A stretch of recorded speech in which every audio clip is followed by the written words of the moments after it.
staff in here.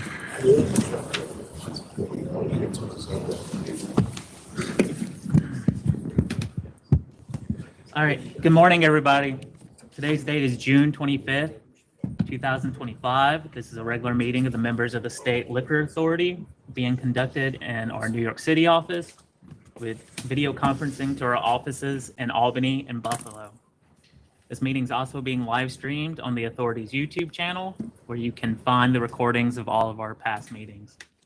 Present today are Chair Lily Fan, Commissioner Edgar De Leon, Commissioner John Maya, staff in attendance, General Counsel Shannon Carney Sarfo, Deputy Commissioner of Licensing Maureen Hughes, and myself, Secretary Roper. Next regular meeting dates, July 16th, August 6th, and August 26th, which is a Tuesday. While in the meeting room, please silence your cell phones and take any phone calls or conversations outside. Items will be called in the order they are signed in, first in Buffalo, then Albany, and then in New York City.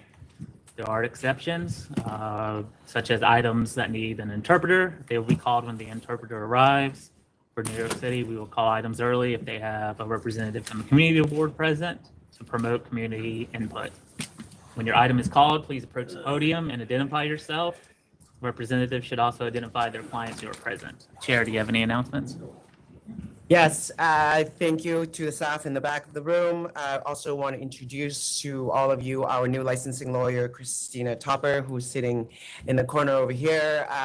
We are continuing to restructure our setup, and we find that it would be really helpful for counsel's office to essentially have a plan in licensing bureau that will focus on answering actually a lot of the legal questions that come out when we get prepared for full board here.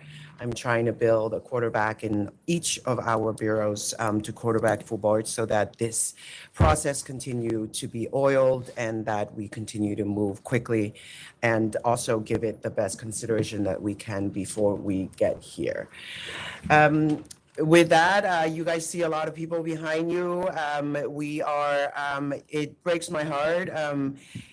We continue to celebrate a lot of retirements here at the agency.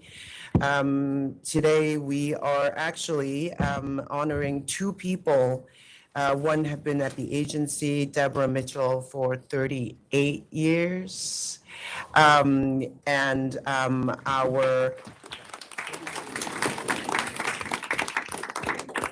So, you know, that doesn't happen a lot, you know, like we don't have a lot, you know, I'm always impressed. I'm always like switching things, you know, for jobs in my life. And so I really very much respect the people that have given their whole careers, including a lot of the lawyers that are sitting in front here that have given decades of their life to this area of practice. A lot of respect for that.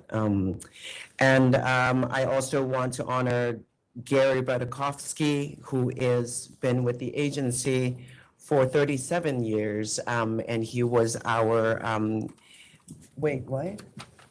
42.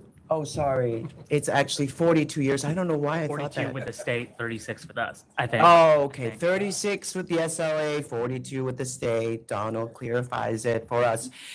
Gary is our supervising enforcement guy up in Buffalo and have kept that team bonded and working out in Zone 3. So we are grateful for his service as well. And we wish them both well. And now Commissioner De Leon is going to read our recognition for Debra, and our other commissioner, Maya, is going to read it for Gary.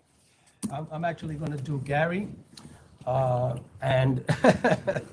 You know, I just want to say it gives me great pleasure to do this. Every time that we do it, I you know, have put my time in public service. And when I retired the first time, there was nothing like this. And this is very, very exceptional and very, very much warranted. So it is my honor to read this recognition. Resolution of recognition and appreciation. Whereas Gary Bartikofsky, I apologize if I mispronounced that, is retiring after serving the people of the state of New York for 42 years.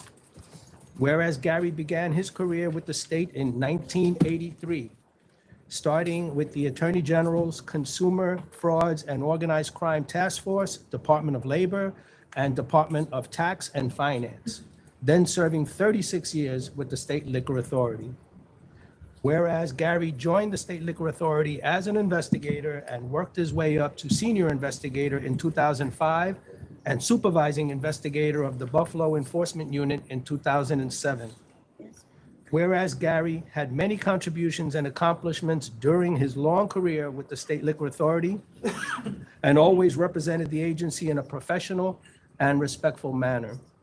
It is hereby resolved on behalf of ourselves and the entire staff of the authority that we hereby acknowledge the exemplary service of Gary Bartikofsky to this agency and extend to him our sincere appreciation for his faithful service and extend good wishes for a happy retirement. And it is hereby further resolved that this resolution shall be formally entered upon the minutes of this meeting and that forthwith a copy of this resolution shall be provided to Gary Bartikofsky. Congratulations, Gary.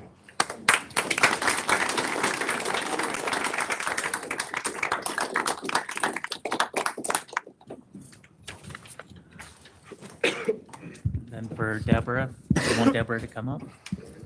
Sure. Debra here.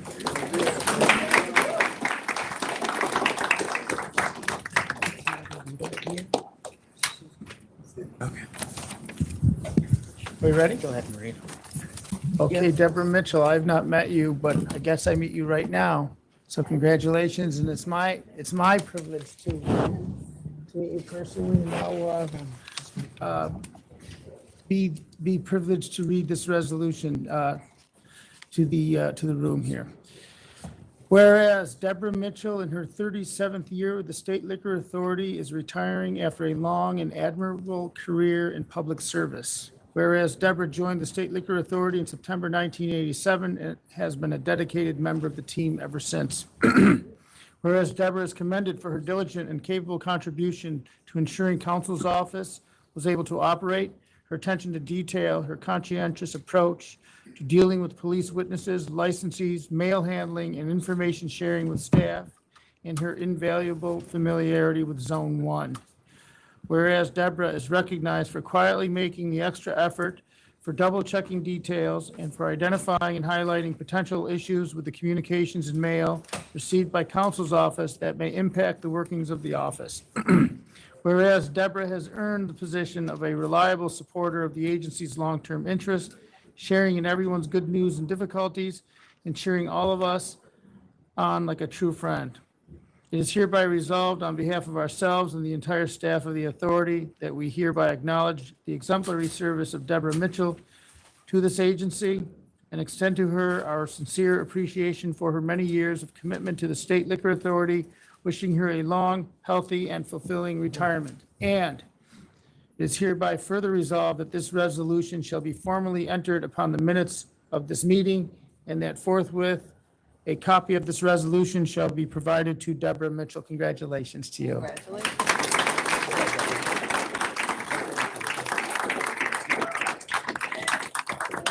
Nice hat.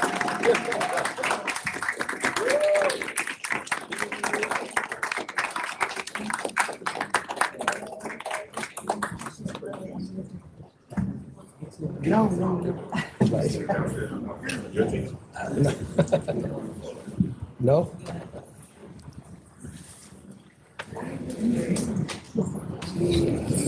That's fine.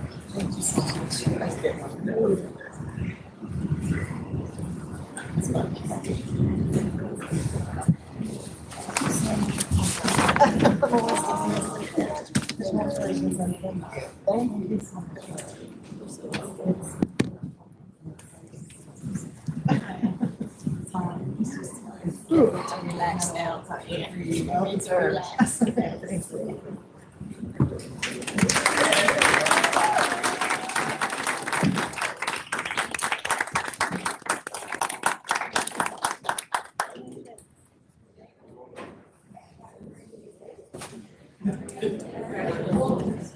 All right, thank you, everybody. Thank you.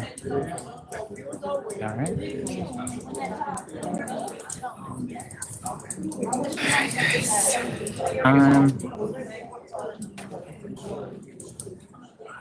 What is that?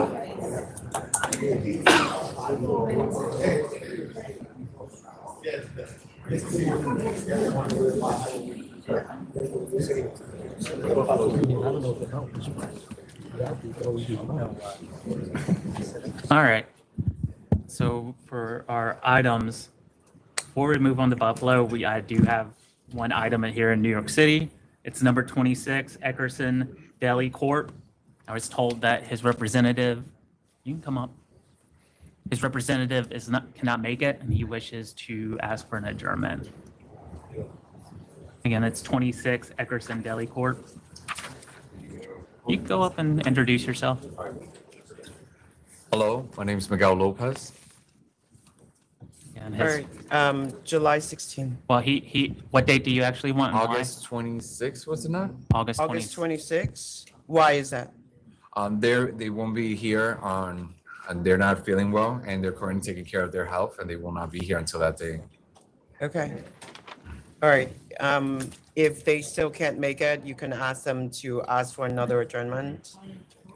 Thank you very much. All right, thank you. Commissioner De Leon, you okay with that? I'm fine. That's Commissioner Mayo? All right, is there anyone else who's sitting in the room that needs an adjournment? Because we're going to address it now. Don't wait get a until new- 4 o'clock and tell me your lawyer's not here.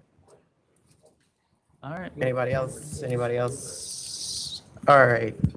All right, so for Buffalo, we have number 43, SABOOR Petroleum, Inc.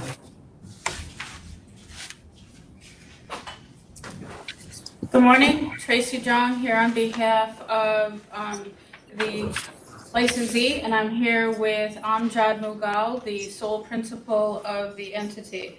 We are here on a disciplinary matter. He has several underage violations, and in support of our request for a fine with a unconditional no contest plea, we did submit a mitigation plan. We did have all of the employees and the owner attend the ATAP training and put in a formal policy that all the employees have been trained on and have signed and are aware, and that is being enforced. And to ensure that there's no other underage sales or other violations at the place. Additionally, Mr. Mughal has informed me that he is going to ask for an amendment to his license to have a full-time manager there. One of the employees will be responsible as a manager to also assist, and again, in stricter enforcement of the rules and daily operations. Ms. Jong, when did you submit the supplemental? Because I don't know that we've seen it. It came with the plea form, and before it went to counsel's office. I didn't see it. What was it? I'm sorry. It went to It's- counsel's office with a plea form, it looks like in January. What exactly are we looking for? I'm sorry. Basically, the plan mitigation statement that she submitted. Oh, I see. I got it. You found it? Yeah. So what about I thought scanners, you ma'am? meant a supplement. There are mechanical scanners, and what was explained to counsel's office, the only reason they would do this conditional no contest was at the exact time of this incident, the electric went down and the mechanical scanners were not working. There was a little bit of chaos in the place, and that is exactly when the violation happened. He understands that, was not an excuse, and we've talked about how that should be handled. But that was the circumstance at the time of the violation. So they did have mechanical scanners, but because of an electrical interruption, it wasn't working at that particular moment. I think it all went down all at the same time with a full store, and it was a bit chaotic, and they were trying to get through the long line of people. And unfortunately, he, without the mechanical scanner, the employee did not additionally check ID individually as well. So he's been disciplined for that and is told that if there's any additional issues. He was a long-term employee. There's never been an issue. That's why they decided to keep him and train him. Well, this is the third occurrence. Obviously, you're aware of that, right? Yes. And that's the reason for the mitigation plan and the maximum fine.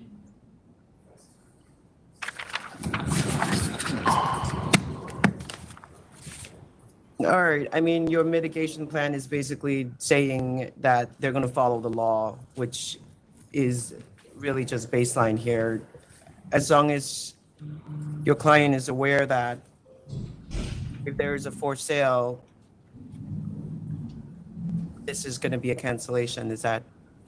He's absolutely aware. He's also aware that he will be on a short lease and there'll probably be a lot of enforcement over the next 3 to 5 years. So he is aware of that, and that's why they have a lot of training going on with the employees and having a full-time manager there as All well. right, so since your client is here, can we hear from him?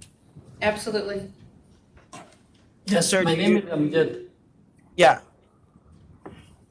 Yeah, we're gonna follow the all plan, whatever we submitted it in the paperwork. And I am, like, I hired already the new manager. He's gonna be Okay. there 24, that 7 days. And we're gonna add his name as the manager on the license.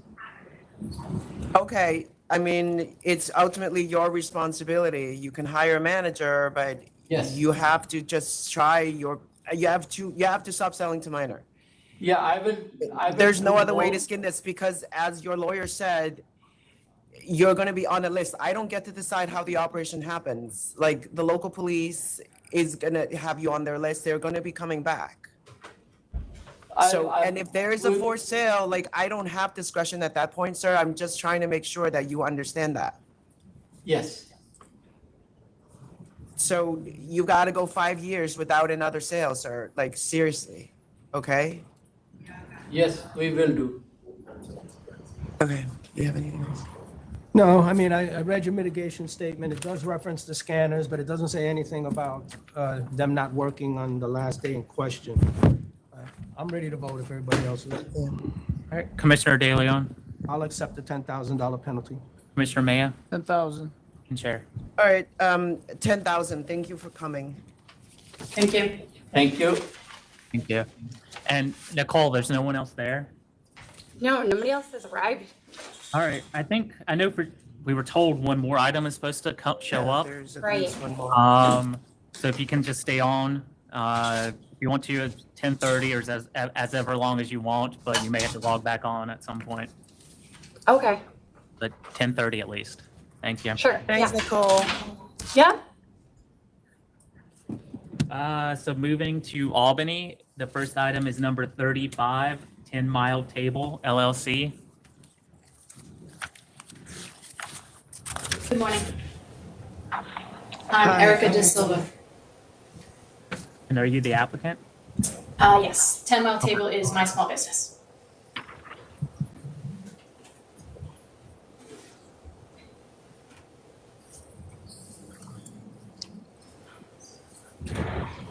All right,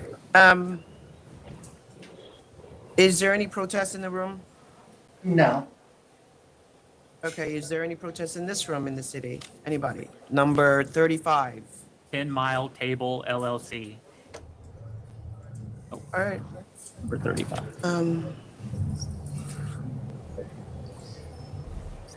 great. So I just have a couple of questions, ma'am. You're gonna continue to work at Lantern Inn?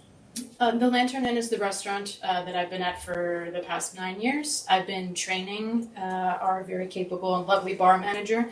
He's taken over inventory. I no longer work daily service, but I'm just around as a member of the community to say hi and to check in and be available for questions. So no more full-time employment there, no.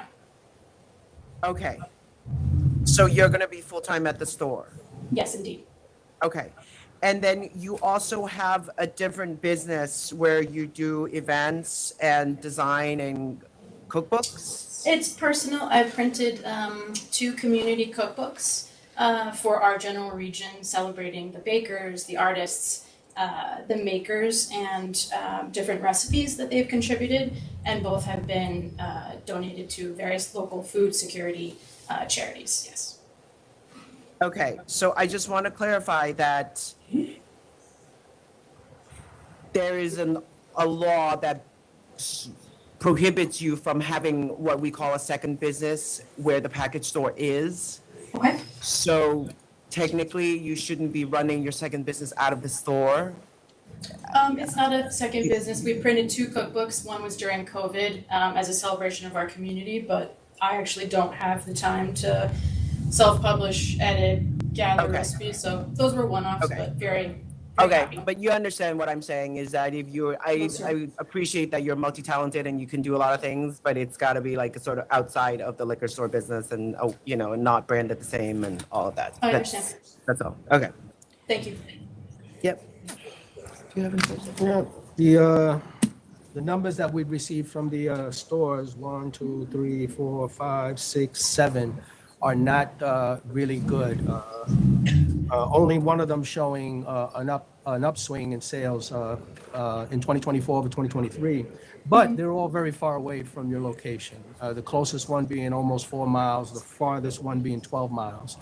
So I am, you know, inclined to give you an opportunity to make this work. I certainly hope it works for you, but you do have a bit of an uphill battle here.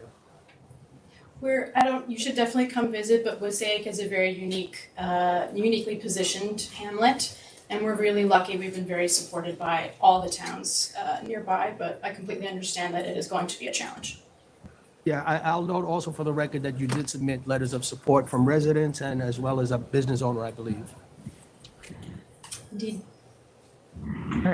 You ready to vote? Yep, I am. Commissioner De Leon, Yeah, I vote to approve. Commissioner Maya, Approve. and Chair. All right, I'm going to find public convenience and advantage. As the commissioner mentioned, the next store over is almost 4 miles away. There's no protest on the record. And the applicant has a fitness of character to hold a license, clearly has been very engaged in her community. She has a bunch of letters of support from her neighbors, which are unusual to see. And also, she has almost a decade of experience at another licensed establishment. And so, good luck. Thank you very much. I appreciate it. Thank you. Next is number 7, WINFIELD LIQUORLAND LLC. Number 7. Good morning. I'm Keith Land. Good morning, Robert Romano. This application is for a new liquor store. If you look, the closest stores currently are over 11 miles away. The closest stores, second closest store is 12, 13 then respectively. And All right, Mr. Romano, why don't you just go to public convenience and advantage? you got it. There is no store located within a half-hour driving distance and a round trip, doing a round trip. And the area currently is under served. The Land family that is opening this store or would open this store with your permission are staples in the neighborhood, in the town. They own the hardware store. They're well known and respected, and I think they'd make good operators. You own the property also, right? Yes. And have a tenant upstairs? There is a tenant, separate entrance. Right. Separate entrance. No access? or- No access. All right, so I think you're going to be spending more than $25,000 as your initial investment. So I'm going to ask you to amend the financials. Okay. They do a lot of, they're in the hardware business and have been doing the construction on Yeah, their own. but just to stock the store, it's not $25,000. Okay. We know that, right? We can show more money. I mean, how many cases you can buy with $25,000? It's not a big Certainly store, not that. and they're not gonna have it. All right. You ready to vote, Commissioner De Leon? Yes, I vote to approve. With the amended financial disclosure? Yes. the amended financial- Okay. Commissioner Maya, I vote to approve. with the same. Sure. And Chair. All right, I'm gonna vote to approve. I'm gonna find public convenience and advantage. The next store over, as council mentioned, is over 11 miles away, a half-hour drive. The applicants own this real estate and are transitioning from a different retail business to this one. While it's unfortunate that we're losing a hardware store. No, you're not, if I may interrupt. They're not going Yeah, from it's a a father hardware? and son operation, right? Is it a father and son They're operation? keeping the Anyway, hardware. it doesn't matter. Right. They had a banquet hall, they've had the experience in this area of business, and they're going to amend their financials to reflect how much they're actually spending to start this retail business. With that, I vote to approve. Thank you very much. You'll have those numbers very soon. Thank you. Thank All you, right, sir. thank you. Next is number 6, the wine shop at BASBOUSA LLC. Good morning, Alyssa Yohe, counsel for the applicant, the wine shop at BASBOUSA. With me today is the sole principal of the establishment, Samra Ferris. We did submit supplemental materials which went into depth on the public convenience and advantage arguments, so I won't take up time rehashing, but we are available for questions. How long is the drive to the store that's 2.7 miles away from where you are? It's about 12 minutes on back roads. Okay. The other thing we'd just like to point out is that that store appears to also not be open, as do 2 other stores. My client did visit the 4 closest stores, and this store, along with 2 others, you had to knock and be let into the premises, and they were selling other items in addition to alcohol inventory. There appeared to be snacks and other similar types of items for sale. So I'm not sure if they're operating strictly as a liquor store. You mentioned the one that is 2.7 miles away, or is that another one? Yes, that was that one. And then there were 2 others that I raised in the supplemental materials as well. Okay, which one is the one that's kosher? It's the 2.7, let me just get the exact name. Yasko. No, it is Woodridge Liquor Store. Okay, Commissioner, there is a store that was just issued, or this approved May 16th, 2.4 miles away, 720. Did you hear what I just said? There is another store that was just approved in May. You aware of that, or? No, we were not Okay. aware. Of Wine on the Hill. Yeah. Wine on the Hill. What town is that in? Because I think their claim that is this first store in Mountaindale is still sound. Is Mountaindale in Fallsburg? It's a hamlet, correct? A town within the city of Fallsburg. Located in Woodridge.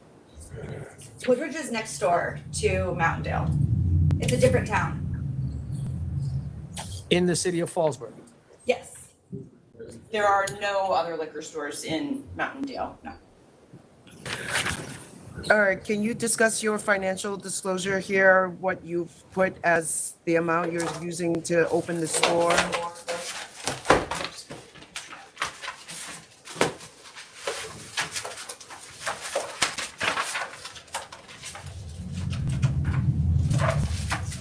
Oh, yes. I have obviously more. I did submit bank statements with more. I wasn't sure. This was just to get everything set up, like my POS systems and all of that. But I understand that I'll have to probably amend this to include money to buy stock, which I do have. There weren't significant renovations that were required to the establishment. It was previously operated as a retail store, so it was somewhat set up to go. She did not purchase, she's leasing the space. Okay, but I'm showing $4,500 in investment. That doesn't even cover first month, last month rent here. The rent is I'm renting an entire building, and there are two different entrances inside a vestibule with locked doors. One goes to the future wine store and one goes to a restaurant. So the rent I'm covering currently with my restaurant's income. And she entered into that lease well over a year ago when the on-premise application was filed. Right, but what you're telling me is you already spent more than $4,500, right? Because that is what is disclosed on your application. So I'm just trying to understand what you've actually spent or what you plan to spend. You're talking about buying wine from Lebanon, Syria, Mexico, Turkey, Georgia. Like, you know, there's a lot of purchasing that you plan to do here. Yes, we will certainly need to amend the financial disclosure to account for the inventory acquisition. At the time the application was filed, I don't think you were quite aware of what the inventory was going to be or what the cost would be at that point. Now that we're creeping closer to a resolution on the application, she's begun to get that inventory together so we can amend the financial disclosure to include that. All right, so I'm gonna just ask you again, how much are you planning to spend? Because, you know, 4,500 is not, you know. I would say 45,000 would be accurate. Okay. The restaurant you referenced, is that a coffee shop? It does serve coffee, but it's actually a full dinner, sit-down dinner restaurant. Like kind of high casual or low fine dining for the area, yes. And you're the owner of that restaurant? Yes, I am. I'm there every day, so I'll be with the wine store and the restaurant, and we do a really great wine service at the restaurant. And they're right next door to each other, right? Yes, correct. And I have a full staff, and they're really educated on wine, and they're really excited to work at the wine store as well. Okay. Yeah, well, do you understand that these are two separate businesses? I do, absolutely, yes. They're two separate LLCs, and they will both employ similar staff separately through separate payroll and everything. All right, are you only selling wine? I'm sorry? Are you only selling wine, especially the ones from these countries that you mentioned? I will definitely be focusing on wine, and I would say about 95% of the inventory will all be wine. I would like to carry a few specialty liquors just for the Airbnbers who want to make some high-end margaritas or something like that. But my focus is really about high-end, interesting, organic, natural wines for the area. We have a lot of Airbnbers, we have a lot of tourists, we have a lot of second homers who really want to spend money, and there's nowhere for them to have that experience. We did, if you'll know on her list of inventory that we included with the supplemental materials, she did identify a gin from South Africa that she intends to carry. All right. The restaurant is fully operational. How long has it been in operation? 1 year and 3 weeks. It's been doing very well. Okay. I'm ready if you guys are. Are the members ready to vote? Yep, I am. Commissioner De Leon? Okay, the closest store now is 2.4 miles away. After that is 2.7, and then we go all the way up to 6.1 and eventually 7.5. So they are sufficiently far away, and their numbers are good, by the way. They all showed an increase in sales in 2024 over 2023. I recognize your argument there about the town of Mountaindale having no liquor stores. There is a 1.3 increase in population in the city of Fallsburg, which encompasses Martindale. And I also recognize the letters of support that you submitted from businesses and residences. The product is also unique, coming from Lebanon, South Africa, and some of the other countries that were mentioned by the chair. So I will vote to approve your application. Commissioner Maya? I vote to approve. And Chair? All right, I'm gonna find public convenience and advantage. The next store is at least 2.4 miles away. The applicant certainly have the fitness and character. She holds another license at her restaurant right next door and has expertise in this area of wine that she's planning to bring to the community. I vote to approve. You want the amended financial disclosure? Yes, I want the amended financial disclosures. All right, Commissioner De Leon and Mayor, you're okay with that? Yes. Yes. Okay. Thank you. Thank you. Thank you. All right, so the people I expected in Buffalo are there now. So we'll go back to Buffalo. It's number 29, Port Richie Liquors, Inc. Not.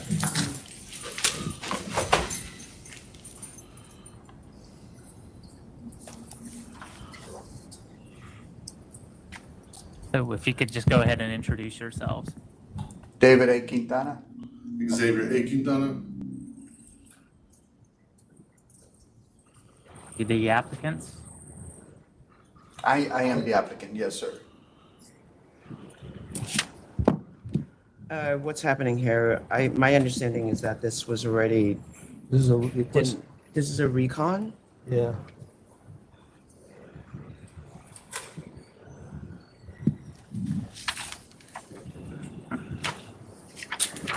So you want to tell us, why you weren't able to attend the last meeting?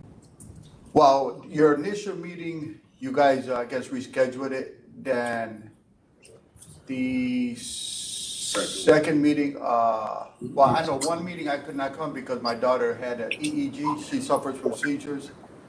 But I was misinformed by the accountant that, we didn't have to attend this meeting. I've had liquor licenses before for mini markets. So, I didn't know basically what the detail was for for liquor stores. So when I Okay, told so them, you're the applicant and who's with you? That's my son. I'm the son. Okay, you're gonna be managing the store? I'm gonna be working here. I'm the treasurer on the corporation. And Okay. I'm gonna managing it, yes. If I'm not supposed to be up here, I'll sit down. No, you can stand there, I was just asking who you were. Okay, thank you. Especially if you're gonna be involved, you can stay there. Okay, thank you. 29.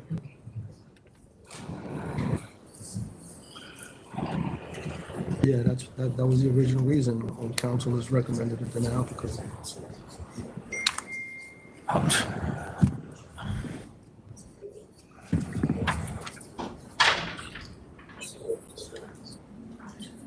Partial bulletproof, stairs down. So, sir, let me explain this. It's unfortunate that you couldn't attend before, but I think the fact that you didn't attend was not really the reason the application was denied. There is a store that's 0.6 miles away and then 5 stores within 1.2 miles of this proposed location. All the surrounding stores are showing significant drops in their gross sales numbers, which we then interpret as there's no increased demand of alcoholic beverages in the area. Also, your store was proposed, and maybe it's different now, but in our application is suggested as a partially bulletproof store, which this board also defined as not in advantage of, it's not in support of public convenience and advantage. So I appreciate that you're showing up here today, but in your reconsideration, you also didn't really address any of the reasoning why we actually denied the store. You're probably fit for a liquor store, given that you're telling me that you've held a bunch of licenses and you don't have a bad history with us. So I will probably support you in terms of fitness and character, but I don't believe that this is the right location for your store. Well, can I say something? The location was a liquor store before. And, one of the reasons that I, decided to get into this venture was the opportunity arose. And not that this makes a difference. I'm a former police officer. I'm well aware of the law. And like I said earlier, I did not attend the previous meeting because I was misinformed by the accountant. Yes, I understand, sir. I think we're saying the same thing. I think that what I'm saying is there's sufficient fitness and character to give you a store potentially, but perhaps not at this location, sir. Because all the surrounding stores, we look at public convenience and advantage as a standard at this board, and the location doesn't meet that. And so if you and your son are really interested in doing this venture, we will support you if you find a different location where the surrounding stores are not showing significant decrease. We don't look at that to protect them. It's not about the competition. It's about whether the numbers justify an additional outlet of alcoholic beverages. And these stores are doing very, very significant drops. And also the bulletproof thing I will mention again. Go ahead, sir. The store closest to us, 0.6 miles away. I don't know if you were aware of, but they might have, their sales might have significantly dropped because they had a fire at their location. And they were closed for quite a while. It's not just the one store though, and when the chair says that the numbers are significantly down, we're talking about, I would say at least 300,000 for one store, about 500,000 for another store, about 600,000 for another store. We're talking huge numbers here. So, you know, it's just that this particular area doesn't seem to, is not generating the demand that requires another store to be placed there. That's no reflection on you as an applicant. It's the location. No, we know No, that. I understand, but a lot of times that can be by mismanagement, employee theft. But it's not just one store. Yeah. All right, So I would like to ask a question if I can. Wait. We're still on reconsideration, so let me just explain. But what is it? Sir, I'm asking this is on reconsideration, correct? I know how I voted last time and you were not here, so that I try to take in everything into account, and I'm pro-business, let's say, and you were not here, I voted against you. So you've offered an excuse and your character and fitness is fine with me. So you've overcome one hurdle with me, but I just want you to, because the other commissioners are mentioning the lower numbers in the other stores, I'm going to tell you how I think, and maybe you could provide an answer right now on that point, okay? If everybody's down, I just don't see areas of Rochester or most of the US where suddenly people stop drinking. So I find it a management problem. I find it a marketing problem. I find it, I recall one area in Brooklyn where every store was terribly low. So we need a new quarterback, I think I said in that case. Why did you pick this location, and what are you offering to that area of Rochester?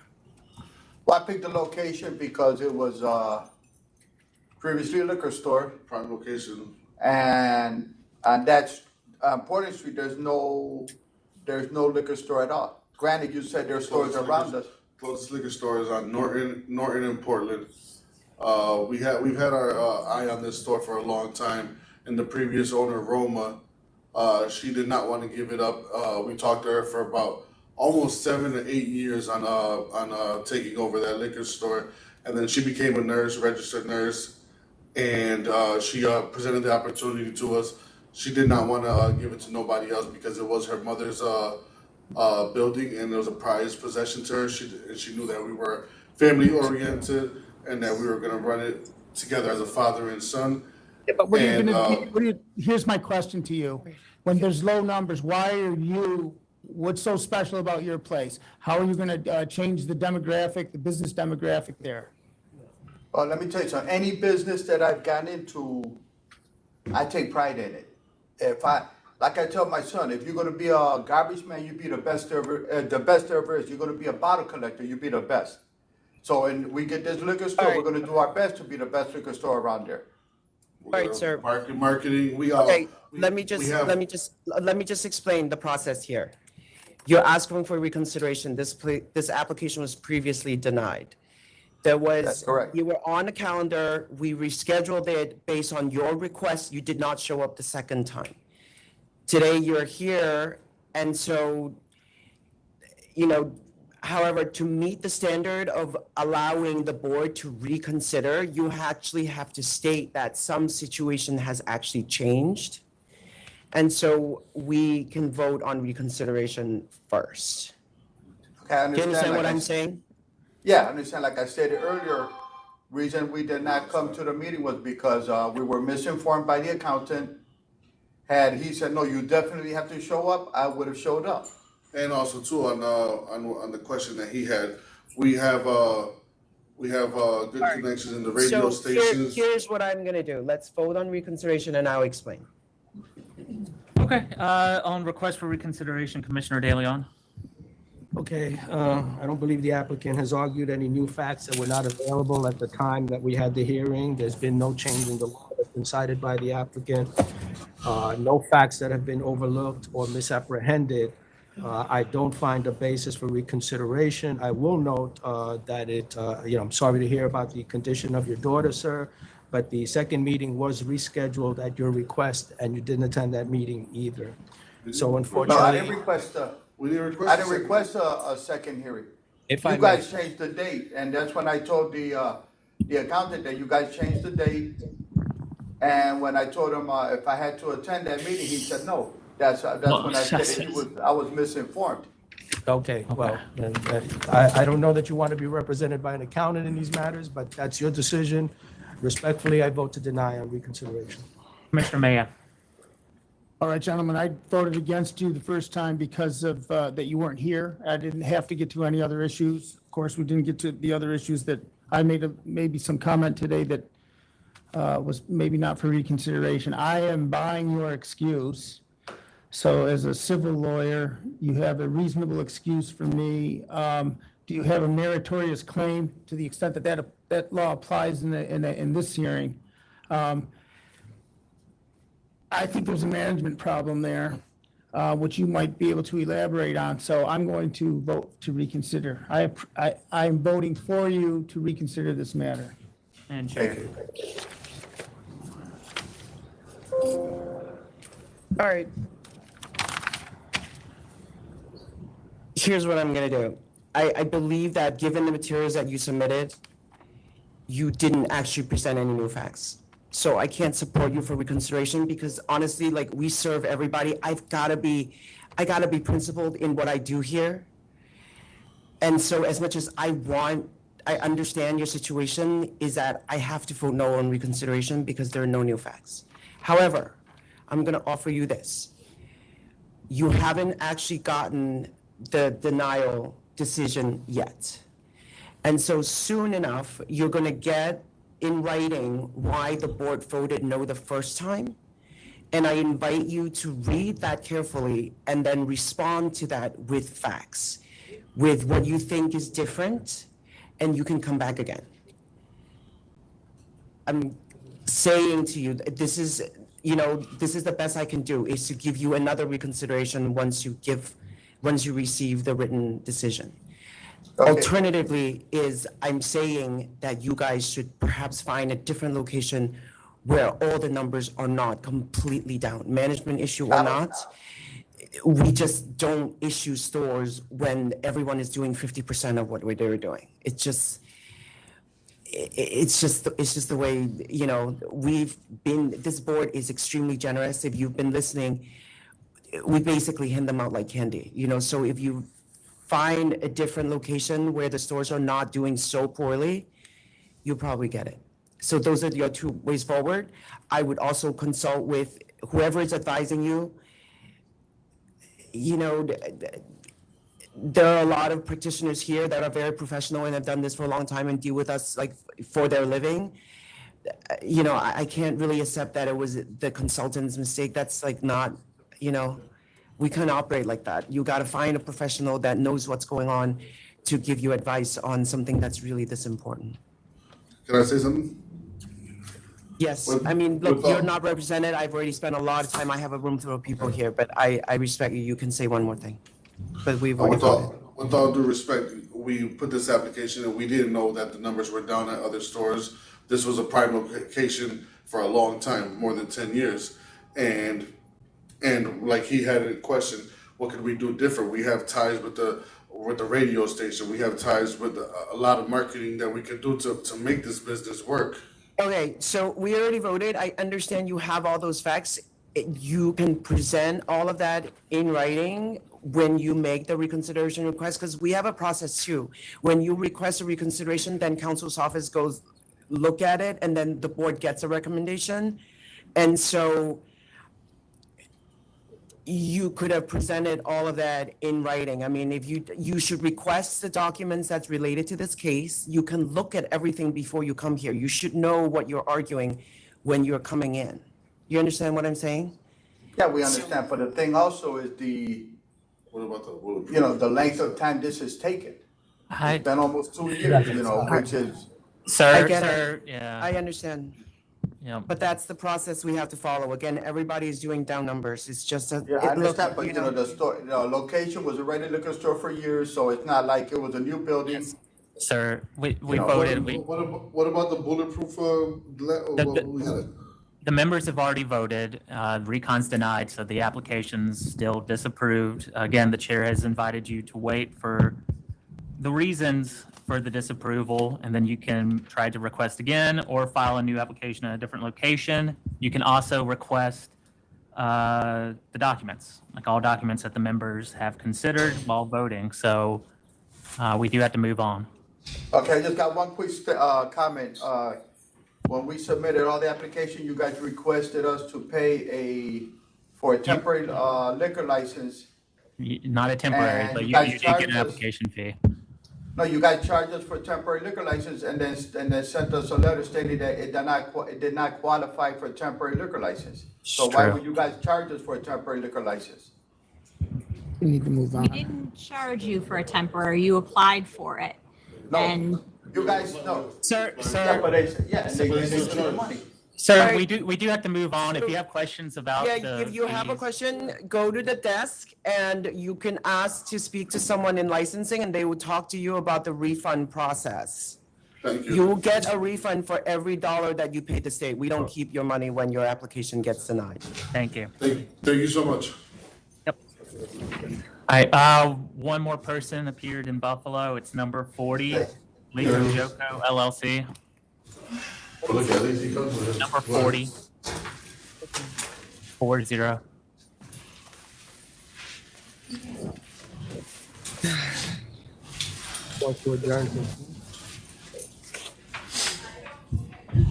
Go ahead, sir.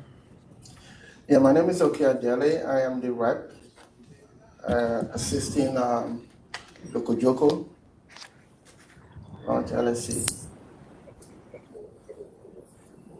Sir, did you request to adjourn this matter to No, July no, 16th? No, we did. we allowed him to be able to request to Ah. adjourn. Okay, That's what it says. Yeah, no, we adjourned it to today, but Okay. said he could ask for another one if he wanted. all right. So you want to go forward, sir? Okay. It's number 40. All right,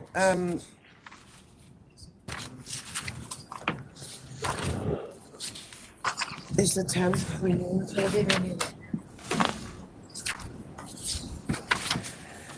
All right, so I think there is a disconnect here about the method of operation. Sir, do you understand that? Yes, I do. Okay, so what's the explanation? Have you seen our investigators report and all the documents that we have in the file for this matter? Well, I've not actually seen it, right? But from what I heard, from what the last time when he was here last time, I was able to go through it. I wasn't present, but I was on the system. I was looking at it. I was see what was going on. Yeah.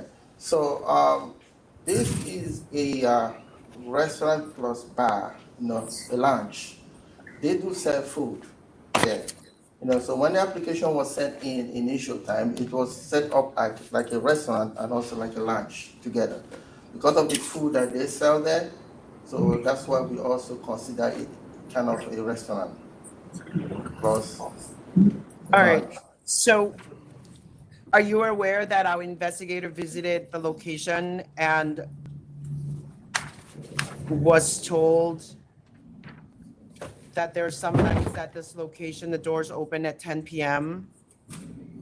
and that there are ladies' night and a lot of sort of nightclub style parties.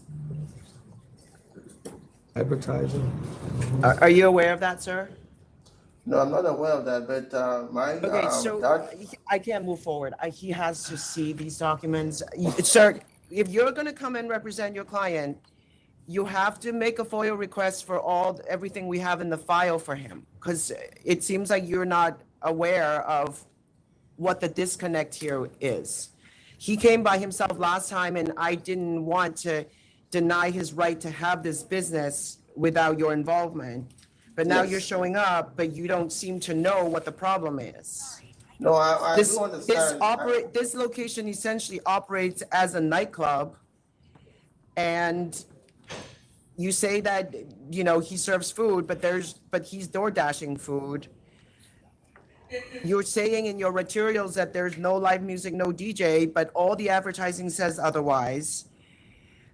I understand, you know, this is a Nigerian cultural Yes. business, and I wholly support that. But in the city steps, they say that you have to close at 12 o'clock on Sunday to Thursday, 1 a.m. Friday, Saturday, no live bands, no live music, no service on the patio. So just with everything that we have in the record, I can't trust that your client is going to follow the method of operation. The city specifically say that this is not a dance license, but this is a dance club with lights and which I don't want to. I think this is a really fun place. It's just not what you're supposed to be. That's not what you applied for.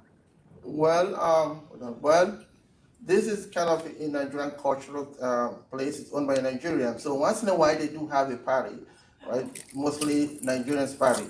But in terms of those decorations that whoever that came to say, this was something that he actually did install, put in the store like a decoration. And there's not really something so much involved in any dancing or any party in the night. They don't do that there. Sir, may I suggest, or maybe say it a different way? Why don't we put this to another day and you review the method of operation and analyze that so that we can try to fix this up so it works for you? We do that? Okay, that works fine. You're not, Yeah. It doesn't sound like you're gonna fix anything today. Okay? Have you seen the City of Buffalo document, sir? I did one time request it because I got an email about if I want to request for all those documents. I did request for it, but I never got it back, you know. So no one actually sent it back to me. What do you But want? Can you but I go to never saw- licensing and ask for it at the office? For the municipal, For everything in the file. they can. I mean, my office did reach out to him and offered to help him and told him what he needed to do. But Can you just tell? where yeah, to send it? yeah, I'll send it to Nicole. You want everything or No, just I don't know. Whatever you think it's the right thing to do, Donald. He needs to see these documents. Okay. You tell me. Our office have already tried to reach out to you, sir. Like, we're not here to do your job. You've got to be proactive. You understand, sir? Like I said, I got an email that was sent to me. That was about a week ago, 2 weeks ago. But I did reply to that email that I need those documents, those facts. But Okay. I never got it. All right, so then the next time you come, you say, I requested the documents, I didn't get it, I need an adjournment, and then we need to get you the documents. That's our bet. So what are we doing, July 16th? Yeah. July 16th. More time. He needs more time than that? He needs more time. Somebody else needs to proactively get the document. Yeah. Well, all right. You're gonna come back on August 6th. Can you just get Nicole to print it for him or something? I don't know. Okay. August 6th, Commissioner De Leon. Yeah, August 6th is fine. You said Commissioner Mayo. You said August 6th too. August 6th. Okay. All right, Nicole, I'll send you. And whatever parties you're advertising for, you need to stop it. Like, sir, like this can't be. Like everybody's trying to help you, but you're doing whatever you want and is saying something else. Like that's not how this works. You can't do that. You understand? Okay, appreciate that. Thank you. You submitted the method of operation to have recorded music only, so that's all that you can have in the premises. No DJs, no live music, recorded background music only. Okay. All right. Like I said, Nicole, I'll send you an email. Okay, thank With you. the print. You can sign off though, because there's no one else, right? No, nobody else is here. All right. Thank you. Thank you. I mean, I guess if Nicole can print it out. No. Yeah. So is he gonna go get the documents from Nicole, or what's going on?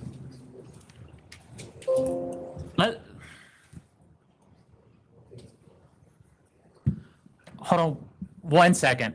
Hold on 1 second. Nicole and sir, for LEKOJO, I'll have my staff, because there may be things that have to be redacted. I don't know. I'll have my staff work on it today and send it to you directly. Okay? So you can leave. You'll get an email with the full board materials. All right? All right, appreciate that. Thank you, then. Thank you. All right. And Nicole, you can sign off. Thank you. Okay, thank you.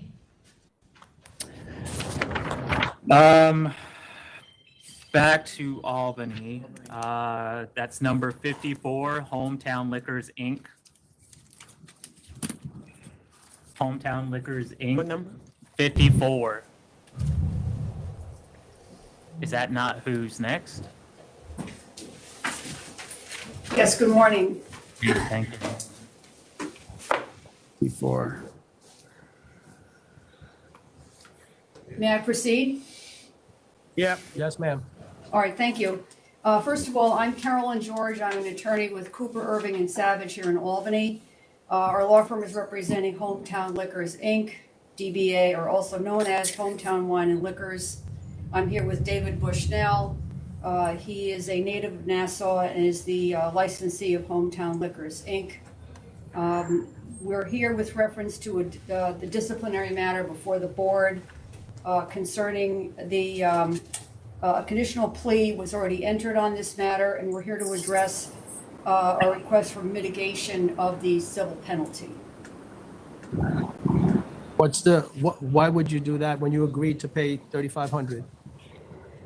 We indicated that we wanted to offer mitigation on March 17th. We indicated it was a conditional plea. We wanted to offer some more circumstances before the penalty was imposed, which we believe would justify a reduction in the penalty. Didn't you come to an agreement with our prosecutor? Not to my knowledge. I am covering this for another attorney in our firm who entered the initial plea. So what's the mitigation? What's Sure. what's your point? Go ahead. So let me get to that. So the employee was a 48-year-old woman who was a part-time employee of the store, had been there about 4 or 5 years. She had had some informal alcohol training instructions when she was first hired. She was chosen to be hired because she knew my client and his wife, who are the proprietors of the business. She worked there 4 or 5 years before this. There never been any issues with her. This is a sort of a store out in the country, and most of the clientele are known to the employees. My client was here to address that. He's here for questions if anybody wants any, to ask any. He trained her and also reinforced the training. He was not aware of any instances where she conducted a sale without verifying license of and the person who was intending to purchase was of age. It was not an intentional violation. This is an isolated incident that occurred on May 4th, 2024 at 10 minutes to 4. Ma'am, I'm not hearing your argument. What's the argument? That it was a part-time employee who's 48 years old, like that's been there for 3 to 4 years? I mean, that's not really. It was not with all due respect, it was not an intentional violation. Once the violation. They seldom are, ma'am. They seldom are intentional. You know. Well, I know. I mean, they sold to an undercover here. Right. It was somebody she didn't know, didn't recognize. And we're not conceding that a mistake was not made. After the sale, she attended and successfully completed the ACAP program. I have the certificate here. She was kept on by the store because they felt that it was an isolated incident. The training is reinforced with her on a constant basis. The court case was resolved with a plea to disorderly conduct. So she's still working there? Yes, she is. All right, I'm at 3,500. We asked for some reduction in the fine based on the fact that it was a one-time incident. We should be entitled to a reduction in the fine since she did promptly attend the 6-hour course which she completed. I have a copy of the certificate, which I believe is also available on the record. Can you improve any technology at the store to make sure that it doesn't happen again? My client can address that. Yes, we did. We installed an ID detection system. We also had the training done. We have also reinforced that no one under 40 anyone under 40 should be ID. We keep reinforcing that on a continual basis.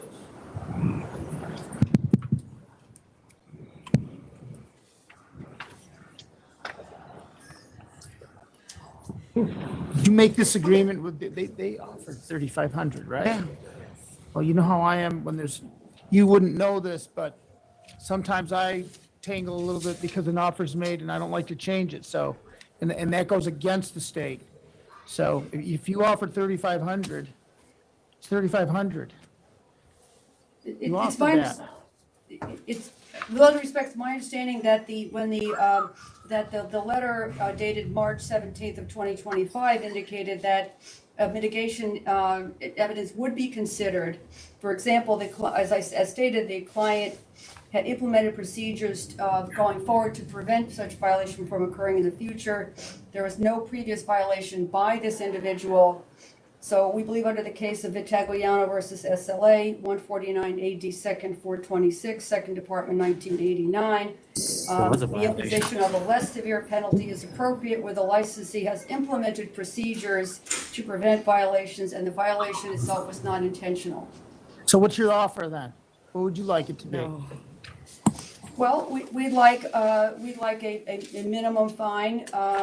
We'd like time to pay that. 3,500 is minimum fine, ma'am. You had made a sale to minor. Again, you know, we try to keep it, you know, to some extent with some standards here. You know, 3,500 with some history on your adverse history,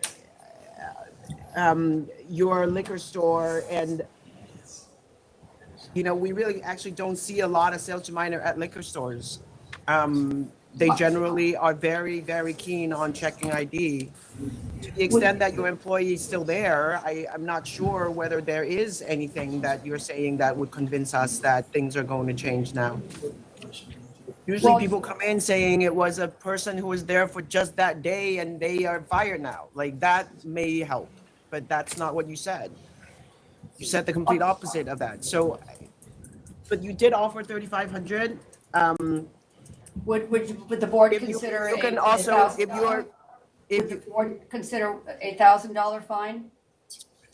No. You obviously don't practice here, ma'am. All right, go ahead. I'm gonna accept 3,500. Commissioner Mann. I'll say 3,500. I wish they made a different offer. All right, 3,500. 3,500. Thank you. What would be reasonable to you? 3,500 is very reasonable. If it get caught a second time, it will be 6,000. The third time, it will be 10,000. The fourth time, it will be a cancellation. It's standard, sir. Like, it's just what we do. You know, that sale to minor, the legislature really, really cares about it. Like, that's what the agency is constantly under a microscope for. You know, it's not you, personal. But with all due respect, a scanning machine was put in so that there's a way to verify the license each and every time going forward.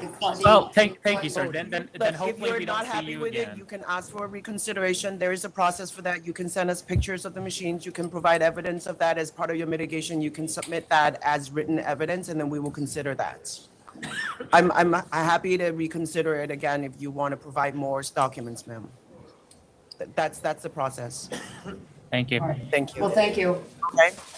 You have to decide whether it's worth it. I would just try to not sell to the next minor and let this go, because either way, it's not getting dismissed. You can also withdraw your CNC and not accept that. I don't even know if they can do that. Yeah, I think it's over. I think you can. Not anymore. You can ask for reconsideration again if you really need to. Thank you. We'll discuss that. Thank you for the opportunity to present today. Thank you. You're welcome. Okay, thank you. Next is number 23, Cap City Hospitality LLC. I'll read that. Yeah. You don't ask, you don't get. You can ask. You can ask. You can always ask. Good morning, Chairman, Commissioners, members of the I board. know, I was gonna suggest that, but it's too late for that. Sorry, what number? Hi, Sean. It's 23. 23. So, yeah, good morning. My name's Sean May. I'm here with Principal John Kachese, and I'm gonna ask.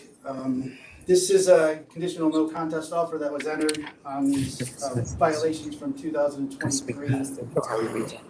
These were negotiated before I was involved. The offer was $7,500, and I'm asking the board to consider the technical violations involved, the history of the license, which is no prior violations. These are in 2023. There's been no violations since. And I think importantly maybe in the consideration is that these violations are they're not going to be illegal any longer once the governor signs. Yeah, that's true, but they were legal in 2023. Oh, yeah, absolutely. Yeah, absolutely. All right, talk to me about the books and records charge. So they had some water damage to the records, and the books were not on the property at the time the investigator was there. He had them electronically to offer. She was not interested in the electronic to look at them. So the books and records were at his house, really for safekeeping. I mean, there was some water damage. Yeah, I sent a video. Yep, we tried showing to. the water damage. Yeah, to the office. Yeah, well, they were available electronically, but they were not on premises when the investigator was there. It is.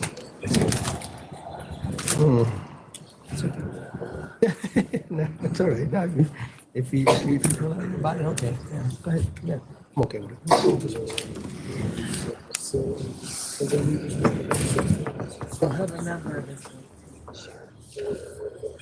No, I understand. Yeah.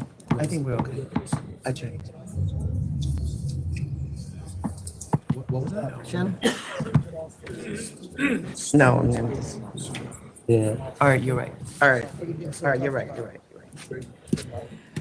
All right, so as you mentioned, soon enough, these types of purchases will not be against the law as long as it's under 6 bottles a week. Yeah. So, however, during this violation, these things were against the law as it stands in 2023. So I'm going to sustain charge 1 to 17, but I'm going to make the penalty letter of warning. Thank you, Chair. Commissioner De Leon. Okay. And did you say the books were available electronically? Is that? Yes, I had them on my cell phone. Yep. Yes, they were. Saved an email. Okay. Then I'm going to concur with the chair and give you a letter of warning also. Commissioner Maya? I still want the receipts. What a happy day. I say letter of warning. Very happy day, Chairman. Thank you very much. All right, thanks for coming in. Okay, Thank you. great. Yeah. Thank you. All right, and Ellery, that's it in Albany, correct? That's it. All right, you can sign off. Thank you. That's good advice, Shannon. All right, so we're in New York City, and we do have an item with Community Board 2 here. So I'm gonna pull that. That's number 3, Perry Cafe Inc. Number 3, Perry Cafe Inc. This one I have a lot of questions about. Let's see. Number 3, because.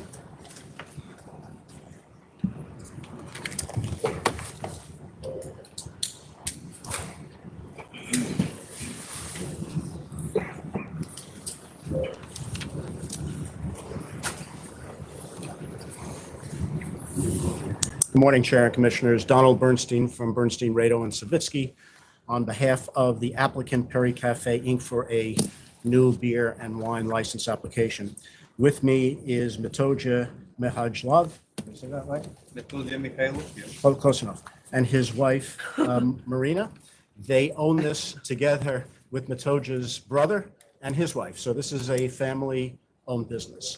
Metoja has been in the restaurant business for over a decade. He currently holds 3 licenses from you for restaurants, one in the Upper West Side, one in Midtown, one in Brooklyn. We have this application pending. He also has another application pending on East 38th Street. So he's very experienced. His brother is also involved in at least one of those restaurants. And this business will principally be run by Marina and Larissa, her sister-in-law. It is very small space on the corner of Hudson and Perry Street. It has 34 seats at tables. It has one small bar food counter that has 5 seats. The total ground floor space is only 900 square feet. Mr. Bernstein, is it actually on the corner or on Perry Street? It's on the entrance is on Hudson. I actually wanted to show you a picture, if I may. Premises is right here. Thank you. It is on the corner. So the entrance is, let me go back here. The entrance is not on Perry Street. The entrance is on Hudson Street, which is a wide street that turns into an avenue, as you know. The food will consist of small offerings. There will be crepe sandwiches, hummus, cheese, and vegetables, and other small plates. As I said, it is beer and wine only. The hours will be from 7 a.m. until 11 p.m. during the week, and we'd like to be able to close at midnight on the weekends. We did, by the way, ask the other community boards for letters confirming that Metoja's other places have not been problematic. I sent you the one that we got from Community Board 7 in the Upper West Side. I got one also from Community Board 5. It came in after the time I had to submit my submission to you, so I want to just put this up to you. We requested one from Brooklyn Community Board 1, but you don't get things from Brooklyn Community Board 1. They didn't respond to it, but there have not been any issues with that. This, of course, being just beer and wine, is not subject to the 500-foot law, as you are well aware. The considerations relating to traffic, noise, saturation, all of those quality of life issues that you normally hear are not and cannot be the subject of your review of this application. I wanted to hear you out on that, because as you know, there's a significant amount of opposition from residents. Yes. And the community board here is in opposition. I did read your papers. I saw that you cited case law where your argument is basically that quality of life is not an issue and cannot be considered. That's correct. And I wanted to hear you out on that and have you address, if that is the case, and I know that you cited the Thayer case, which cited the Galaxy case. I read that. Then how does that, why do we have the notice requirement, right? And why do we have the advisory situation with community boards? How do those two, how does that work? Well, I think the notice requirement, when it was passed back in 1992 or 1993, covered all licenses. I think it's fair to alert the community board. I have no problem with that. We certainly appeared before them. We explained everything that we were doing. My client even met with some of the neighbors, because all things being equal, we'd like the neighbors to support this. We'd like them to understand this is not going to be a problematic place. Background music only, no DJ, no live music, nothing like that. But as a matter of law, there are only certain considerations that can be taken into account on a beer and wine license application. All of the opposition consists of the issues that you always hear about. They say there are too many licenses, that it's going to be noisy, that there's going to be whatever. It's all the same thing. And if you look at the letters that you got, and some are just wrong, they call it a late night bar. It's not a bar. It's not late night. Closing at 11, 12 is actually early. Most of my applications, if I go to the community board and I say I'm closing at 11, 12, they're happy with it. So this is not a late night venue at all. The only issues you can consider are those that constitute good cause shown, and those are objective considerations. If they can't show their finances, if they're disqualified, if the premises are not licensable, those are the only factors that you can consider. And when I met with the community board, I told the residents, I'm sure you find that frustrating, but that's the law. That's how it's written. And All right, but community board recommended 7 to 10 every day, background music only, no DJ, no live music, no third-party promoter, no covers, no TV, sidewalk on Hudson Side Street only, and closing at 9. So on Perry is used as emergency exit only, and that use soundproof. Bathroom waiver. so I only have a couple of issues with that. Otherwise, Why most of won't those you are agree agreed. to that? First of all, the outdoor space is not part of this application. We have to wait and get a DOT permit. We have to come back, so we'll deal with that down the road. That's not part of this application. No, it's part of this application because No, we withdrew it. impacts the quality of life of the whole. We're not asking for This outdoor is space. not- That is not this part of is- this application. It's not before you. Okay, With the only other problem we have is the hours. 10 o'clock is too early. I don't think 11 is unreasonable. This is very okay, small but this space. location is not previously licensed. There are all these people that live right above there And we take that into that are account very by, close. And I think this is an old enough building that sound's going to be traveling. I understand that, Chair Fan. That is why we're soundproofing it, and that is why we're agreeing to close by 11. The construction is, Because everything is, oh, we will do that when we get there, which is not really. my client can address that. He's in also the construction business. He's had a lot of problems with the landlord getting approval to do the work, so the work remains ongoing. Do you want to talk about your soundproofing? Yeah, Come here. Stand here. So we install like 4 layers of soundproofing. Four So, layers of Yeah, soundproofing? so we did like foam proofing, like, and then we left a gap of air. Then we put soundboard between the first floor and the layer of foam and air and soundboard. Then we leave another gap of air, and then we put 1 layer of quiet rock. So that's another layer, and then we put additional layer of air, and then we put a wood finishing. How many tables are there inside? Sorry? How many Tables. Tables inside? Inside is like totally 34 seats. 34 seats? Yeah. 34 seats at the Yeah, tables. yeah. Okay. And have tables been placed outside? No outside. There's no None- outside as none part of this whatsoever. application. No, they're Will not be- planning 44 seats outside. There are more people outside than inside. This is going to be basically like, We are, there is no outdoor space part of this application. If I we get just- it. I get it. I think we know what we're talking about. You can say that, but then you're going to come back. So. And we'll deal I with it would- when we come back. If you decide you're not going to give, I mean, You know this is not how this works. You've been here long enough to know that like this got to be one conversation. Otherwise, There can't we're be. trying to develop the trust. There are 4 people sitting over here that haven't gone yet. So I do don't you know want to how let them you, go and let them tell you what their concerns are? Because 44 seats outside here, it's going to look like Paris. I don't know how you can decide on something that's not before you. We don't have an application before you I of can 44 get you to seats. stipulate to something. Otherwise, I don't know that this is a good idea. Because you want midnight on the They're sidewalk. not going to I be mean, that's 44 like seats not- anyway.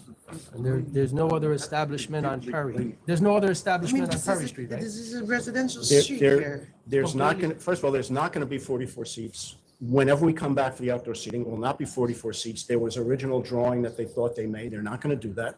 That's why we're going to go back. We're going to figure out Either how we many have one seats we want. conversation, or I think probably it's looking at a denial.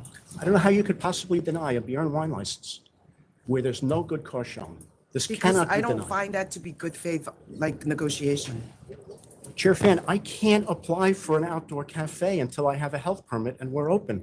I get it. Ask your deputy commissioner. Most of these applications that are filed with outdoor seating, if when we get a deficiency notice, we don't have the DOT permit, we are instructed to take the outdoor space out of the application. Is that correct?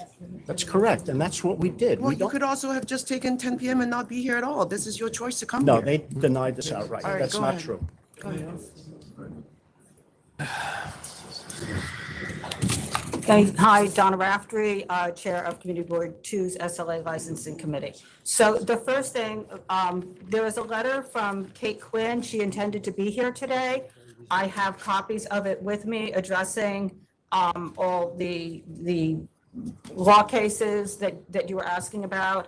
I can read that letter if you'd like me to. I can just give you the copy. She had a serious accident yesterday, so was not able to come. From my notes on that, I just want to say that there is nothing I could find scanning ABC Law 81 that says beer and wine license shall be issued. That I did not find that verbiage anywhere. To the contrary, it was a 500-foot law that prohibits the issuing of an on-premise retail license for the sale and or consumption of liquor if it is within 500 feet of 3 other establishments. The license cannot be issued unless the authority finds public interest to issue the license. But 64(6)A says the authority may consider any or all of the following in determining whether public convenience and advantage in the public interest will be promoted by the granting of licenses and permits for the sale of alcoholic beverages. And then it goes and lists those items which I could read off.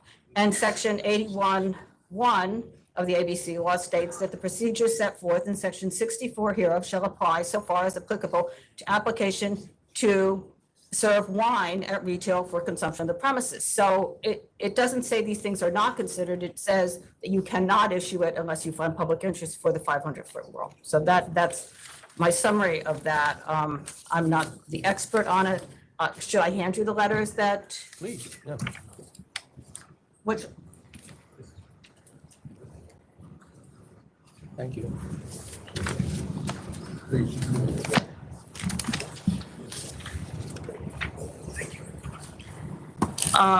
And there was also in there, she has, let me just find it. The difference in noise that has been recorded over the years, which should be considered in looking at this application. I can go into that. Okay, so now this was what I was going to say, which was as stated in our submission, CB2 remains opposed to this application as presented. This is a previously unlicensed location surrounded by residents with 12 licensed premises within 250 feet. And it used to be a low-key exercise studio. The later closing hours of 11 p.m. and midnight are more in line with bars and full-service restaurants in the neighborhood as opposed to an establishment that functions as a coffee shop and cafe. It's those later hours where the premises will transition from a coffee shop to a wine bar with a focus on alcohol that causes the negative impacts for the residents. Mr. Bernstein cites 4 other establishments within half a block of these premises with later hours as a comparison for why this coffee shop should have the hours requested. These are all full-service restaurants, not coffee shops. 3 of those 4 are also the most problematic establishments in the immediate area due to noise from patrons outside in the evening hours when residents are trying to sleep. They're actually good examples of exactly why the hours presented will negatively impact the residents. While we realize that the outdoor seating has been removed from the application at this time, as you said, there's more seats outside than inside, and it was clearly their intention to have the outdoor seating. As to the character, fitness, and experience of the applicant, Mr. Matoja Mihalov, I'm going to excuse me for mispronouncing the name, I'm sure I'm doing that, was a general manager at 14 Christopher Street from 2013 to 2019, which opened in 2012 as Why Not Cafe, a coffee shop, which became Petite Boucherie around 2016 under the same ownership and management.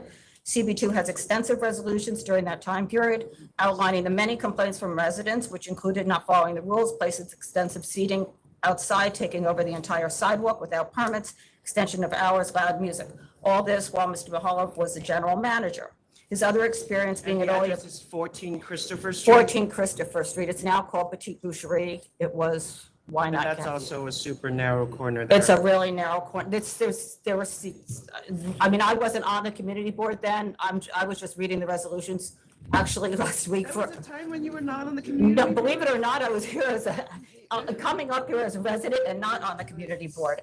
But I'm familiar with these just because I had to read all these resolutions last week for something else. His other experience being at Olia Pew and Boucherie as a manager in their early days, 2 other establishments in CB2 that have operated in a non-compliant manner since they opened. With all the licensed premises in CB2, it raises concerns that his management experiences with 3 places that have significantly negatively impacted residents for years, not one of which is free from complaints, and absent from the list are any of CB2's compliant establishments, of which there are many. Regarding the applicant's other restaurants and residential buildings, those are very different from the West Village, which has, like, right around the corner on Perry Street, old law tenement buildings and walk-up apartments, which are right adjacent to this. Everything here has residents up above it. If there are businesses down below, it's not a commercial area. His place in Midtown is in a commercial district, and the Upper West Side is vastly different with larger buildings. I think I can answer any questions, but that's generally. Thank you. Has Mr. Bernstein seen this letter that you just provided? No, he has not. She wrote it in response when we did the FOIL for these materials, and she saw that the case was cited. That's when she wrote the letter, so it was after the fact. She did email it in to all of you, I think, yesterday, but and intended to be here, but had to, could not make it. Can I ask a question? Sure. Okay. On the last paragraph of the first page of the letter? That's what I was going to say. Okay. That's what I If was you'd gonna like, go ahead, go ahead, go ahead. Well, Mr. Bernstein, before we hear from the residents regarding this letter that was just handed up, written by Catherine Quinn, who's very familiar with the Taylor case. And the last paragraph reads as follows. I'll read it into the record for you because you haven't had a chance to read it. Judge James then writes, that was Debra James who made the decision in the Taylor case. Moreover, even accepting petitioner's argument that the quality of life standard applies, petitioners cite no evidence before the commissioners that the grant of the permit to allow the service of wine would increase noise levels of patrons of or vendors' deliveries to respondent. Without agreeing with Judge James on this point in the Kaneko matter, I can strongly assert that Manhattan Community Board 2 and the numerous residents of the West Village who have written to the authority in opposition of this application have provided persuasive testimony as to the negative effect on the already high noise level on our neighborhood if this application is approved. So she distinguishes the Thaler decision by saying that the judge in Thaler said that there's no evidence that there was going to be a contribution of noise to impact the quality of life. In this case, we have ample arguments before residents that would be the case. But it doesn't matter. It doesn't matter because what the judge said is, even if they accept their arguments, but the judge did not accept their arguments because the judge found that it is not subject to the public interest Now, test. Mr. Bernstein, That's a critical respectfully, factor. I would differ with you. That's not what this letter says. I don't care what the letter Hold on. says, it's what the case says. Okay, I was just going to say that. I don't have the case in front of me. I have. Well, I the provided letter. the And what the letter says is that that there was no evidence presented at that time regarding noise. And that in this case, we do have evidence or testimony in that Let me regard. review Thaler, because this is a critical issue. And the other thing that makes it important, that space was on Hudson Street. Same Excuse me, street that I we're didn't on. hear you. The Thaler case involved a beer and wine license also on Hudson. Let me review what happened, because that was very important. The applicant, who was represented by a lawyer sitting here, came before you with beer and wine. Same residents, maybe not identical, opposed it, same issues, saturation, noise, traffic, congestion, we don't want it. The board voted to deny that application based on those objections by a vote of 2-1. Chairman Bradley voted yes, the other two commissioners voted no. Reconsideration was filed with a very clear explanation that my letter tracks substantially that the public interest test is inapplicable as a matter of law. What Ms. Rafferty said is completely incorrect. Her reading of the law completely incorrect. And the authority granted reconsideration, said, you're right, we made a mistake. It has to be good cause shown, and good cause cannot be those factors. And they approved the application. They brought in Article 78 challenging it. And Chair Fan, you submitted an affidavit in that case and said, we made a mistake when we first denied it. The public interest test does not apply. The due cause shown are the items that I list in my letter. It's an affidavit. All right, so let's talk about the 4 or 5 things that you think. I think there is sufficient doubt here in character and fitness and experience. I think that, the election last night Well, shows us. can I address those issues? Can I speak? Absolutely. I mean, it concerns me that you're here arguing case law. This is not that deep. to tell us that we don't have any right to decide this, but what you could have done is just agree with some of these tips and probably not be here. We agreed to all but That's your one. choice. We agreed to all but one. So would you agree to these? It's 7 to 10, background music only, no DJ, no live, no third-party promoters, no cover, no TV, sidewalk closed at 9 and on the Hudson side street only, the door of Perry used as emergency only, and soundproofing and bathroom waiver. So the only issue I have is hours, and let me make a proposal to you. When you approved that other one on Hudson, you approved it with 10:30 close. We'll do 10:30 close, 7 days a week. Okay. 10:30 close. I think we want to hear from some of the residents who.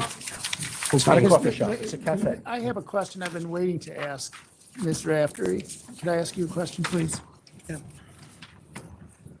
If you could help me, because I know you, this is a compliment, you're a vigorous defender of your community board, okay? On the last, Ms. Quinn writes that in the, I'll read this into the record. The addition of permits for roadway dining has been explosive in the West Village and in particular along the Hudson Street corridor where 552 Hudson is located. That's a true statement? That's a true statement. I mean, they're still going through their applications, but Okay. yes, that's a true statement. So in that addition to- corridor near 552, there is already outside dining? There's outdoor dining directly across the street. There's outdoor dining caddy. All these places that I mentioned, the 3 places that Mr. Bernstein mentioned as having the later hours. Yes. They, all but one has outdoor dining. One of those was before you, either last month or the month before, for an extension of hours. They ended up with, in a disciplinary case, they ended up withdrawing that. But there was so many complaints from the neighbors about noise outside, and they didn't even have outdoor dining. And it's those later hours. All right, and if you know this, what are their hours of outdoor operation? Well, so If this you one, know, if you this know. one had none. The outdoor hours are, we've had people closing the outside at 10 o'clock for the one place, basically at 10 o'clock. Okay, so you- And I just want to say, though, these are full restaurants. These are not coffee shops. The coffee shop closes and early, 9 o'clock. There, other coffee shops in the neighborhood. This is not a full service restaurant with full meals and everything else. So your rationale here is that they're a little bit different because they're a coffee shop? I'm not Well, testing you, I'm cross-examining. The rationale, yes, is that, well, one, for the outside, it's the impacts of the noise to the neighbors. The hours are not appropriate for a coffee shop, which is what this is, with sandwiches and small bites and charcuterie. In the evening, it will become a wine bar and drinking place without the food, and there are 4 of them catty corner from this existing now. Okay, thank you. Yep. And Mr. Bernstein, if we could allow the residents, because they haven't had an opportunity. Good morning, my name is Augustine Hope. I live across the street at 543 Hudson Street. And I just wanted to put some color on this saturation discussion that we're having, even though Mr. Bernstein insists that it's not relevant to a wine and beer. When I moved into the neighborhood in 1993 with my young family, out of the 1,356 retail spaces in the West Village, 145 were licensed at that time. Today, over 400 are licensed, with 458 active licenses currently. So we've gone from 10% of retail spaces licensed to 30% of retail spaces licensed. On top of that, the city is now seeing fit to provide for this outdoor dining program, which in effect doubles the number of seats. So we've in fact virtually multiplied by 6 the number of seats that are available for selling alcohol in the West Village. It's an extraordinary number. On Hudson Street, on this stretch of Hudson Street, it's not 30%, it's 50% of the retail spaces are licensed. In this building, if you approve this license, it'll be 75%. So the question is, at what point do we become oversaturated? I think we've long passed that point. What happens as a result of this is that all the businesses that can't take advantage of the outdoor dining program, all the dry goods businesses, the service businesses, which the business-friendly members of this committee, of this board would understand, they have no chance. They have no way of competing. So we lose our bodegas, we lose our delis, we lose our hairdressers, we lose our barbers, we lose our hardware stores. We've lost an extraordinary raft of businesses that support our community.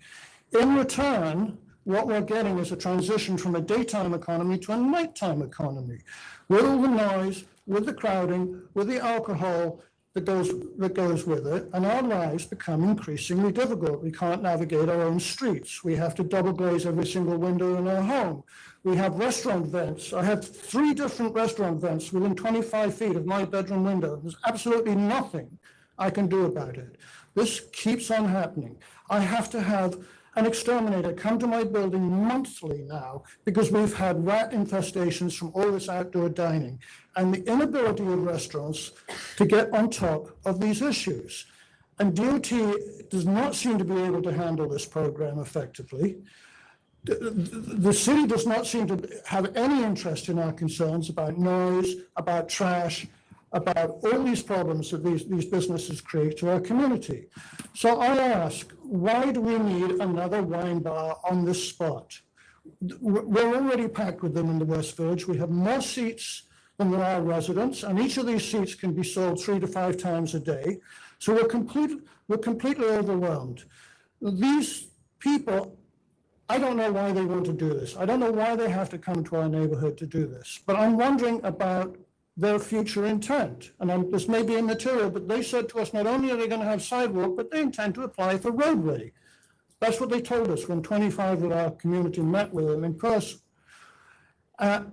Already, they haven't even opened yet, and they've already altered their facade in a way that I do not believe they're allowed to by landmarks. They put faux paneling on the facade.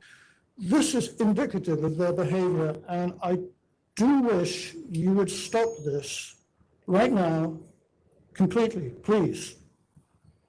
Thank you. Hi, I'm Lauren Katzen. I live right above the supposed Perry Cafe or what they want to. What floor? I'm on the 2nd floor. Okay, so Part- right above? Yes, apartment Okay. 2H. So I'm on the Perry side. Okay. How many apartments are there in that building? I do not know. Like Okay. I've only lived there since December, and I think this construction started quickly thereafter, but I can surely attest to the noise. The building's pretty old.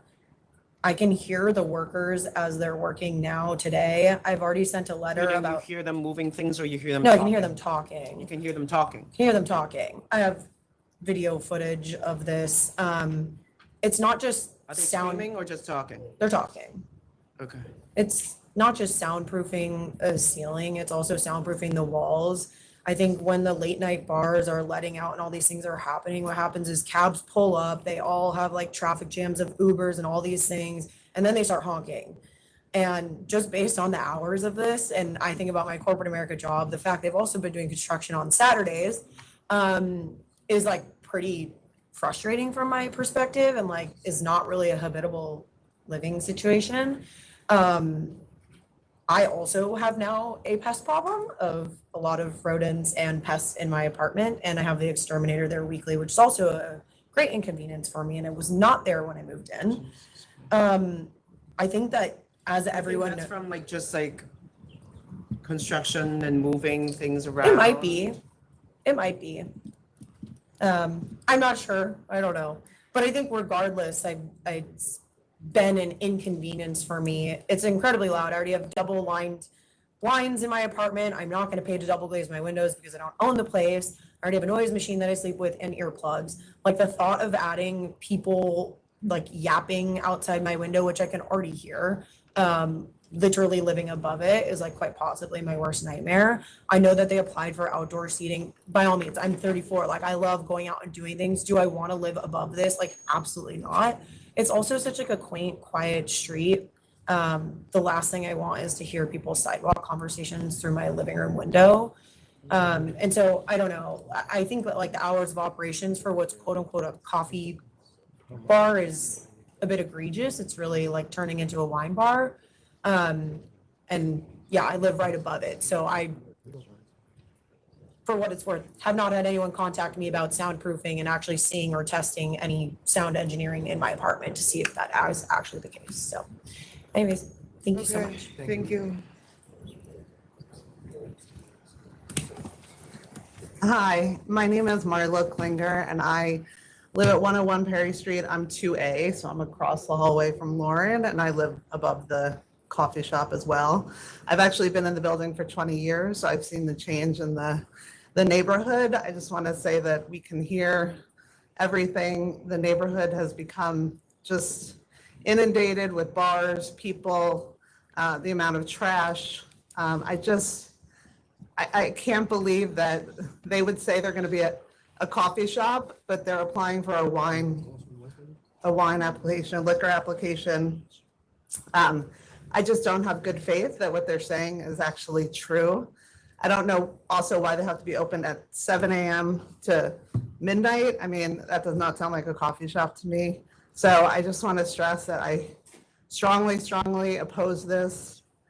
Perry Street is a nice residential street. We've never had any seating there. I think it would really be terrible. And there are 32 apartments in the building, actually. Okay. Thank you, ma'am. Yeah, thank you.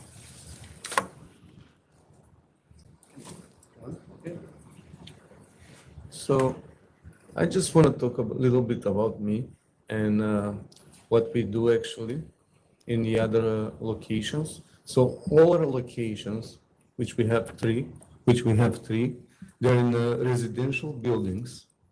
And the first one is since 2019, when I left Petite Boucherie, actually at that time Dominic Bistro, someone mentioned my name.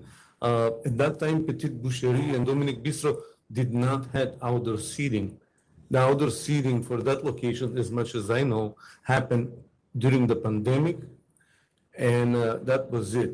So my operations are strictly professional and respectful for all the tenants in all the residential building, even Upper West Side. It's not only one. My building is like 7-floor building. We have on all locations we have 2 a.m. permit, but we never use the 2 a.m. permit. We always close earlier, like before midnight, especially in the Upper West Side. We close like before midnight. So we respect our neighbors. We help and we are asset for the neighborhood. I understand the concern of the tenants in the neighborhood, but I also have like a lot of friends and people that they know how we operate. Also, for the outdoor seating, I think that the tenants, they saw a drawing that our architect made when he first did the drawing, how many seats by the code of the DOB and the Department of Transportation can fit that outdoor. But that's not our intention, because we don't need 44 seats outside. And we still haven't like, even because Donald said like, Mickey, it's early like to think about the outdoor seating. We have to like do steps before like, and we don't want to turn that corner into outdoor like restaurant. Even though everyone has like so many seats outside, we're gonna have like few seats.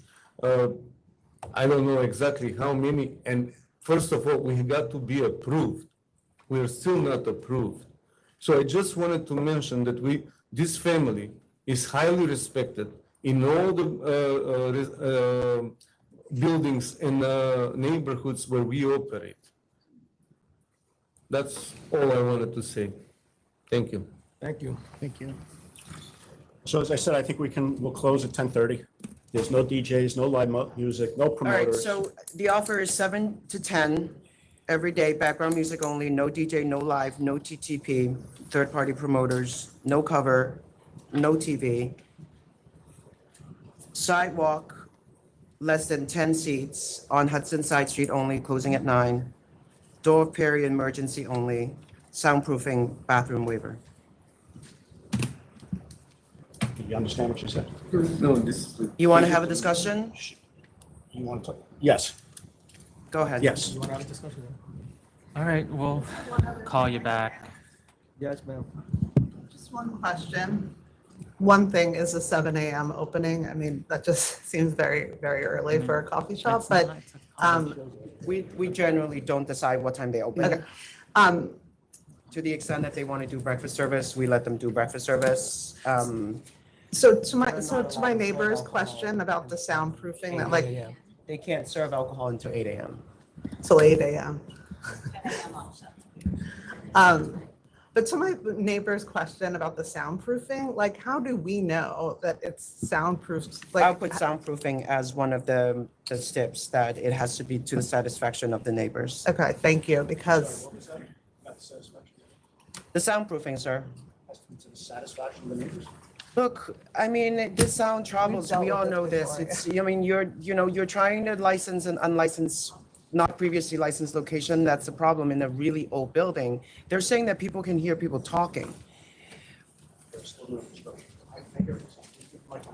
Okay. All right, sorry, everybody. We do have an Arabic interpreter here for item number 44, Smiley Convenience and Tobacco Corp. 44. 44, Smiley Convenience and Tobacco Corp. Are you the interpreter? I don't know. Maybe they don't understand me. Smiley Convenience and Tobacco Corp. Let me see who signed in for that. Right. All right, call the next. Is Victor Molina here? Yeah. Oh, they stepped out. Right. All right, No, let's call the next one. That's the attorney for, I have to recuse myself from this case. Okay. Which one are we on? 44? Opposing counsel. Calling 40, yeah, 44. Are they here yet? Okay, we'll move on. I'm sorry, sir. Yeah, I'm here on that one. Sir, what are you? What's But your client's not here? For Smiley? Yeah, for Smiley. Yes, are your clients here? They were here this morning. They had some kind of emergency, which they're not appearing. All right. Do they need to be here? Can you contact them and I'll call you back up? Or Are they coming or not coming? yeah. I'll try to reach them and see if it's possible. All right. But I mean, Oh, no, it's okay. If they don't come, know- we'll just send the interpreter back. It's fine. If they're not coming, it's fine. Yeah, we just got a call from they had an emergency. They were here all day. And Okay. They're not coming. All right, so are you adjourning? Do you have something else? No, I think we can, all right, do they? What number? It's at 44. It's 44. It's Smiley Convenience and Tobacco Corp. They just have a proposal for a cancellation and bond. Well, it's $10,000, Okay. not cancellation and bond. No. This is, Wait, they want to go to cancel and bond? They I'm want so to, confused. sir, No, I think we need to hold this over. sir, put this over. Let's go to another date, all right. okay? And review the He's record. saying he's offering cancel and bond. Yeah, he's offering. You want to cancel and bond? Yeah, as opposed to revocation. Okay. All right, is the place closed? And I'm sorry, just for the record, you've recused yourself, right? I'm Commissioner? recusing myself from this Okay, case. Sorry. Okay, so it's cancel and bond, and you have to put your license, you have to surrender your license. Yes. Okay. Can we make sure the license is surrendered? I gotta wait for that, Uh, man. Oh, No, Commissioner Can I Masters. speak? Yeah. I'll accept that For cancel- because you've offered it, okay? Yeah, well, they had to ask for revocation. They don't want revocation. They want cancellation. Okay. The thank you. authority had asked for revocation. What was that? I said the authority had asked for a revocation, and they wanted no revocation, but a cancellation. It's over. It was supposed to be a $10,000 CNC. All right, thank you, sir. Yeah. The Arabic interpreter, Jonathan, can you tell him thank you? That he can go? Because no one else needs an Arabic interpreter here, correct? Okay. All right. That was weird. Next is number 5, Fine Wines and Spirits Barrels Inc. Uh-oh. I'm sorry, which case? Number 5, Fine Wines and Spirits Barrels Inc. Oh, yes, indeed. Good morning.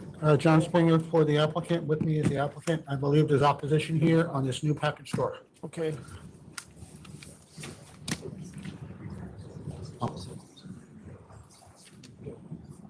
You opposition, sir? Yeah. Hello, my name is Queen Jen from Zaynigan Wine. Just speak up. Oh, okay. Yeah. Where are you from? Okay, from Zaynigan Wine. Okay, I know Yes. it, I know it. Okay, my landlord forced me to move to my new location. I have asked the landlord to stay in the old location for many times. The landlord let Citibank to stay, but we have to move. The moving has severely damaged my business, and it takes time to rebuild my business, and I strongly oppose the application. Okay, so you did a removal Well, recently. yeah, I'm from that location. We have a liquor store from that location. Then the landlord forced me to move. And then after we move, they Can I put a ask my new. question? Let me ask my question. I heard your story. So there is some allegation that you expanded at the new location, is that right, or No. not? No, we're moving from that location to a new location. And then, You moved already? yeah, we 5715 Sunrise Highway is your new location, right? yes, we'll move from 5801. We used to be in 5801 Sunrise, that Oh, I location. see. So We they're moved- trying to open a store at your old location? Yes. I understand. Correct. Okay, Yes. got it. Okay. All right, thank you. I'm sorry, I The just stepped landlord wants you outside to for a move. moment. I Oh, represent that's Sang You represent Liquors. Zhang? Sang Liquors. So who's Gen- the landlord? Is he the landlord? He's not the landlord. So why did, that's your client, sir? Mr. Brissett? I'm Mr. Zhang's attorney So for, why I did the represent Sang landlord- Liquor and Wine Why did the landlord make him move? in opposition. I know. They were doing work in the shopping center. They were renovating the shopping center. Okay, and they forced him to move. They forced him to, he moved directly next door to this shopping center next door. Although they were renovating the shopping center, and they were doing, I think, a substantial renovation to the shopping center. They did permit, like, Citibank to stay. And They- there's now a new owner at the shopping center. Correct. The new landlord took possession, took ownership of the shopping center. They did some renovation work. The lease had expired. They wouldn't renew the lease for Zhang Liquors. They wouldn't discuss him coming back into the shopping center, although they did permit Citibank to stay. All right, so again, I'm sorry, I just stepped out for a moment. I'm in opposition to Fine Wine and Spirit Barrels, Inc. As I just indicated, I represent Zhang Liquor and Wine, Inc. And the proposed location is at 5801 Sunrise Highway in Holbrook. There are 15 liquor stores already operating within 3 miles of the applicant's proposed location, and I attached a list of those stores to my submission. For 10 years, Zhang Liquors, as was just indicated, had operated at the location that's currently being applied for by the applicant. On August 19, 2022, the then landlord, BDG Sun Vet, refused to renew the lease and advised Zhang that they had to vacate. We gave you that letter that's attached as Exhibit B to my submission. In 2023, Zhang moved its business to 5715 Sunrise Highway. That is in the next shopping center, which is next door to the shopping center applied for. Within Zhang's new location, as I said, it's a shopping center. There's a Stop and Shop, which provides one-stop shopping for consumers. The move did severely hurt the business of Zhang Liquor and Wine, which is in 0.4 miles of the applicant. its sales have decreased, not only the sales decreasing since 2021, but due to the forced removal, 2023 sales are less than its 2021 sales. And its 2024 sales for the entire year, I provided you with the number for the entire year of 2024, are only $453,028. Yeah, but meanwhile, he's competing against Beckendorf or Holbrook Liquors, right? Well, these are stores. Meanwhile, we've got Holbrook Liquors looming above everybody with like $14 million a year. Holbrook? Yeah. No, I have $107,000 in 2020. Okay, on my sheet, it shows $14 million is 1.7 miles away from your man. He's talking about this store. I'm sorry. I'm looking at the. He said he's Holbrook, right? You're Holbrook? Maybe Beckendorf. maybe that one. Beckendorf. Beckendorf. There's two Holbrook. Oh, that's Holbrook Liquors. Yeah. Holbrook Liquors is 1.7 miles away, approximately. Holbrook Liquors I have Your gentleman, and that's By 14 Costco. million, which by Costco. is like an eclipse. And that's, Beckendorf is by Costco? And the Holbrook Liquors by Costco. All right, so the Holbrook is by Costco. Okay. Okay? I'm just saying, there's some massive revenue builder very close to your man. Yeah, well, Affect everybody's. they're close to, well, and all these stores are in that area. As I said, within a 3-mile radius, we have 15 liquor stores. You're conceding that he did make a profit in 2024 over 2023. I'm sorry? You are conceding that he did make a profit in 2024 over 2023. Zhang? Yeah. Well, he was closed for a period of time. Okay. He was closed down. Okay. So, that's not indicative of the business. And since 2023, he's trying to rebuild his business since he reopened at the shopping center next door. He's trying to rebuild his business, and that does take some time. I also want to point out that, if you look at some of these other stores, you have the old Spirit Shop. Its sales have decreased every year since 2020 through 2024. Old Harbor, 2.2 miles from the applicant. Sales are down from 2023 and 2025. They appear to be below the 23 and 2024 sales. I didn't get any response. Bayport Wine and Liquor is 2.4 miles from the applicant. It has flat sales showing very minor increase between 21 and 23. I also want to point out that in July of 2024, the board approved the removal of Quench Liquors from a 1,000 square foot store to a 4,920 square foot store. That's located at 217 Waverly Avenue in Patchogue. That store is 2.4 miles from the applicant. So with the size increase of Quench Liquors, the store, there's been a substantial amount of retail liquor store space added to the area. When we look at the demographic report, which I provided to you as Exhibit C, shows that the population of the area has decreased in recent years within a 3-mile radius of the proposed location. The 2020 census population decreased between 2010 and 2020, by 1,169 people. Likewise, between 2010 and 2020, the census reports the population within a 1/2 mile, 1 mile, and a 2-mile radius of the applicant's location have decreased. Okay. We don't believe that there's been an increased demand for alcohol in this area. Population has not increased. It has shown a slight decrease. And since Zhang Liquors was forced to move its location, and it's moved right next door to a viable shopping center with a large Stop and Shop, it should be given an opportunity to rebuild its business. Okay, Thank you. thank you. I think there's one more retail liquor store here in opposition.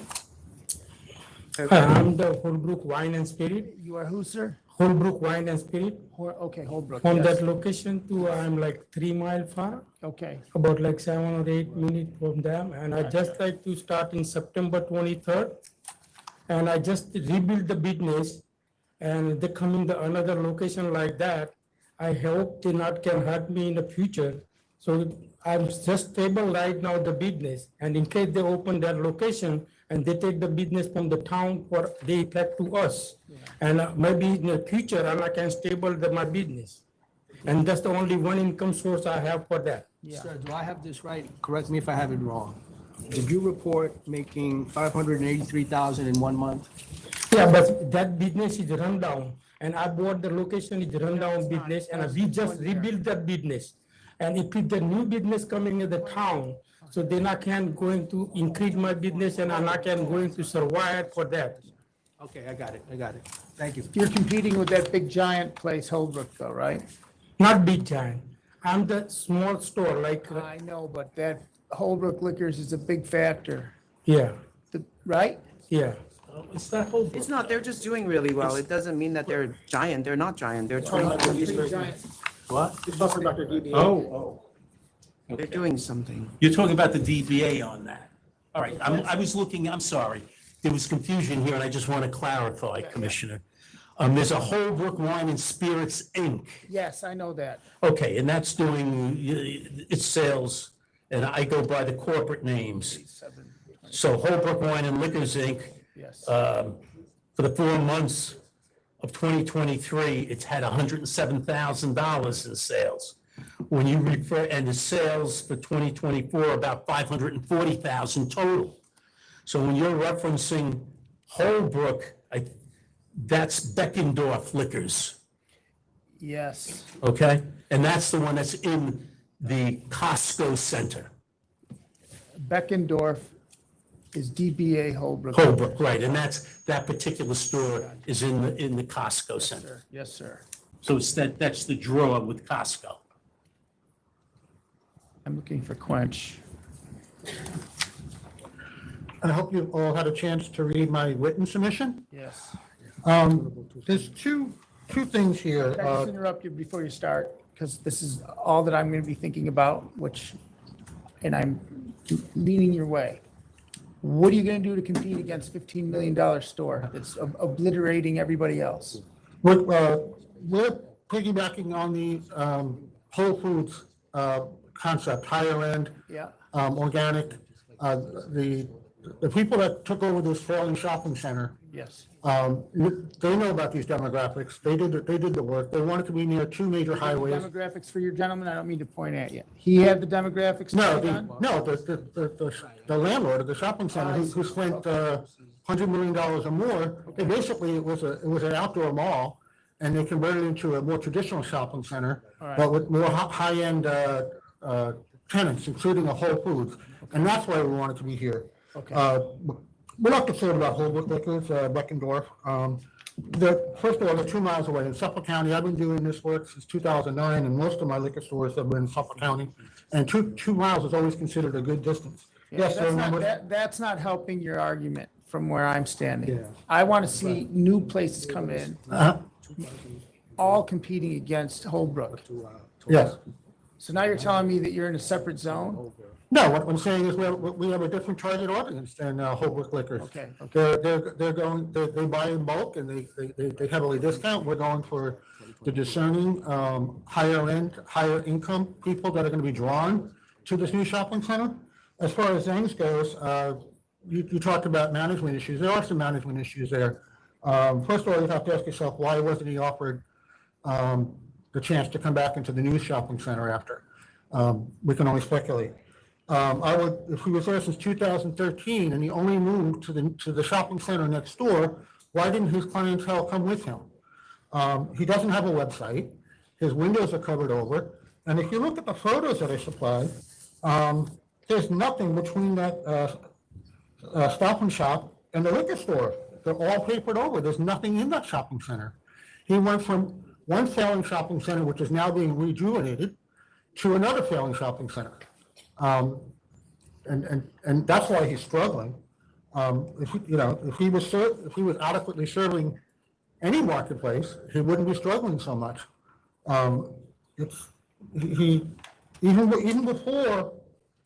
Even before he moved, he was declining.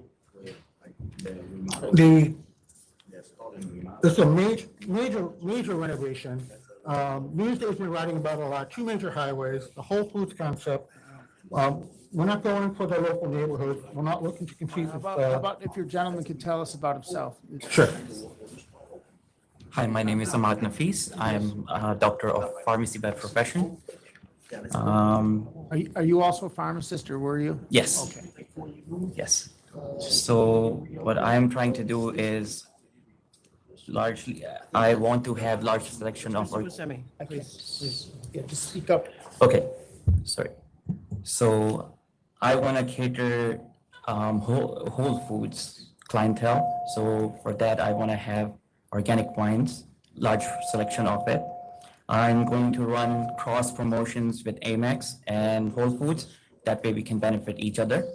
I'm gonna work with Google Business to improve our SEOs. Any retail store success is parallel with exceptional customer service. So my goal is to provide that. I will have How many employees? I'm sorry? How many employees? I'm gonna have 3 employees and myself as manager. So you're a pharmacist, you have your own business, or you work at a hospital? No, I work at a hospital. Okay, and you're not going to continue working as a pharmacist? Upon approval, no. I will keep my license, but I'm gonna. Oh, that's what I was going to ask you. Yeah. How do you keep your license? How do you maintain your license? What are the requirements? Just renewing and completing live hour CEs, which is 44 hours to be exact, so Okay. that I can manage every 2 years. All right, but you don't have to actually work? No. All right, sir, you live almost an hour away from here. Why are you opening a store in Holbrook? It's Whole Foods. As a customer, I'm a huge fan. I've seen their clientele. You drive an hour east to shop? I find that kind of hard to believe that you. No, live in Nassau Whole County. Foods is right next to me, like 5 miles away. It's just there was an opportunity available an hour away from my house. I don't have, unfortunately, any location in Garden City where I can open a store. So that was the only thing. Whole Foods is opening up in Holbrook, and I just want to open another. Yeah, I understand, but you heard what the lawyer said, right? That there was a store there and it was removed literally right next door. So you're not actually, that store doesn't need to be replaced because it's still right there. Yes, So but the market, Mr. Zhang is saying, or the opposition is saying that they are trying to improve since they are moved out. You can check Google right now on Zhang Liquor. There is 0 Google reviews. Today, in today's world, everything relies on reviews. And what I'm trying to get at, if they're saying they have trying to improve, it's not been improved. I understand, but you have to understand that our decision standard is public convenience and advantage as far as Yes. justifying that there has to be growth in population or growth in demand, and I'm not seeing that based on the numbers I have. in front of me. Yes, Mr. Chair. What I'm gonna say is Mr. Zhang's liquor store has been having a hard time attracting Stop and Shop customers. I highly doubt that they will be able to attract any customers across from the other shopping mall. And in addition to that, there's a Starbucks. For public convenience, there's a Starbucks in Stop and Shop. They opened another one in my shopping mall just for public convenience. It's exactly 0.3 miles away. I would defer to the people that bought the shopping center and spent this kind of money, that they're risking this kind of money, they see the demand. They wouldn't take a failing shopping center, basically knock it to the ground and build something brand new, spend that kind of money, if they hadn't done their homework and determined that there is demand for these types of products, these types of consumer draws. They knew there was a shopping center right next door. They didn't buy that shopping center. They bought this shopping center. All right, let The me shopping center, Mr. Zhang, is failing, and it's going to continue to fail. To deny the public an opportunity to have a quality store near this new shopping center with the Whole Foods. There are 15 stores within I 3 have to ask you miles. another question. Yes. Could I ask your principal another? Yes. All right. Yes, sir. You're an educated man. Yes. So I want you to tell me if you can, because why does Holbrook Liquors do so well? Holbrook Liquors? Yeah, why It's are, right why, next are to they, why are their numbers out of all proportion to everybody else's? Just because it's Costco clientele. Did you research what they do? Did you research what Mr. Zhang, and I don't know if it's true or not, you said Mr. Zhang has no Google reviews. What do you know about Holbrook? What's their secret? It's I know more towards anchor stores and their clientele. Okay, all right. So I'm just catering towards both who's like Holbrook is doing so much better because they are next to Costco and they exactly target Costco clientele. All right, okay. And they discount. They're like Total Wine. They discount heavily because they buy. Okay. I just wanted to know if he was up to speed on that. Yeah. I'd just like to clarify, because it was said that the store is all papered over. I'm sorry. The store is all papered over, and that's really not, the photograph you see is some of the shopping center is under renovation. So a lot of these stores are papered over. Zhang's Liquors actually is one window which has advertising in it, and one door which shows advertising on the door. So it's not papered over.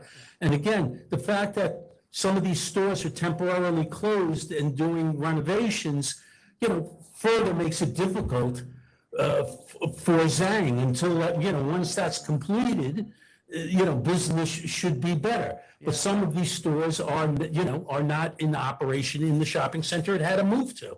So, it's had a difficult time, and it should be given that opportunity. I mean, it's next door. This isn't, we're talking about liquor stores. We're not talking about supermarkets. We're not talking about pharmacies. And there's a certain standard for liquor stores. And that's public convenience and advantage. And you go through a particular analysis to get to that decision. So, just the fact that it's a shopping center, it's nice that it's a shopping center, but that's not the end all to this. Right. But protecting any stores is not a reason either. Sir. Right. Yeah, but there's Yes, no- and I it's not agree with justification protecting store. The for it. question is, are you really seeing a demand for alcohol other than this one liquor store that's doing whatever, I'm sorry, I forgot, 15 million or whatever it's doing? Next door to Costco, what are the other stores looking So like? do we give up and nobody attacks the 15 million year store? Do we all Alright, give well, up? They're not here I'm protesting. not so saying, I think look, we need I'm to not talk a, too much about it. no, you never give up, but All right. there's no other store next door to Costco. I think the members are ready to vote. Yeah, and Costco makes the difference. So, Commissioner De Leon. Say again? No, I don't see the public convenience and advantage, sir. First of all, there are 15 stores within the 3 miles. I was a little confused at first. I thought that this new applicant was replacing a store that had gone out, but that's not exactly the case. It's replacing a store that had to move next door. I got that cleared up. And absent Holbrook, which is doing phenomenal, 14.6, there's only one other store that I show as showing a profit. I didn't get 2 responses from 2 others, or 3 others are in the negative. So, there's a lot of stores within a close area and the numbers don't seem to support bringing in another store. Although I think Commissioner Meyer makes a good point that we have this giant there, and I certainly would like to see them have some competition. I'm just not seeing the public convenience and advantage, sir. So respectfully, I have to vote to deny. Commissioner Maya. Yeah, I would vote to approve. I think it is a public convenience and advantage to have competitors. If it's even true, and whether it's true or not, that they are discounting, I think Mr. Springer mentioned they're discounting like Total Wine, which is the ultimate giant on Long Island, as far as I know. So anybody who competes against a giant is a public convenience and advantage in my book. And they're in a big, an out of proportion revenue obliterates the field, which is another reason why I think it's a public convenience and advantage. So you seem to have done your homework. So I would vote for you. All right, I'm going to vote to deny. I don't see public convenience and advantage. There's no increase in sales, no increase in population, and that there is a store that used to be there, but it's only moved literally down the street. So I'm not seeing public convenience advantage or a need for another additional store. As we keep mentioning, there are 15 stores here within 3 miles in Suffolk County. So it's been denied. Thank you. Thank you. I don't see Mr. Bernstein. So we have another item that needs an interpreter, that needs a Chinese interpreter. That number is number 11, Seven Hills Hospitality LLC. What happened to Bernstein? I don't see He him. didn't come back yet? I guess they're still there. Okay. What I'm number? trying to see who, number 11. 11? All right, here we go. 你好，我是那个中文翻译哈，然后等一下如果需要的话，可以给大家做中文的翻译。 All right, so you're the interpreter, correct? And I've been told, though, you don't do continuous, What does that mean? which means Simultaneous? No, so basically so what- she's providing a synopsis. It's not like, simultaneous. So it's translation. kind of what you have to do within virtual. It does later, basically. So what do you want to do? Oh, I can't. Is that sufficient or not sufficient? No, I mean, it's like what we have to do with the virtual interpreter. We Oh, pause. she doesn't do simultaneous, so we have to stop for her to do that, which is fine. And who needed the interpreter for number 11? got the Wait, wrong notes here. for number 11, Seven Hills Hospitality LLC? Oh, 11号有人需要中 Seven. 文翻译吗？ They need a, Where's the Are you opposition guys for the this at? applicants? No. there's- Yes. Yeah.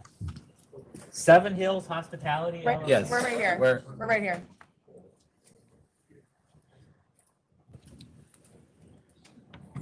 Who requested an interpreter? I think one of the opposition.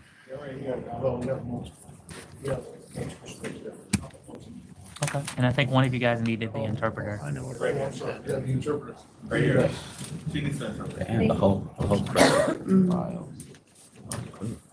All right. So again, say a little bit and pause so that she can Just like interpret. the opposite, put your names on the record. Introduce yourselves, please. Hello, my name is James O'Brien for Seven Hills Hospitality. Okay. And you're the applicant? Yes. And you're? My name's Gretchen Thomas. I work for James in a marketing and consulting capacity for the restaurant and for the new venture. Got it. All right, thank you.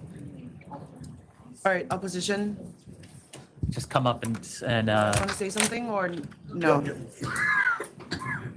Hello, I work for El Viñedo Corp. We are located approximately 1,000 feet from the applicant. Evergreen? Well, no, we're El Viñedo Corp. Oh, Jesus. Yeah, There are 2 stores within. there's a 500 square foot store away, and then we're 1,000 feet away. 1,000 square. And there's another 1,000 square foot Yeah, I store see. also. Okay, sir, do you have something to say? I just wanted to point out that if you look at a mapping of the area, they're right in front of their location. It's actually like a bus depot. There's nothing in that whole area. There's apparently city planning that hasn't been decided on yet. And that could end up being something maybe 10 years down the line. If you look at the population density to the area, there hasn't been growth. And the business that I work for has been steady business, but I wasn't able to help report the numbers for this year. That's been really declining. So I just wanted to add that to our opposition request. Thank you. Sorry, your points was that, tell me about the bus depot again. Why is that bad? Well, it's a family neighborhood, but there's really no walk-through traffic on Columbia Street. And whatever is there, it's very little business, considering that the With the one store is actually across the street from the applicant. And then we're 500 feet from that store. Right. You're on the same side of the street? No, I'm actually on Union Street. So it's 2 blocks from the applicant. Okay, got it. Okay. Great, thank you. Of course. Oh, I'm on the Should we wrong respond page. to? No, Not yet. no. Go ahead and. Yes. Hi, my name is Iwei Shu. It's an evergreen liquor store. Okay, so you are the closest store. Yeah. How close are you? 有多近？ 500 feet. 500 feet. 500 feet. Is it like across the street or on the same side of the street or what is it? 是街的同一边儿，还是说是在对面？好像是对面。Across the street. Okay. It's across the street, down the street slightly, right? On the same block? 是在同一个街区的是吗？隔了一个街口。Should it be 1 block away? 1 block. 1 block away, okay.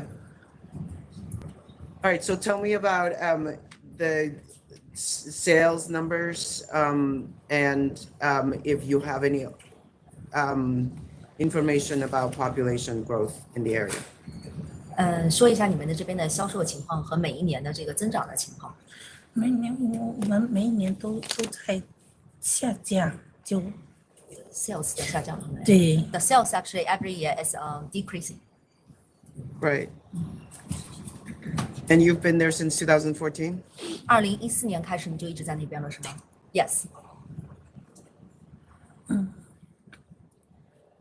All right, is there anything else she wants to say? Is there any comments on population growth?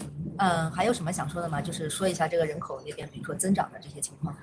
人口增长的不觉得，因为我们那里就是说住家比较少嘛，住家比较少，所以人口就比较少，而且就是说我们现在什么东西都在增加中，但是我们卖的货的价钱没办法增加，所以利润变得很低那种的这样子。Because they have the millions the residential there, and rentally, everything is increasing, but our price actually cannot really be increased, so our profit is getting lower. Okay.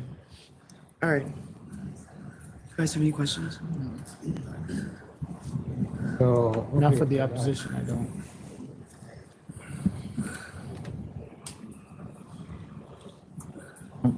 Okay. Thank you. Thank you very much. Sir, are you representing another store or you're with him? No, not you, him. I'm with you. You're with him? Okay, great. Thank you. Thanks for coming. So now the applicant can come up and respond. All right.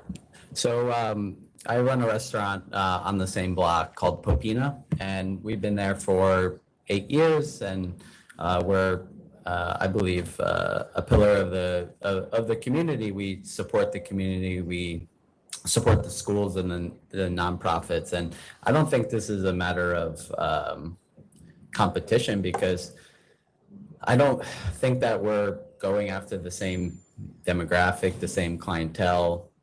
I think the protests against our store represent the neighborhood maybe 10, 20 years ago, and I'm trying to tap into the community that's there now and that is moving in there. So I don't think, I mean, I get it. We're in Brooklyn, so the stores are close, but like, honestly, I could go in both of those shops or eat all 4 shops around, and there's not really the same product. Like we're gonna serve fine wines, and we've kind of built that clientele over the last 8 years at Popina.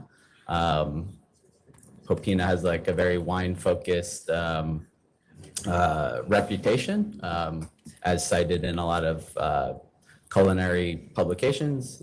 So I just think that we're going for like a different demographic. So I don't like really look at it as like competition. I think the neighborhood is also evolving, and I think part of. Can I just clarify, what's the size of your store? Because there are differing information in the materials.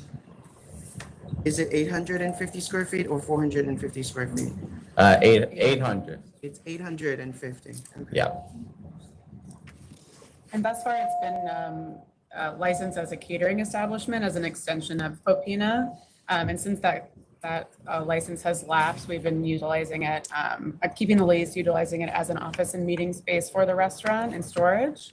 And now we'd like to continue activating this commercial space in service of the community, in service to our customers and our guests at the restaurant, on their Would request. you for the agree retail to component. limiting your shelves to organic and biodynamic wines only?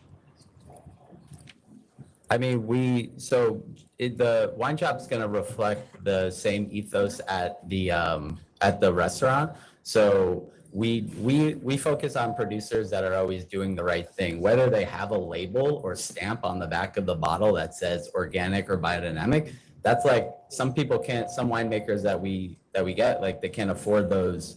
So I think saying that I'm gonna only do that is unfair to the small artisan producers who don't really like classify like what kind of wines they are. So is that a no? No. Okay. But I could say that, like, again, if you go in the different shops, like I would say like a good marker could be like pull up the Popina wine list, and if you pull up the Popina wine list and you go into either one of these shops, you can't find any overlap. So we actually have a lot of people that come to the rest. Would you agree to no overlap? Sure, but how do I know? Like, I won't carry Yellowtail. I won't. Usually, if they want to, they provide you with a list of their SKUs as of today, and then you're not allowed to sell those. And generally, if you're Sure. saying you're offering something different, then you're not selling brand name. I'm not selling brand names. To not buying from certain big wholesalers, or there's a way you can frame it out. You can also say, I'm only I selling think we're wine willing that's to on my negotiate menu. on a non-compete with regards to inventory. So there's no overlap in our inventories for sure. I don't know if we can go the distributor route, because there are some wines that are provided only by certain large distributors in the city that maybe certain retailers would purchase and we wouldn't, and vice versa. Also, Is there a certain percentage of New York products that you're going to sell? Excuse me? Is New there a York certain percent products. of New York products? You know, a lot of our wines, to be honest, are coming from out of country, like Italy or France. Like, we're dealing in the fine wine world, and I love me a Finger Lakes Riesling, but I don't think it's like there to. I don't think a New York product, like New York wines are at a. I think more spirits would probably be something that we'd be interested in curating at the shop rather than New York wines. Very, I like your candor.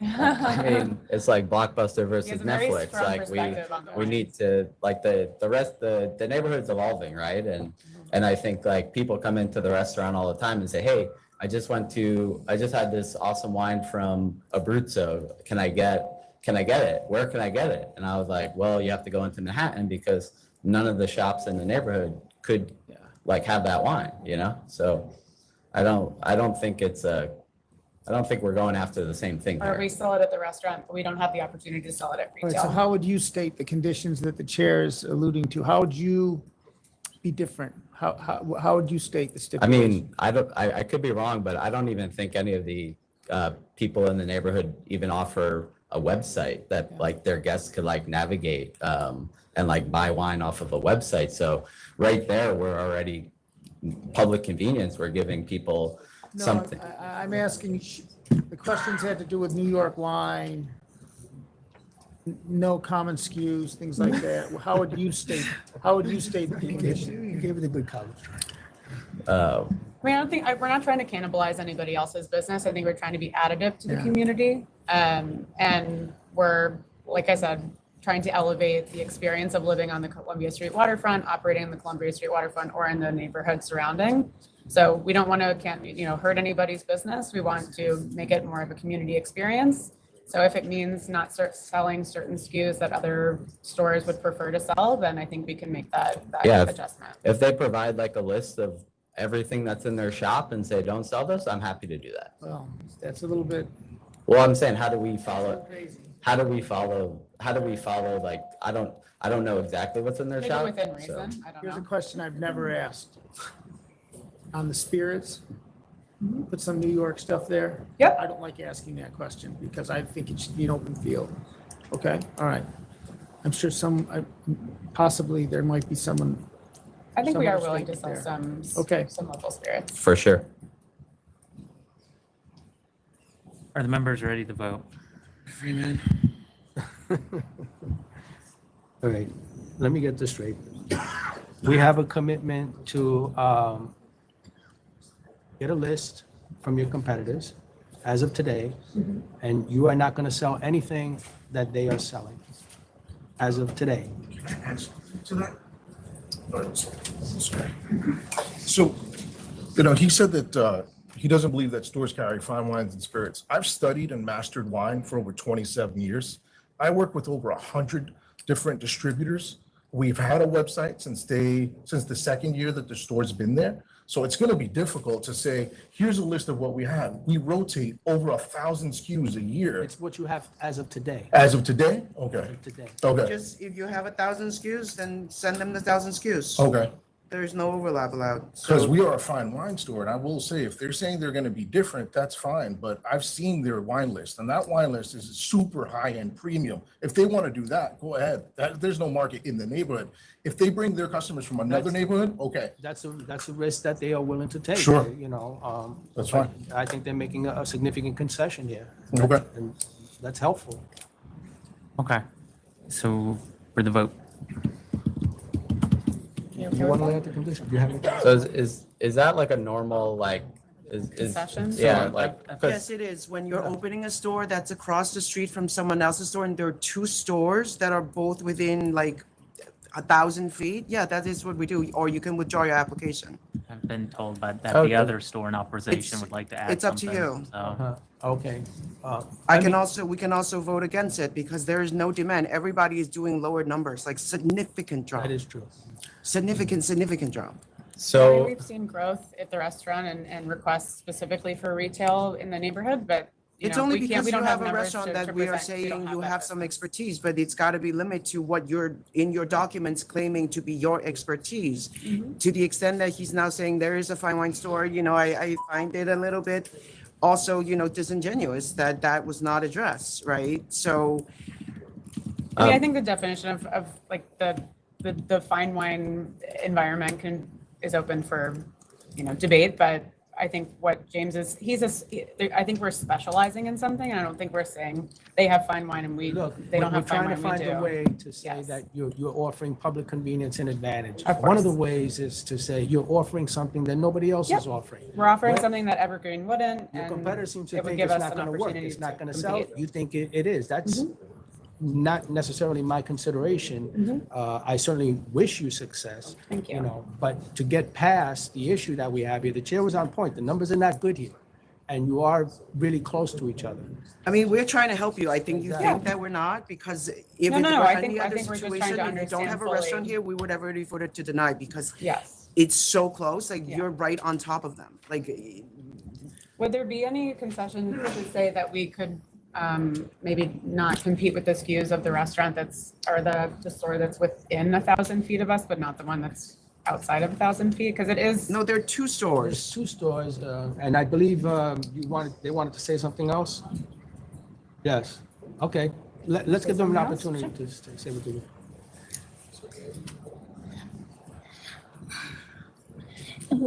我刚才听到那个人说他有的红酒有的不卖了什么的，但是我想呢，红酒了我们也卖了很多种嘛，都跟他们就说的，客人如果没有这种，他们也会买相似的红酒在我们店里面嘛。是，而且那些烈酒的，而且都是差不多卖的都差不多了，就变得竞争就变得很大了。已经我们生意不是很好了，竞争就变得更大，而且我们那里已经有2家的店了嘛，2家店如果他再开的话，就而且距离很接近的这样子。as I previously mentioned, is that our profit is already lower at this point. And in that area, actually, we already have two existing the companies, including one is mine. And if the new company will come here, so that will be 3 companies there. So the competition will be really serious. And you know, our products are pretty similar, like the wines and everything is pretty liquor, everything very, very similar. So I think the competition will be really severe and our profit will be getting further lower. Okay, thank you. Thank you. Members ready to vote? Commissioner De Leon, if you would like to start. Can I just add one thing? Sorry. It just might be, it actually is a very unique situation that might actually help shed a little light on. So during COVID, when the SLA allowed restaurants to sell wine to go, we had, we popped up a little, we popped up a little like market because we weren't allowed to sell inside, you know, within the SLA guidelines. And I believe that I'm curious to look at the numbers of the competitor or the people protesting during that time, because we were in fact selling. All right, all of that information was in the materials provided for today. All right, so if the members are ready to vote. Yeah, one question before we vote. You're willing to make a stipulation, but that's at your peril, right? You're willing to have some, right? As long as that's there- at your peril. As long as there's rules, I'll follow them. Okay. All right, Commissioner De Leon.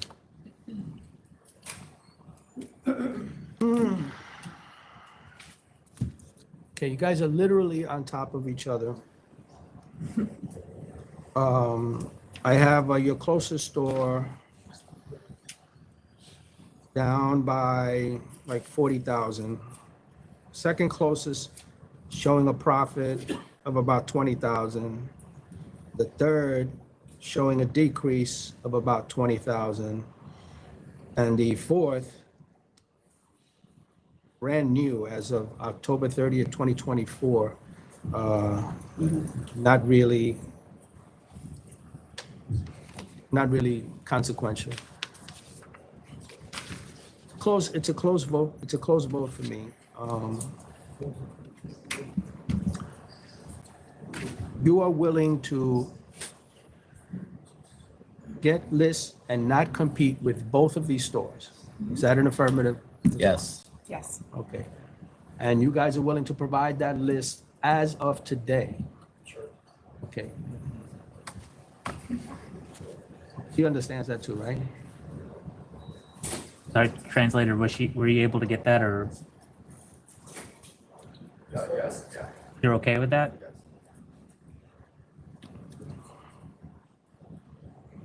I think with that concession, I give them an opportunity. You would, with those concessions, I'll vote to approve. I hope it works. Your competitors don't seem to think it's going to work. As I look at the neighborhood, you got construction on one side or something like that. It doesn't. Most people is completely on. Yeah. There's no residential. Yeah, but that's the risk they're willing to take, you know, and they're not going to be competing with you in terms of what you're selling as of today. That's important, as of today. So I don't agree with that. I think that there's not enough numbers there. And I think it's going to hurt either one of three is going to get hurt. Well, but that's not the standard that we have to. We're not here to protect anyone. Oh, no, I know, but public interest is oversaturation, because if you look at the order. Sorry, I'm trying to explain. We have distinguished them from you. They are not going to compete with you. They're going to sell different products. They've agreed to that. That's a lot to concede. Sure. That is a lot to concede.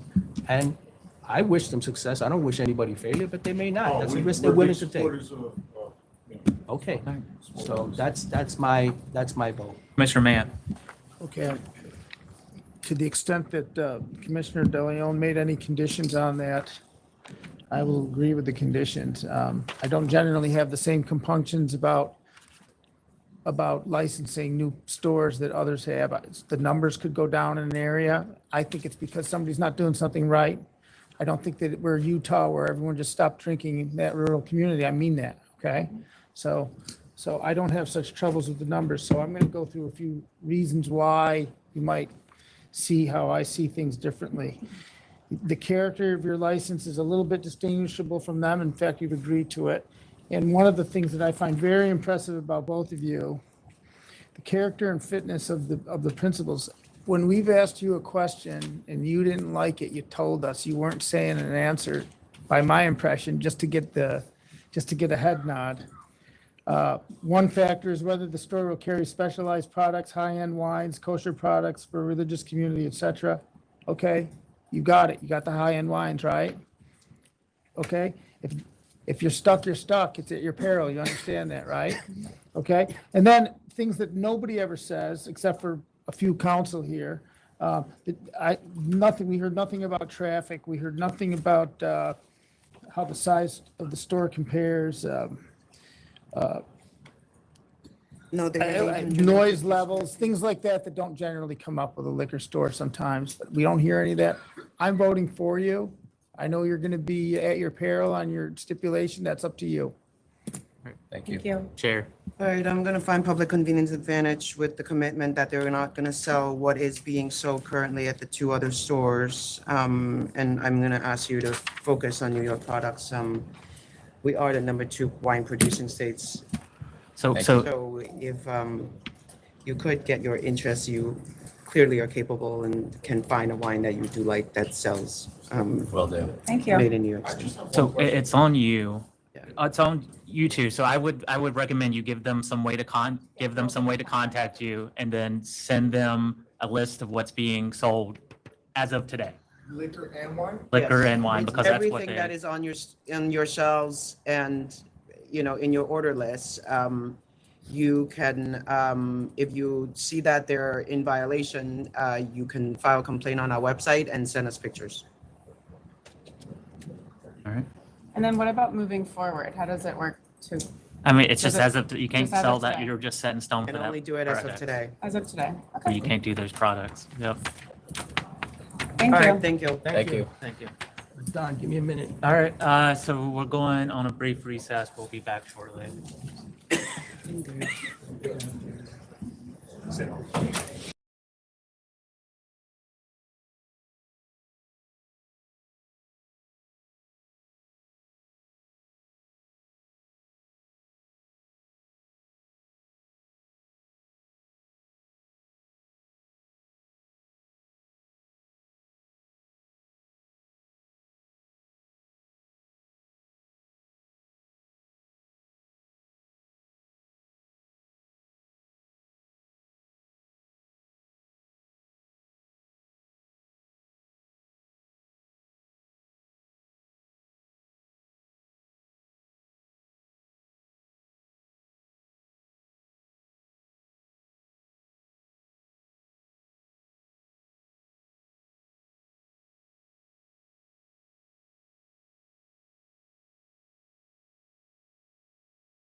All right, we're back on the record after a brief recess.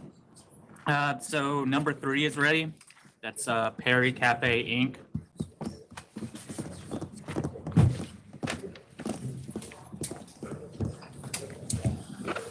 So I've discussed your proposal, Chair Fan, with my clients. Our concern, of course, is that we don't want this set up for failure. We want this set up for success. What we would like to do on the hours is we would agree to end beer and wine service by 10 p.m. We'd like to let people stay till 10:30. So last call would be 10, and everybody would be out by 10:30. The other stipulations that you proposed are acceptable. With respect to the soundproofing, what we would be willing to do is say we'll have soundproofing and we'll comply with the noise code, which is what the law requires. Okay. And are you speaking for both parties or just for your I client? have had no contact. Oh. I mean, this. Okay. All right, so as far as the soundproofing, what about an outside consultant to do testing? You get someone to do sound testing? Yeah, of course, Yes. with the codes of New York City Department. No, I understand. Yes, we can have someone do sound testing. Okay. So that's going to be one of the conditions before you can pick up your license. To what do you want us to do? To finish the soundproofing and get the testing done. I think you would basically submit a report as a condition, correct? 10 o'clock close, 10 o'clock last service, 10:30 close, bodies out.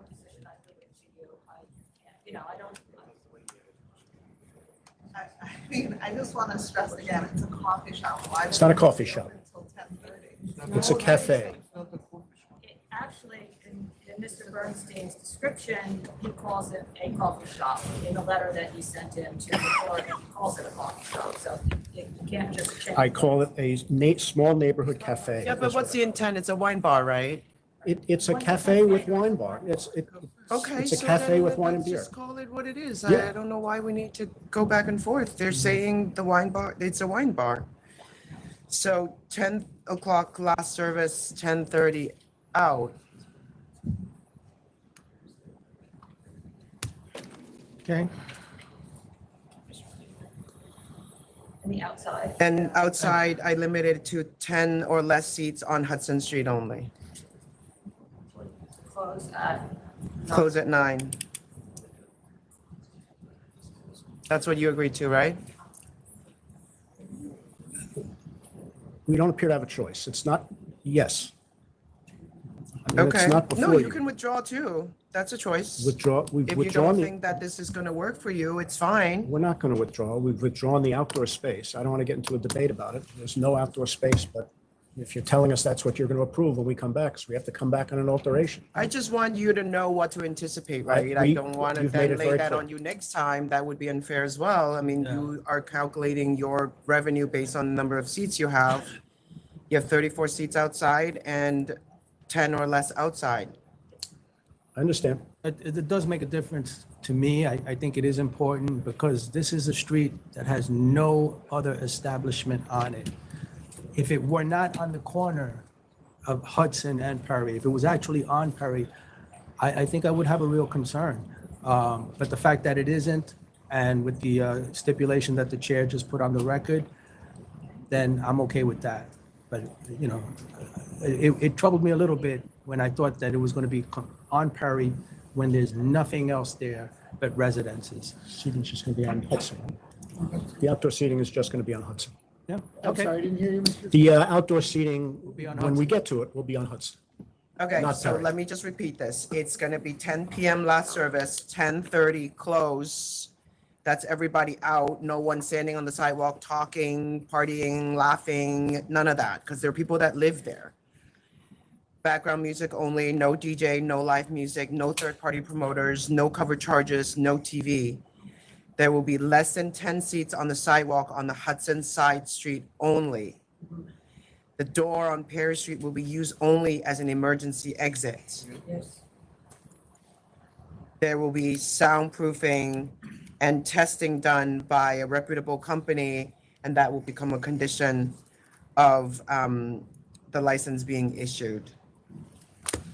The bathroom waiver is okay. You okay with the bathroom waiver? You okay with the bathroom waiver? All right. Outside 9 PM when the application is submitted? Yes.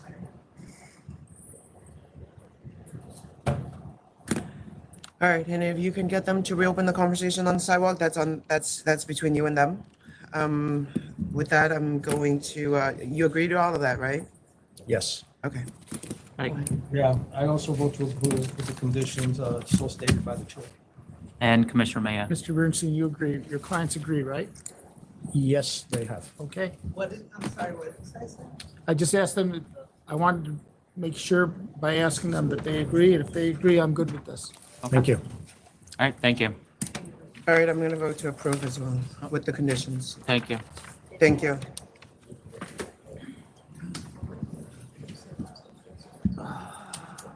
Okay.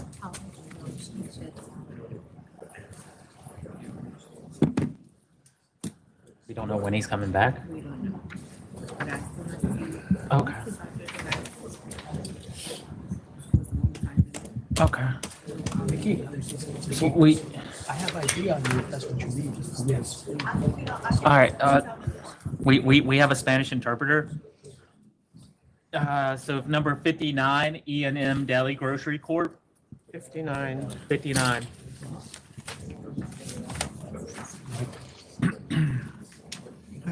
Yeah. I'm okay. 59, I need to catch up. That's the. All right, Ms. Ramirez, if you can just say your name for the record.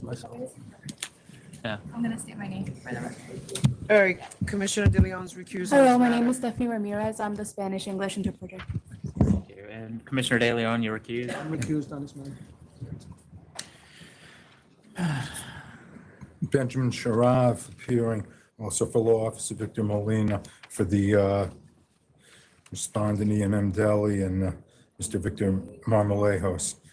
He is proposing a conditional no contest plea with a penalty of $5,000, and he'll accept any additional requirements. Has the gambling machine been removed? Yes, absolutely been removed. He sent photographs showing that there's no. Oh, it's at 5,000. What's that? And 5,000. Thank you. That's accepted? Yeah, it's accepted. Okay. Thank you. Thank you. Thank you. All right, so we have one more item that requested a Spanish interpreter. So the rep stepped out. We don't know when they're going to come back. Is the licensee, is the applicant actually here for Delicious Restaurant Corporation? It's okay, let's just call it later. We'll call it later, and if you have to leave, we'll just tell them. Okay. I'm sorry. No, it's fine. I know we have you for a bit. Thank you. We just don't know when they're returning. Next is number 4, Blue Point Wine and Spirits, Inc.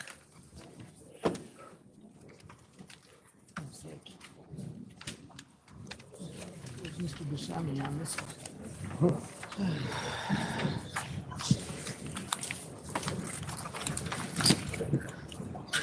So who's actually the applicant? Who's actually the applicant? Yeah, who is?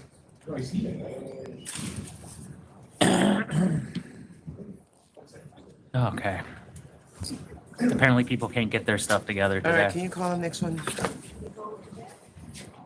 We'll call in the next one. Okay. Okay, good.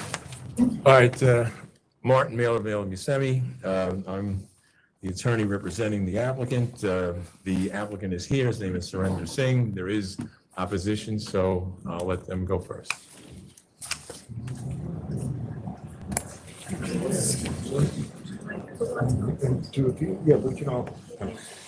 Good afternoon, everybody. Robert Romano. I'm representing David Bohm of Blue Point Spirits, Inc. and Michael Hudak of Ye Old Spirit Shop Limited. And they're the two closest stores to this proposed premise. We are here today to voice our strong opposition to this application for a new store in Blue Point. It's unnecessary, unsupported by data, and contrary to the public interest. Earlier today, this board stated that there was an oversaturation of the area directly adjacent to this area. As a matter of fact, they share the same fourth closest store, Quench. There are already 3 licensed stores within just 1 mile of this proposed premise, all adequately serving the public BLUEPOINT community within. But I'm sorry, this is right next to the Holbrook store that we. It is. You have Quench as the fourth closest store, I believe, on both applications. So there is a borderline connection. And I'll go on further. I don't understand. They're the same closest stores? No, just one store. No, let him finish. Just the one store. Okay, got it. I understand. Okay. As I said, there are already 3 licensed stores within 1 mile of the proposed store, all adequately serving the community. They offer ample product variety, accessible hours, competitive pricing. From the documents that I've seen submitted, I've seen no compelling evidence presented to show any unmet demand or consumer hardship. In fact, the community is already well served. Less than 1 year ago, just in November of 2024, just 8 months ago, and a removal was granted to Quench Liquors, Inc., which in effect doubled the retail space and the entire space of the store, which one could make the argument is akin to adding another store. You've had an additional over 2,000 feet. And the impact to surrounding licensees of this recent removal and expansion cannot be understated and will not reflect in the numbers that you already have, the sales figures. All right, Mr. Romano, tell me again who you're representing. I am representing this first closest store, which is BLUEPOINT Spirits Incorporated, and the second closest store, which is Ye Olde Spirit Shop Limited. Okay, but you're not representing Quench. No, I am not. Okay, who else is here? Who are the protesting stores? We have Yeah, so who are you guys representing? Residents? There's a lot of residential. I'm an owner. Who's the store? That's my wife. Who's an operator? I am. What store do you own, sir? Ye Olde Spirit Shop? Okay, and then you are? BLUEPOINT Spirits. BLUEPOINT, so okay. that's- Are you concerned about the similarity in the name here? Very concerned. I even had customers think I was moving. Well, that's not good. Okay, who else? I'm an employee at the BLUEPOINT store. Okay, I'm the owner of the building. you're the owner of the building? Yes. Okay, so you're the landlord? Of my land. Oh, Blue. Oh, you're the landlord of his store. Oh, that's nice that you came. Who's behind the TV, ma'am? My husband and I, we're residents. Oh, okay. How far do you live from this location? I work for BLUEPOINT. You also work for BLUEPOINT? Yes. The one that's existing? Yes. Okay, got it. So you brought a whole army of people. I almost bought a bus. Bus is good. Okay. Do you have anything more? I'll be quick. Contrary to what was submitted by Mr. Mailer in his documentation, the population of BLUEPOINT in the last 5 years has gone down. It did go up to 2020, and now it's in a downfall. I just want to point out, and I'll wrap it up, but 30 to 50% of the geographic area, if you do a circle, take a compass and do that circle, depending on the 1 mile, 2 mile, 3 mile radius that you're doing, you're getting a larger and larger percentage of that circle, which is the Long Island Sound. So when you are seeing 3 liquor stores in 1 mile, well, that 1 mile is cut off a portion, maybe not the 1 mile, but at the 2 mile and 3 mile, it gets cut off. Right, there's a map. It gets cut off and you've got dead land. It's similar to a store opening up on 12th Avenue in Manhattan. You know, you only have 50% of what would be 100% had it not be next to an open body of water or a highway or something. Okay, I think I understand your point. So- So tell me how many stores in the 2 mile radius, if you know? You have 4 stores. Where do I have it here? Excuse me. 4 stores within 2 miles. Mr. Romano. It's 8. You've One got, of those for the store. excuse me. Right, and then Mr. Romano, the case you referred to that we previously heard, is that the one at 5801 Sunrise? That was Holbrook. That was the Holbrook. one that Holbrook. were denied. Okay. So tell me again, so forgive me because how I many only, stores within 2 miles? you have 8 stores. 8 stores within 2 miles? I have, Yeah. no, you don't, we have it on the, That was in a letter from one of my protest letters.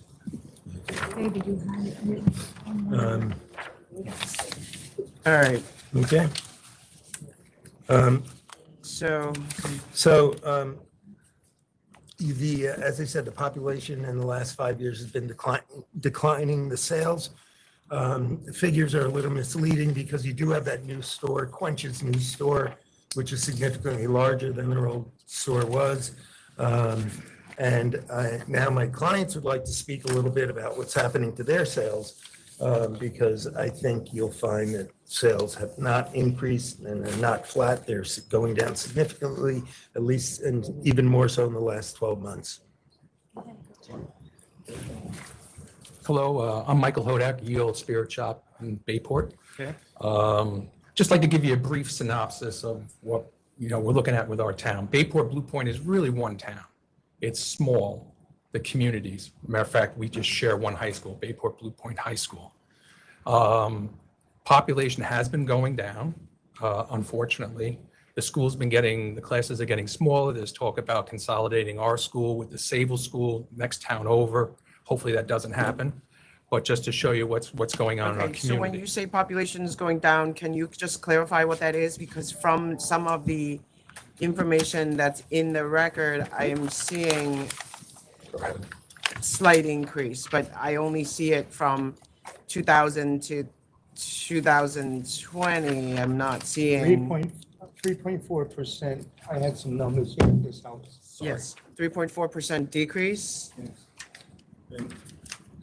These are the numbers. has submitted by decreased Mr. since. So this record says that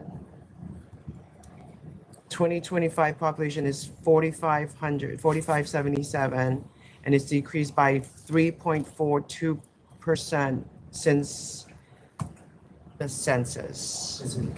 And it was 47. Okay, so, okay, thank you. I appreciate this. This is helpful. All right, thank you. Can I have it? Yeah, the next page is the Is the decrease. Okay, so population is going down. Okay, Yes, and of course, along with that, our sales, as you well know, everybody's not doing well, especially in our neighborhood. I know you got your gross figures from everybody almost a year ago on this, because it's been a long time since this has come up. So I think that we should be looking at I'll our take updated numbers. numbers if you want to share them. Sir, who are you? Yield, where he's showing, Showing a decrease for he is 2024. showing a father- decrease, So I'm- and he's continuing to show decrease here. Hello, Marty. year-over-year growth. This is January, February, March. And we'll show you each month here. The first month Okay. is 7%. Oh, all right. Okay, 12. Yeah, he's got to be able to see these things, and we got to put everything on the record, so. here's the mic. No, I understand. all right, where's that? Here, let me just show you this. I'm showing you this and this. All Can I right. ask a question to everybody here? You're all about 3 or 3.5 miles away from that big Holbrook store. I'm about a mile and a half. Yeah, you're a mile and a half. Okay, so even though you weren't quite involved in that other matter, you guys are right in the zone of danger with Holbrook, 15 right? stores Okay, in the same circle. Yeah, okay. we're there. I got That you. was like 25 years ago we opened up. It was a tough one. Yeah, okay. I'd also like to point out that, without taking too much of your time here, of course, is that you know, being again, a small community, we have 3 stores within a mile, less than a mile of each other. Montauk Highway is kind of misleading. It's a 2-lane road. It's a 1 lane going east, 1 lane going west. It's 30 mile an hour through town, 40 mile an hour outside of town. I mean, from my store to where this King Cullen shopping center is, depending on the 2 traffic lights, I could be there in a minute or less. Probably for Blue Point, it's a lot less. He's right around the corner. And Guy Bayport, who's not here, he's like a quarter mile from me, west on Montauk High. We are very saturated with the stores that we have. I believe that the public is certainly well served with the 3 stores that we have. The numbers, as you can see, are way down in the last, compared to the January 24 to May 24 on my records to this year. Customer counts, of course, are down with it. It's a struggle. It's a real struggle. And again, we're on a small, you could call it highway, but it's a road going through town that is very quickly we can get to each other's store. We're very, very well served, in my opinion. And the King Cullen is it's a small King Cullen. It's not like they're drawing people from all over different areas of Long Island. It's coming from Bayport, Blue Point. So if this store was there, the only business they're going to make is cannibalizing off of our 3 stores. It's coming from nowhere else. There's no apartment buildings being built, or it's not like Manhattan where you could be 1,000 feet away from each other and do well. This is like a rural kind of small town, Long Island. So I appreciate your time. Okay, thank you. Hi, my name is David Bone. I'm from Blue Point Spirits. And to continue with what he was saying about the homes and stuff, there hasn't been a new home built in Blue Point since before 2010. Not one. That was the sheet that was in Mr. Meller's. That was in Mr. Meller's stuff. Oh. So it's. Look at the top 2 lines, you'll see 2020, and then 2020. So there is really no growth in the town as far as that's concerned. Okay. We're part of the community. I was born there. I went to school there. My kids did. My granddaughter goes there to school. And anytime there's any kind of functions in the town, you know, fundraisers for Chris Kringle, you know, St. Baldrick's, any cancer stuff, we all kind of pitch in and do fundraising for it. So we're a necessity in the community for that kind of stuff. When people come into my store, I know them by name, they know me by name. So it's Okay. All right. Maybe somebody else. and Is there anything else? You guys have anything else to say? Anybody else? I have one other thing. I have 4 senior citizens that work with me part-time to help out, and they count on the job and the money too. So this would be a drastic impact on, you know, somebody else comes into town. Okay. Go ahead. Hi, I'm Mike Scarpanito, the landlord, the owner of the building. Believe it or not, the property's been our family since 1907. And there's been multiple stores, but in 1947, it became a liquor store. And there's been a liquor store since that time. It's 950 square feet. When you walk into the store, it's all history of Blue Point, early postcards and pictures from the early 1900s. Blue Point is a small town, like they have mentioned too. It's like a family. I'm very pro-business, but the thing is not enough. We're a small community. We're not building townhouses or having new homes built. It's X amount of people now divided by 3. Now X amount of people divided by 4. Everybody's going to hurt from it. And that's the thing that bothers me. I'm concerned that all the 3 stores plus the new store will suffer because it's just not enough. So I think I would like you to think about that. It's just the numbers there. I don't think the numbers are there to supply enough customers for 4 stores. And plus all the other liquor stores that are in the area. Thank you. Thank you. Hi, my name is Shari Medic, and this is my husband, Otto R. Medic III. Let me start off by saying our children are 4th generation of Blue Pointers.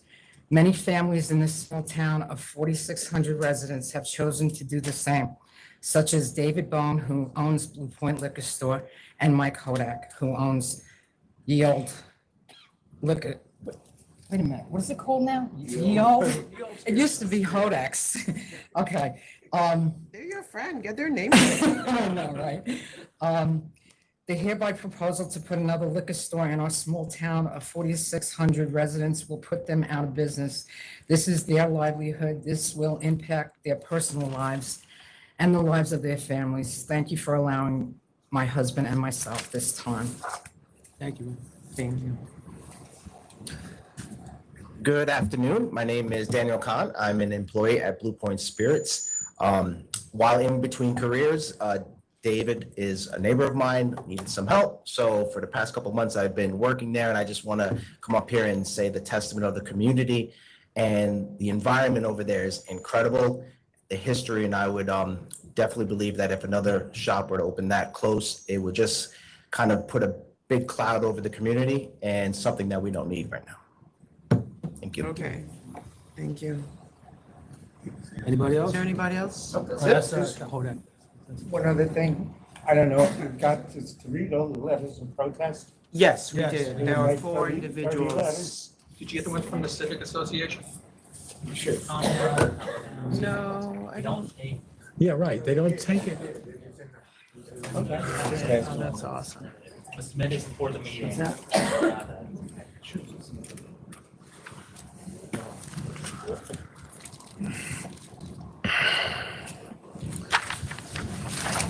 So, Mr. Mailer, General Romano has you all compressed against the ocean here. So how do we get around all that? He can say what he wants.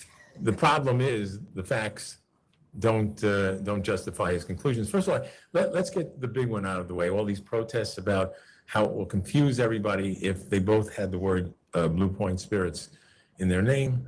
I pointed out and I gave you a copy of the DBA. We have no intention of using BLUEPOINT Spirits. BLUEPOINT Spirits is the corporate name, but it won't be used on the sign. The sign's going to read wait, I have it here. 33 wines and spirits. 33 wines and spirits. We're not going to use the name. Despite what these last minute submissions are, according to the US Census, the population is going up. According to the figures that they submitted, except for Ye Olde Spirits, which is an over $2 million store, the numbers have all gone up.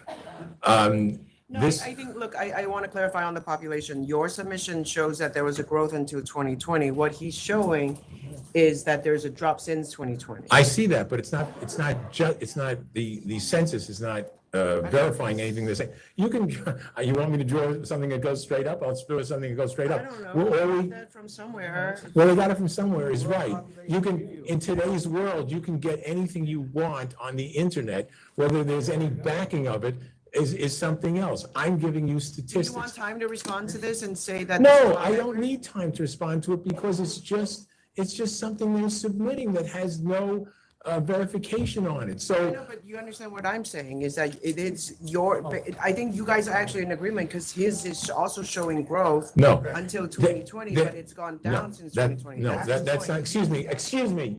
You let you speak? I submitted documents, okay? My documents show an increase over 2025 for the 1 or 2 mile radius that we're only addressing. By the way, the store in Holbrook is more than 3.5 miles away. The only connection is Quench.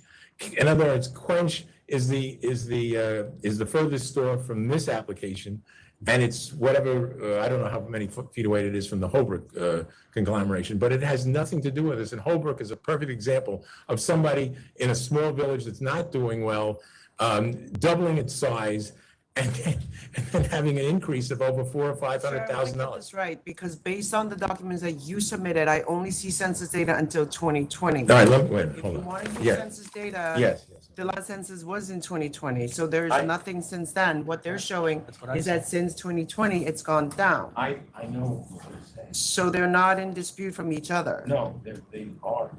Hold on. You have from April 1st, 2020, 5,156.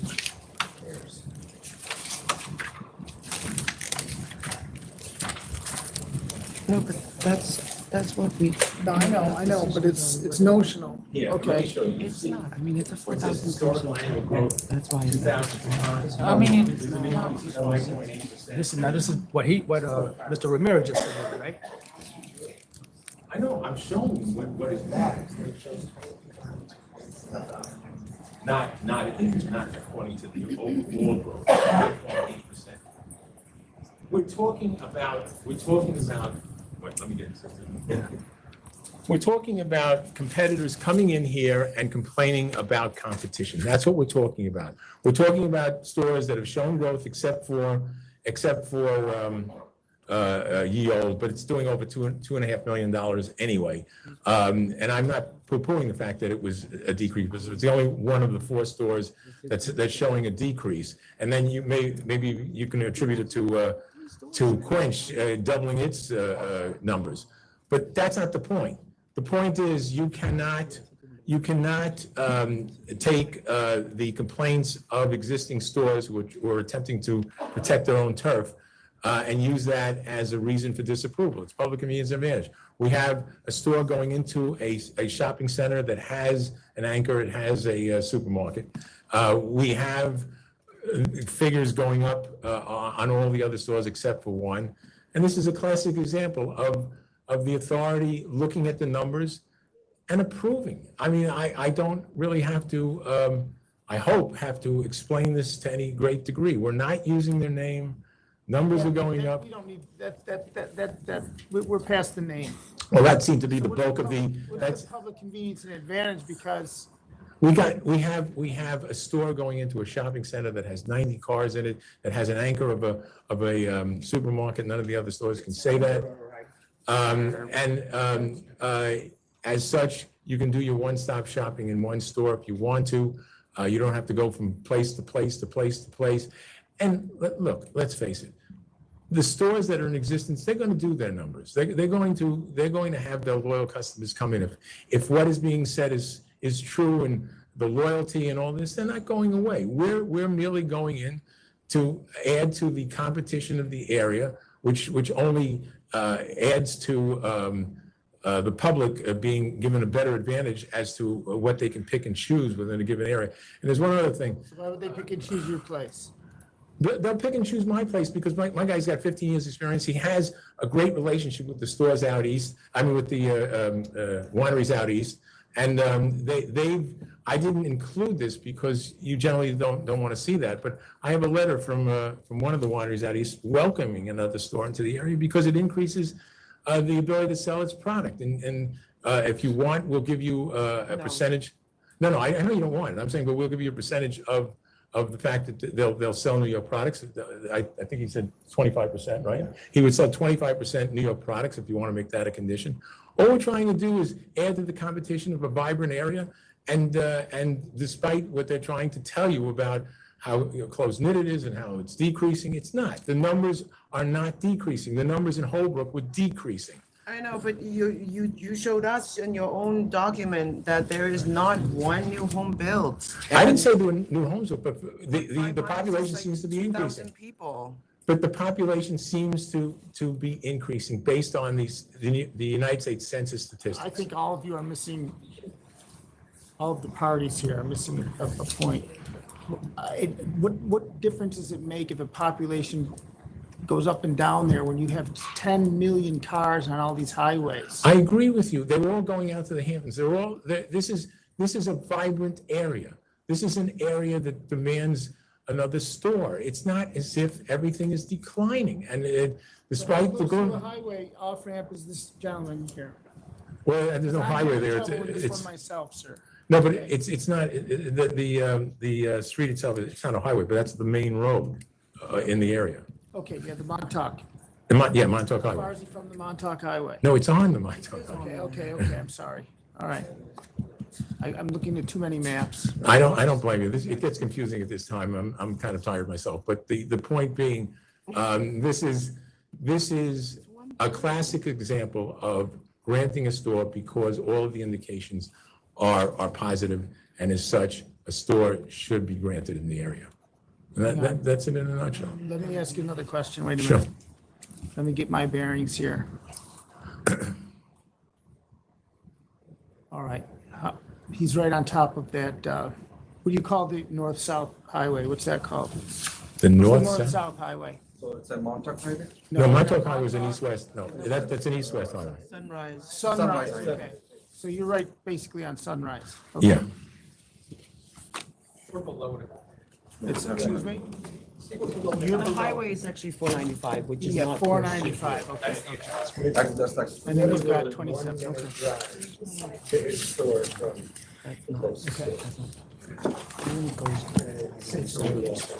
3 miles, okay. I mean, if you want a picture of the actual premises, I hear you. of the actual shopping centers, I have. No, I know that, I know.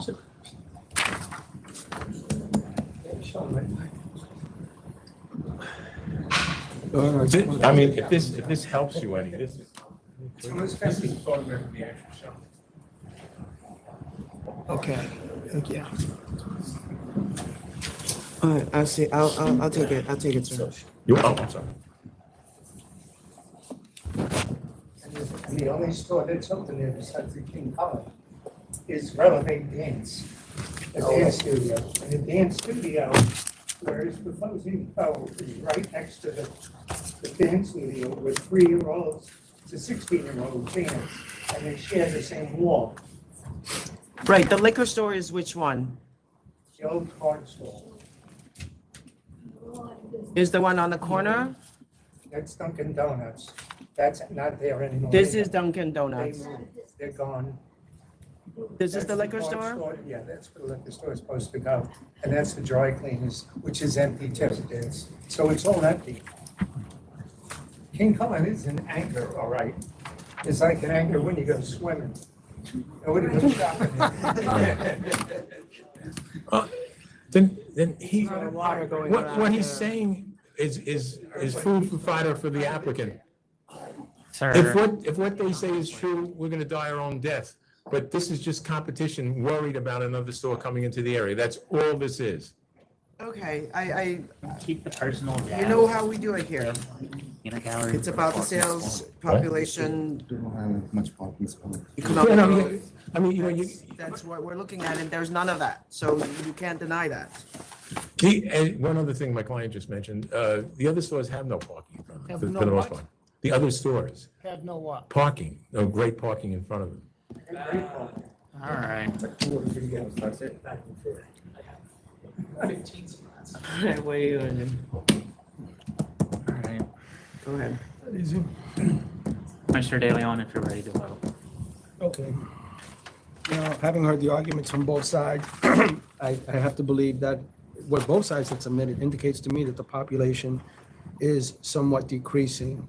And although this application stands on its own, it's made note of the fact that we had a previous application that was denied today in very, very close proximity. We have a number of stores within a 3-mile radius of this location, and the numbers that I see are not great. So with all that said, I respectfully have to vote to deny the application. Commissioner Maya. Okay, so let me explain here because I was fishing for,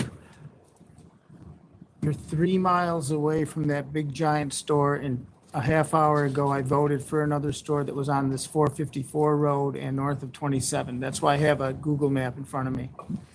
Then you have this road that I'm told is the Sunrise Highway going north and south. No, it doesn't go But- north and south. Well, there's a road that goes north and south, and somebody told me, I don't know what the name of it is.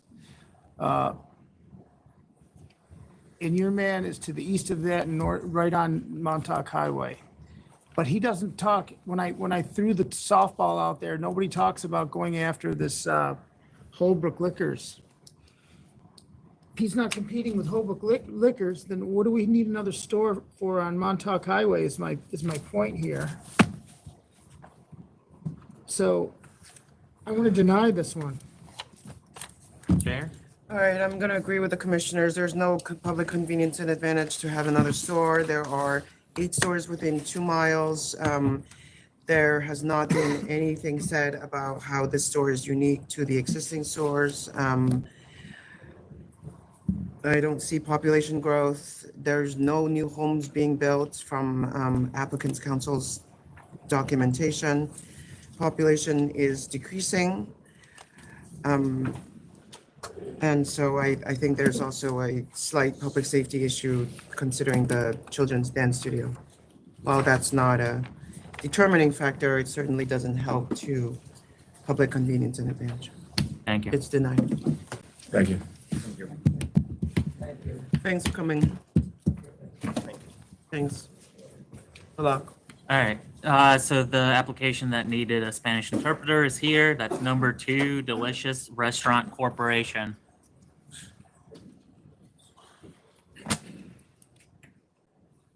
Ms. Ramirez still here? There you go. Good afternoon. Frank Nalaveco, representative for the applicant, Delicious Restaurant. I have with me the owner and applicant, Number 2. Glendis Zelaias Palacios.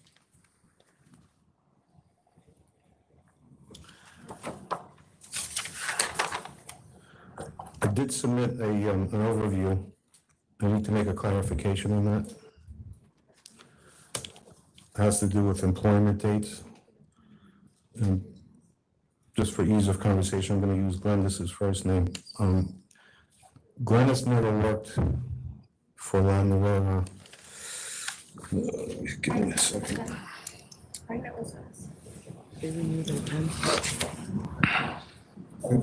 So she never worked for La Nueva Politas.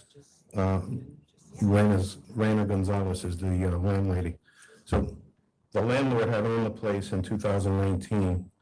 Glendis didn't arrive on the scene until June of 2020, which is at the time that her brother, Malcolm, bought the restaurant from Reina Gonzalez. So I need to amend the personal questionnaire and show that she was not working, she never worked for Reina Gonzalez.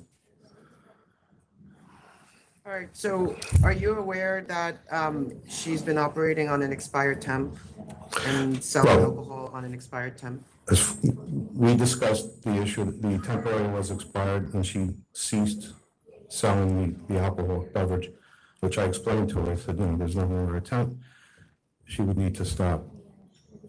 Okay. Did you request documents in preparation of this hearing? Are you aware that on Saturday, May 3rd, an investigator was at the location and was able to purchase an alcoholic beverage? Was not aware of that. Do you want to take a moment and talk to your client? Yeah, take a moment. Can I ask a question? Why hasn't she renewed the temp? As far as we were informed that there'd be a hearing and at that time the temporary would be halted. So there was no reason to continue the Do you temporary. want to take a moment and talk to your client? You can go have a conversation. It's not necessarily fatal. I just want to know whether there is an understanding that that's not. Can you just go outside and then we'll second call you? Sure. All right. All right, guys. Next is 36, First Class Concierge, NYC LLC. Can you give us what number? 36. 36? Robert Romano, I'm here with Nadine Chevreau, who's the principal, one of the principals. You asked us to come back after approving it for a What are your temporary. hours? 7 to 9. 9 p.m. You're going to You're close gonna every be- night at 9 p.m.? What? Yeah, 9 p.m. Yes. You're going to But close at 9 p.m.? it's- We're gonna close. Do you want to later, like 11 p.m. to close, maybe? I mean, yes. Do you want to take it outside? No, 11 p.m., but they will likely close much earlier. I mean, yeah, probably. We'll see how the demand It's is. a cafe. If it's slow, we'll close earlier because it's a brand Don't new. start that, because then we're going to have to got be at 10:30. Yeah. All right. That's good enough. They received a temp, we approved a temp, but they never actually picked it up Right. and never actually opened. I We think it's still- just we to be get safe delayed. that in case they don't get this. So we have nothing to go on. It's a smart strategy. So I am just gonna, are you agreeing to recorded music only Yes. of for course. private parties per year? They're not gonna, No. private parties, I think I just put it in the No, event that I they get never said asked, but this it's not a private. party. It's not a private party? You want private party at all? No. No we don't private need that. party? You want to just be a restaurant? Yes.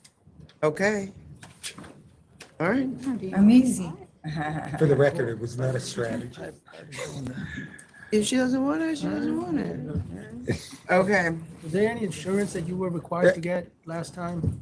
No. Pardon me? Was there any insurance that you were required to get as a condition last time? Not that I'm aware of. I do.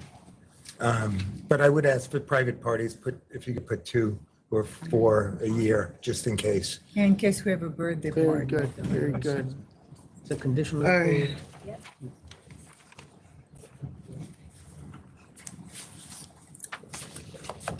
I'm gonna throw my birthday. Oh,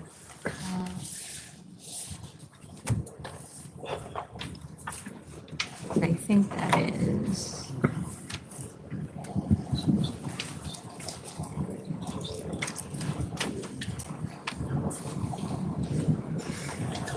What's the setup? There's a customer bar and then there's a pickup counter? What is that?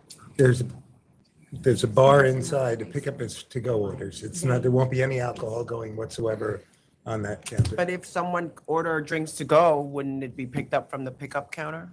We would tell, I guess we'd tell them, no, we're one bar. We're paying for one So bar. you have to go to the bar to get your drink to go? I guess, yeah, I mean, they don't see the alcohol to go as any large source of revenue or anything significant. Okay. You It's don't, fine with me if that's what you want to do. you don't recall anything, Mr. Romano, in November of 2024 that you were supposed to get some insurance? I apologize, I can't hear. I'm sorry, do you recall November of 2024 getting conditionally approved pending insurance? No, I don't, but if that's what it is, they will have insurance. That's what we're trying to figure out. We Are have you- insurance now. Yeah, but are you talking workers' comp? The temp. Or, Oh, and you haven't picked up the temp yet, right? no, We have You have? workers' no, we comp. have not. Have not. There's still, there are construction slowdowns Okay. through no fault of their own. You found it? Yep. Okay, so it's just the permit was conditionally approved on 11, Yeah, that's what I- 2024 and pending issuance. Pending issuance. Yep. Do you need, what do you need? Pending issuance, not insurance. Oh. You know, after reading, like, your You eyes have to start actually glaze read the over. words. Yeah. If it makes you feel better, I read insurance first. You read too. insurance? Okay, so, are we good? Are you I'm okay? good, I'm good. All right, I'm gonna lay out the conditions. It's gonna be 11 PM across the board, recorded background music only, no third-party promoters, no ticketed events. 1 private party per month, that gives you 12 a year. Thank you. The bathroom waiver is okay? Bathroom waiver is okay? Yes, fine. All right, I'm gonna vote to approve with those conditions. Commissioner De Leon. I vote to approve with those conditions. Thank you, Barry. Thank you very Commissioner Mayor. much. Bye-bye. Have a Thank good- you. I'm sorry for the long wait. Yeah, Okay, thank you. what's going on? Are they? For what? All right, what's going on? Are they ready? All right, calling back number 2, Delicious Restaurant Corporation.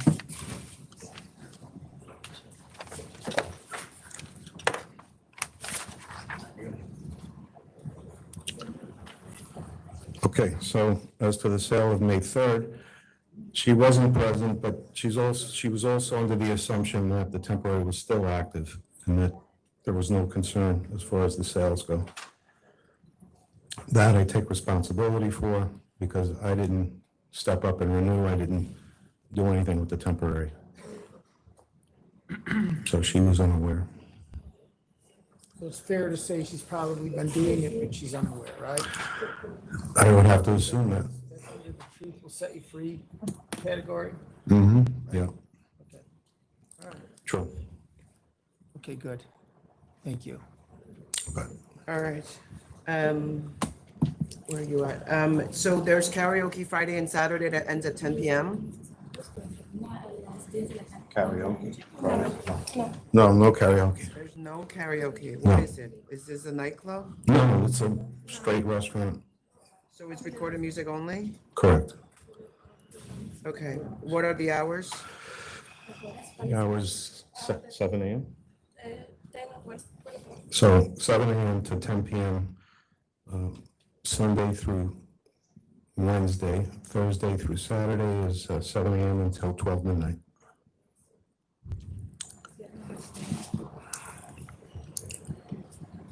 Okay.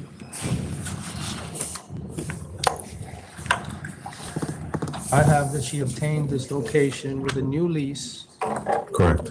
without any purchase of a prior business asset or equipment Mhm. or goodwill, and no key money given to the landlord. Correct. She assumed the business from her brother. So the brother was running the operation from 2020 to March of 24. At that point, he was behind in the rents. The landlord was going to evict. She had also given her brother the loan to start the business. So in a sense, that's where her money came in back in 2020. There was no reason to give money to anyone. So you said she wasn't working there in 2019? No. Not until June of 2020 when her brother purchased the business from the landlady. Can I just ask a quick question? The brother, does he work at the premise? No, I sent testimony to this. He lives in Maryland, so he had to leave the business, and that was back in March 2024. But she did work as a manager for two previous owners of the business at that location. Right, both corporations were owned by her brother. So she started working with the brother in 2020.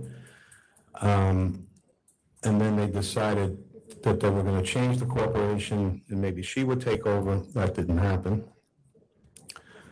They had problems within the business and arguments, and things weren't running the way that it should be run. Again, he stopped paying rent and he left the business March 2024, and then she took over under her new corporation. And was this application denied in May 5th, 2025 for numerous inconsistencies? This year, May of 2025? No. 23? Possible. But again, with her brother, there was a lot of confusion, different problems. I'm not even aware of everything that took place. And so in May of this year, we had an investigator there, purchased liquor. Correct. Despite the fact that the license had expired. Correct. We have music playing at 11 p.m. when the method of operation says that ends at 10:30. And we had the same thing happen November 22nd, 2023. That's one of the weekdays, not the weekend. The music complaint.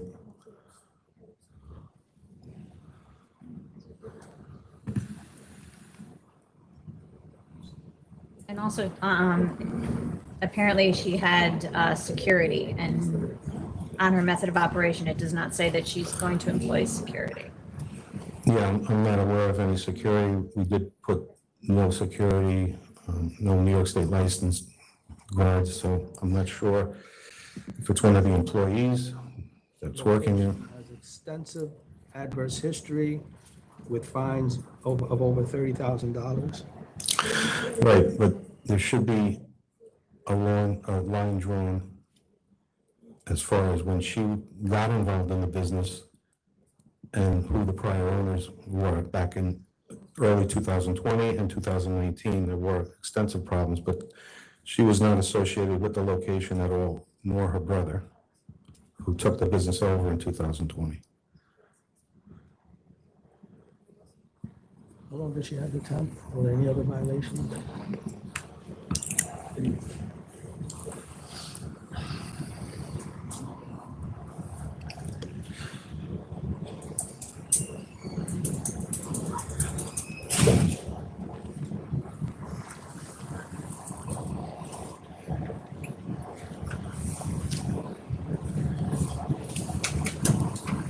August of 2024.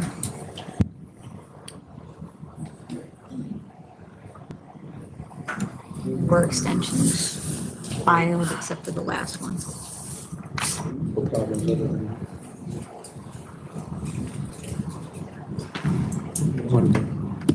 Give another chance or what? I got a lot of concerns here, obviously, as I read them into the record. Correct. Well, I mean, again, if we can draw a distinction between current ownership. Well, let's talk about her current ownership. Okay. She's selling, Right. without a license. So what does she have to say about that? She was ignorant of that fact, and I have to take responsibility for not informing her fully that this license was expired and she should stop. And what about the music at 11 p.m. when it's supposed to end? And again, depending on the day, weekends they close at midnight. I think that's what we had indicated. Well, this was on May 3rd, 2025, and then we had the same thing happen on. Okay, that's a November- Saturday. And then we had the same thing happen on November 22nd, 2023. 23, but then again, she wasn't the owner at the time. What's in dispute during those years is who was more directly hands-on in management, and it was her brother. So currently, you're right. All right.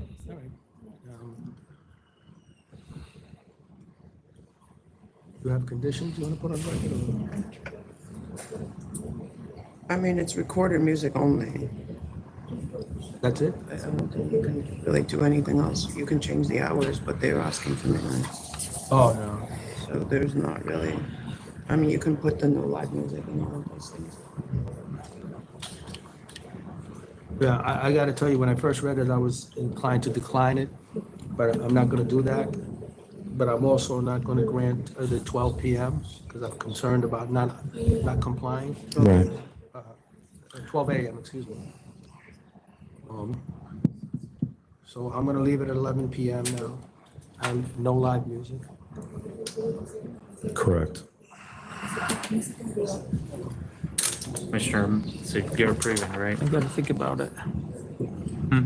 What hours did you want? You said Sunday to Thursday, what? So it should have been. Sunday to Wednesday, 10 Sunday. p.m., Thursday to Correct. Saturday, 12 midnight. 10 p.m. And Commissioner De Leon? One at 11 p.m. across the board. Across the board?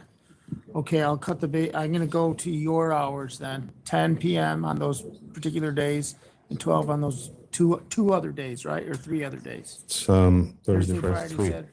Yeah, 3 nights. Okay, I'm coming around to an average of 11, but 10 and then, yeah. Chair? All right.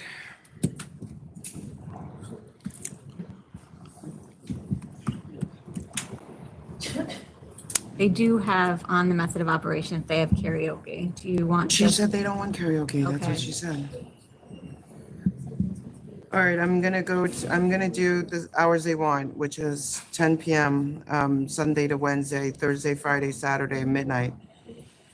I'm agreeing to this because when we visited, the kitchen was open until late, so I'm gonna trust that you are indeed a restaurant, and to the extent that you told me you don't want karaoke, I'm hoping that that means you're not trying to be a nightclub. So, I'm try to look past the service under temp and blame it on you, sir. Thank you. I'm going to allow recorded music only, no live music, no third-party promoters, no ticketed events. Security guard is needed. Mr. Mayor, are you okay with the rest Yeah, of I'm the okay. conditions? Do you want to change your vote, sir? Who, mine? Yeah. Yeah, okay. I'll go with those conditions. Thank you. 6 and 1/2 a dozen in here. The last thing you mentioned, security guard, It's just as needed. as needed. Okay, License, security. correct. Thank you. Thank you. Next is 63B, El Paraiso Urbano Cafe and Lounge LLC.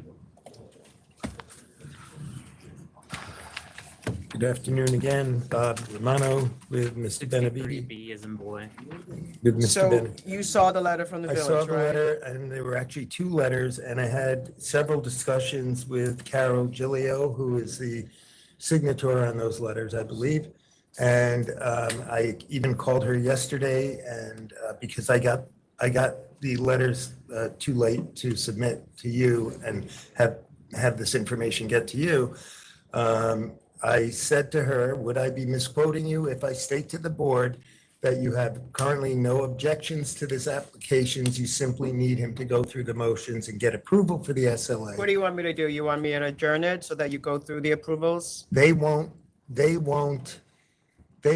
board, they're asking the board to approve him before they give him any zoning or building. That's just not how it works. How can we do that? Yeah, They won't, she said, you get it, and we will schedule him for the hearings. Because I think he needs some building, is it zoning? Yeah. They're not doing anything before that. And they said, we don't want to wait, and I apologize, I'd say this exactly what I was given by, and they can watch it. She said they don't want to go through the motions only to No, find out. this is a temporary permit. I'm not conditionally approving a temporary permit based on that you need municipality approval for dancing, DJ, special No, use. I did submit in a timely basis, I submitted a retraction of everything except he's going to just keep this as a local tavern. No dancing, no anything other than background recorded music. And I had submitted that. It's just not, they gotta go first.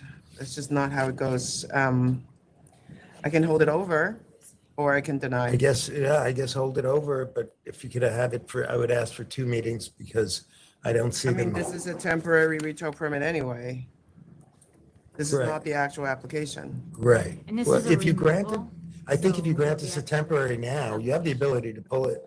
If you grant us a temporary now, we can at least go before the Patchogue town. But they didn't want to hear anything until this got This is a approved. removal class change, Yeah. correct? Okay, so the removal can be assigned to an examiner and reviewed expeditiously. And there's a catch-22.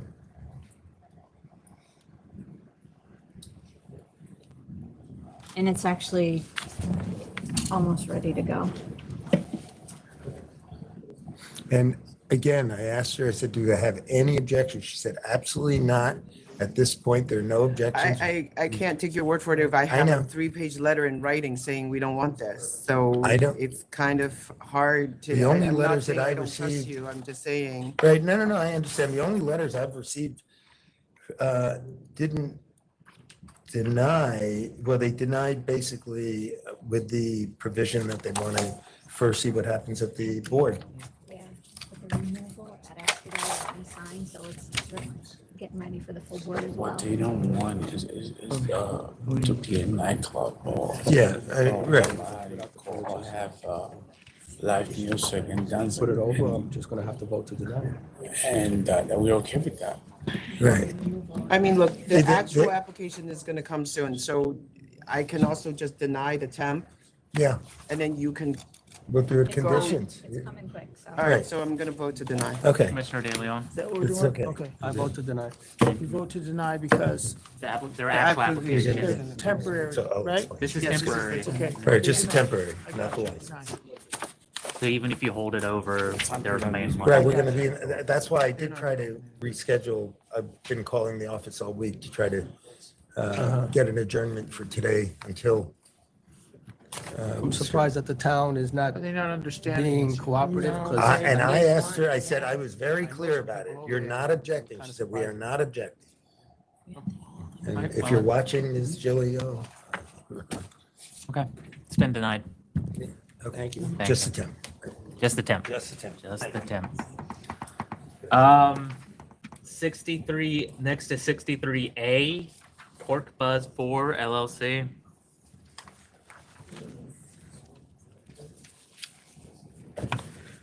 Good afternoon, members. Max Bookman, Pizzetsky and Bookman PC, counsel for the applicant CORKBUZZ. To my right is Laura Manick. She is the applicant principal. This was put over. There was opposition before. There's still opposition now. I know he submitted new papers. I'll step aside while the opposition speaks. 63A. This is a recon, right? I think the recon was Recon was granted granted. last week. You put it over to get new gross sales letters. Okay, which. What you got? Yeah, exactly. 6A. All right. Sorry, sir, go ahead. You spoke last time as well. I did, yes. My name is David Weitzenhofer. I'm with Wine Rhino LLC, DBA Community Wine and Spirits. This is the closest store, 0.3 miles away. It's the closest store at 0.3. I think those are driving directions. Walking, it's a little closer. I understand. The applicant does not offer unique public service. We already provide comprehensive selection of wines, educational classes, related accessories, consultation for sellers. We also work closely in and around Chelsea Market to cross-promote the other businesses. There is no unmet need for convenience in this immediate vicinity.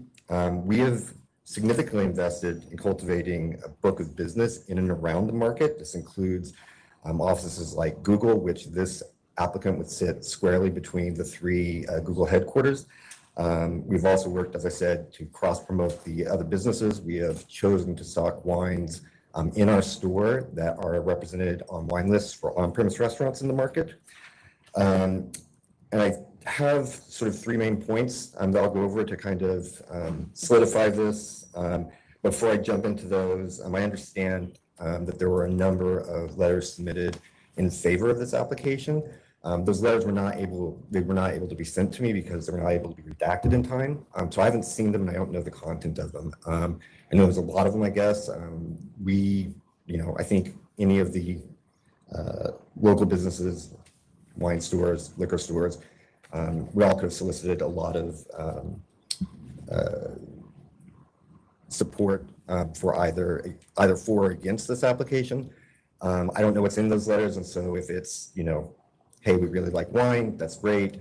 If it's, CORKBUZZ has been a really important part of the community, I think that's also great. I think that the determination of this hearing wouldn't change CORKBUZZ's commitment to the community, and that would still exist either way. So first of all, I want to discuss the historic viability of another wine store in this neighborhood. In the past 8 years in this zip code, there have been 3 distinct times that one more wine store always fails, right? We're kind of at the capacity of what this neighborhood can serve. So in around 2016, on 19th and 10th, Appalachian Wine and Spirits had to close. Around the pandemic time, in that same location, at 10th Avenue and 19th, I believe it's called Highline 19, had to close. And then on 15th and 9th, Chelsea Wine Vault has recently closed, I don't know, 2022, 2023. And so in the intervening time, between when CORKBUZZ was denied their initial application and Chelsea Wine Vault closed, we were issued our license as the public convenience for these locations. There might be some difference. How many stores have closed, would you say? I know of 3. Okay. All right. All within this same zip code. And I'm seeing there's one that's 2 miles away, but within half a mile, there is 1, 2, 3, 4, 5, 6, 7 stores within half a mile. Yeah, so there's pretty good density of stores here. So I just don't know that, if we could say that the pie was growing either in terms of thirst for more beverage or in terms of number of residents that were there, then that would be different, but it's not. In fact, it's not a huge part of my business, but there's a lot of concern about the future of Elliott and Fulton housing, and that does affect some other liquor stores more than others. So you are going to see a change in the number of populace in that neighborhood, which is sort of my second point, which is the current state of the neighborhood. In 2020, 21, 22, this zip code was amongst the highest of new units being built in all of New York City, usually 1 or 2. By 2023, it didn't hit in the top 10. 2024, it also didn't hit in the top 10. The growth in this neighborhood has stopped. The new building has more or less stopped. We don't have the same amount of growth that we had several years ago. As you look at our sales, going back to the current state of the liquor situation in that neighborhood, as you look at our sales, they're a little bit hard to digest because we're so new. We're still kind of getting our feet underneath us. We're not even 2 years old yet. And so everything looks like growth year over year or month over month right now. a lot of the number that makes up our current sales is represented by the sales that Chelsea Wine Vault had been doing because we moved into that area and taken over those sales. Unexpectedly, and I think this is kind of interesting, the second half of our April sort of fell flat. So we ended April this year at the same as January and February of this year. What that means is either we've hit a plateau, which I'm not sure is true, or something else has changed and there was no seasonal adjustment in April, right? You expect that from January and February, dry January into April, that you would see an increase in sales. I'll come back to that in a minute. I'd now kind of like to look at the numbers. As we go down past Wine Rhino, you get to Little West Wine Company. You see decreasing sales so this is not just that the sales are down from last year. In many of these cases, you see a trend of sales over multiple years, right? So you see Little West Wine Company going down from 22 to 23, down again 24. And then I projected out the rest of this year with seasonality. They'll probably come in around 722 this year, another $100,000 down from last year. I'm not going to speak about Mahadov because they submitted a letter separately, but I think they point out that they were down 29% last year. In the first quarter of this year, they're down 16%. Yeah, everybody is down pretty significantly. Yeah, and as we keep going, I think you look at Midtown, which is Wine on 9. You have they're down 24. I have them at rounding out this year at 1.1, so they'd be down again another 100,000. The big one, Manly's, they've had a steady decrease, and this year they're looking to come in, if I project out, somewhere around $400,000 less than last year. If you look at MFR, they've been holding pretty steady, except this year it looks like they would finish up about 200,000 short. So this is like a very consistent trend for all of the liquor stores in the area. We, because we're so new, can't afford to lose 20% of our sales. And being the closest store, we would probably take the biggest hit. Quite frankly, we can't afford to lose 10% of our sales. It would just be crippling to us, and it would affect our ability to service not only the people right around between Chelsea Market and our store, but we're also the only liquor store on 10th Avenue from 12th all the way up to 37th. So our ability to service that clientele would be severely stifled. And then you, of course, have the worst case scenario, right? That because the pie isn't growing, all of these 7 liquor stores that are so close by, if they all give up 5 or 10%, the worst case scenario is that 2 or 3 of the liquor stores don't make it. So there are no stores west of 10th Avenue between you and like Hudson Yards? There are stores between west. I was saying only on 10th Avenue. So on 23rd, there's a liquor store, and I believe on 28th, there's a liquor store. On 23rd and 11th. Yes, I know that store. And then there is another store that's right across the street from Hudson Yards, right? That's right, on 31st. On 31st, okay. Closer to 11th. Okay, but on 10th, you are the only store between here and I think it's 37th. 37th. There's a wine store on 28th or 29th. And then obviously there's no store between you and 14th Street. Right, that's correct. Okay, all right. So that's kind of the state of how things are now. So I think both historically and currently, it's hard to argue that the neighborhood could sustain or even needs another store. And then I would like to sort of create sort of the backdrop to all of this, which is kind of where we are right now. One of the things I submitted in my most recent additions were just a number of examples from distributors that we started seeing wholesale prices increase in May. And so this goes back to me wondering about why did our sales fall flat the second half of April? And I think we're in a really uncertain time right now. And I don't pretend that it's good or bad. It's just uncertain. Prices went up in May. Is it because there were tariffs that were announced? Absolutely. So the documents I sent in last week, I think it was, they were all emails from distributors saying prices are going up because of tariffs. They identified them. Those are just an example. I think probably if you audited SLA prices, I bet there were a lot of SLA prices that went up over the course of that month. And we currently have hanging over our head, a negotiation that's still supposed to happen in July with Europe and the threat of 50% tariffs. And so I just think that given this backdrop, the uncertainty that we have right now, the historic nature of what's happened in the neighborhood, the current nature of sales in the neighborhood, it doesn't make sense to add one more liquor store that provides basically the same services and the same wines that our store already provides. Thank you. Good afternoon again, members. Sorry, Weizenhofer? Mr. Weizenhofer articulately stated his points. We couldn't disagree more with him, both in terms of the revisionist history that he provided, in terms of the sequencing of licenses in this general vicinity, as well as his calculations of gross sales. I please ask you to keep an open mind as you hear our side of the story. And I'd like to, and that story starts in 1997, because that's when Chelsea Market first opened. And just to, it's obvious to everyone, but just to reorient ourselves, Chelsea Market, destination food and beverage mecca, over 6 million visitors a year. We have a letter in the record from the landlord confirming that across 70 different stores. Ever since 1997, I just want to wait for the commissioner.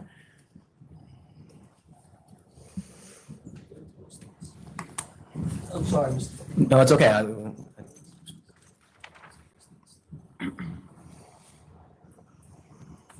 Okay. You can continue. Okay. From 1997 until 2022, Chelsea Market had a liquor store in the exact same footprint, the exact same commercial unit as Laura is proposing to you.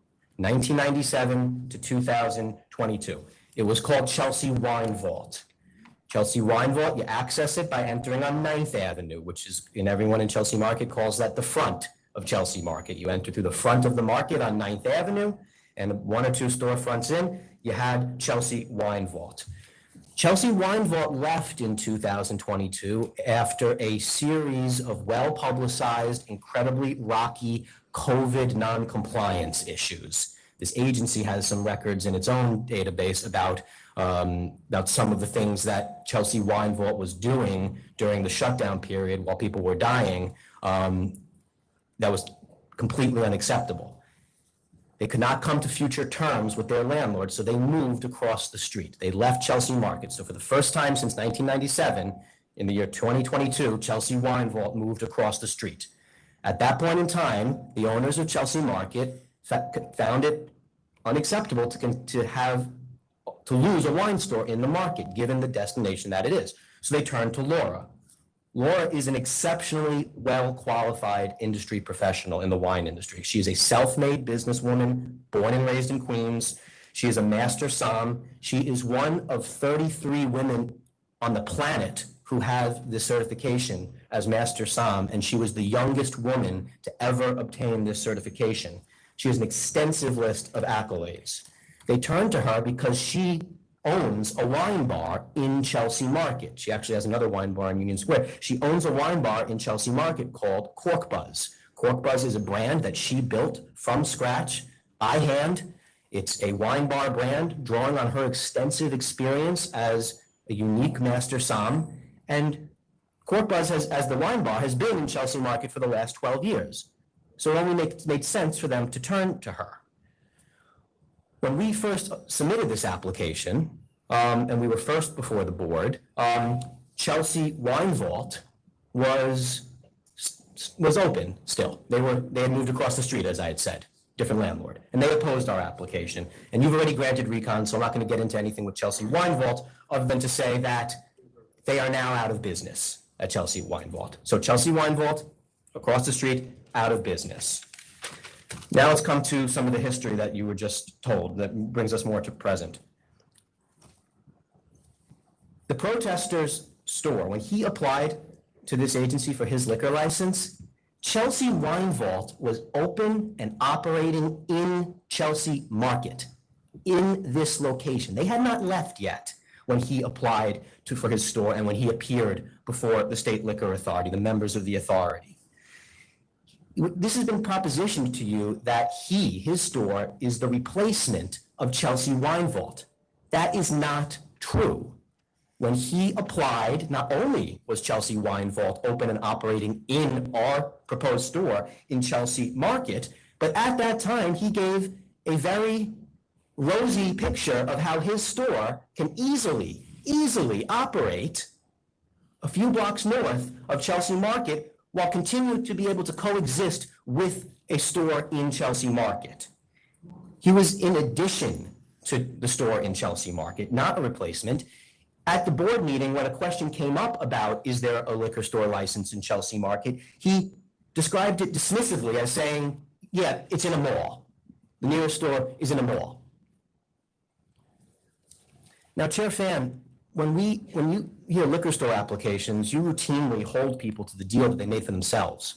When I've sat in this board, watching board meetings, when people come on removals, for example, and they want to move their liquor store to another location because they're not happy with the situation they got themselves in, they want to move to someplace better, you frequently say words to the effect of, I didn't pick this location for you, you picked it, and you've got to live with it. Well, that's what's happening here. Everything you just heard about speculation, about tariffs, which I have no comment on the current federal politics, but tariffs under this president could be changed 3 times a day. So tariffs is All prices have gone up, that's for sure. well, okay, but my point is, he picked this location knowing full well that there was a liquor store in Chelsea Market, and now he has to live with it. As we've also heard, protecting, I've got a few more topics if I may. Okay. As we've also heard, protecting existing stores. I mean, he asked me to protect him. He's saying, we're not on our feet yet. All right, I need so help. what about responding to what he said about no increased demand, that stores have failed, that everybody's doing decreasing sales, and that no new buildings are going up at this point in Okay, this area? so I absolutely want to talk about gross sales, just to finish. I also want you to speak to the original intent of, Chelsea Market, which is supposed to be supporting local, food markets and things like that. And Absolutely, I'm Chair. seeing We have points on all of those. So just before I get to gross sales, just to round out on the opposition, because these are other points that you frequently ask about when someone opposes a store. His store is significantly larger than what we are proposing. Your records have him as 4,021 square feet, although apparently in his gross sales letter, he told you he was less and you opened an enforcement case. Versus what we have, which is 1,792 square feet with 1,000 square feet of retail. So we're significantly smaller than him. We are a wine-only license. This is a W license. This is not an L How many license. stores have failed in that space? Zero. In this space, zero. Chelsea Wine Vault was if COVID hadn't happened, Chelsea Wine Vault would have still been open and operating in Chelsea Market. It's because of what they did during COVID that made them leave, and that we're now in this position to return a liquor store to Chelsea Market. I just want to emphasize this. We are applying for a wine-only license. On his website right now, he has 50 SKUs of whiskey, 40 of tequila, 23 gin, 22 liqueurs. We're not touching any of that. Also, on distance, I just want to be clear about this because we are in from the main entrance to the market, which is on 9th Avenue between 15th and 16th Street. His store is on 10th Avenue and 19th Street. So we're not nearly as close as we were when you denied us the first time when Chelsea Wine Vault had moved directly across the street, which, is what it is. So just to finish up on him, I just don't see the doomsday scenario that he's talking about when we're simply returning a store to the same footprint that had been there from 97 to 22, 1,000 square feet of retail within the market, selling wine only. I think the doomsday scenario is overstated. Now, Chair, to your question about gross sales, and I have other public convenience and advantage points as well. I just disagree with his projection methodology. I'm not sure what methodology he's using to project gross sales, but it's not the one that I've always used. It's not the one that I've heard stated at this board. Starting with his gross sales, okay? The gross sales letter that I got from board info doesn't say what date he put his 2025 sales in for. So I don't know what month to divide by. I don't know. Let me just say something about that, Mr. In this case and other cases, you guys, well aware of how I do my math. But because some of these cases didn't have enough, and they only had 1 month's information, 2 months information for 2025, I stayed with 2024 figures. So the comparisons that I've made in this case are 2023 to 2024. And the numbers are down, with the exception of 1, 2, 3, 4, 5, 6.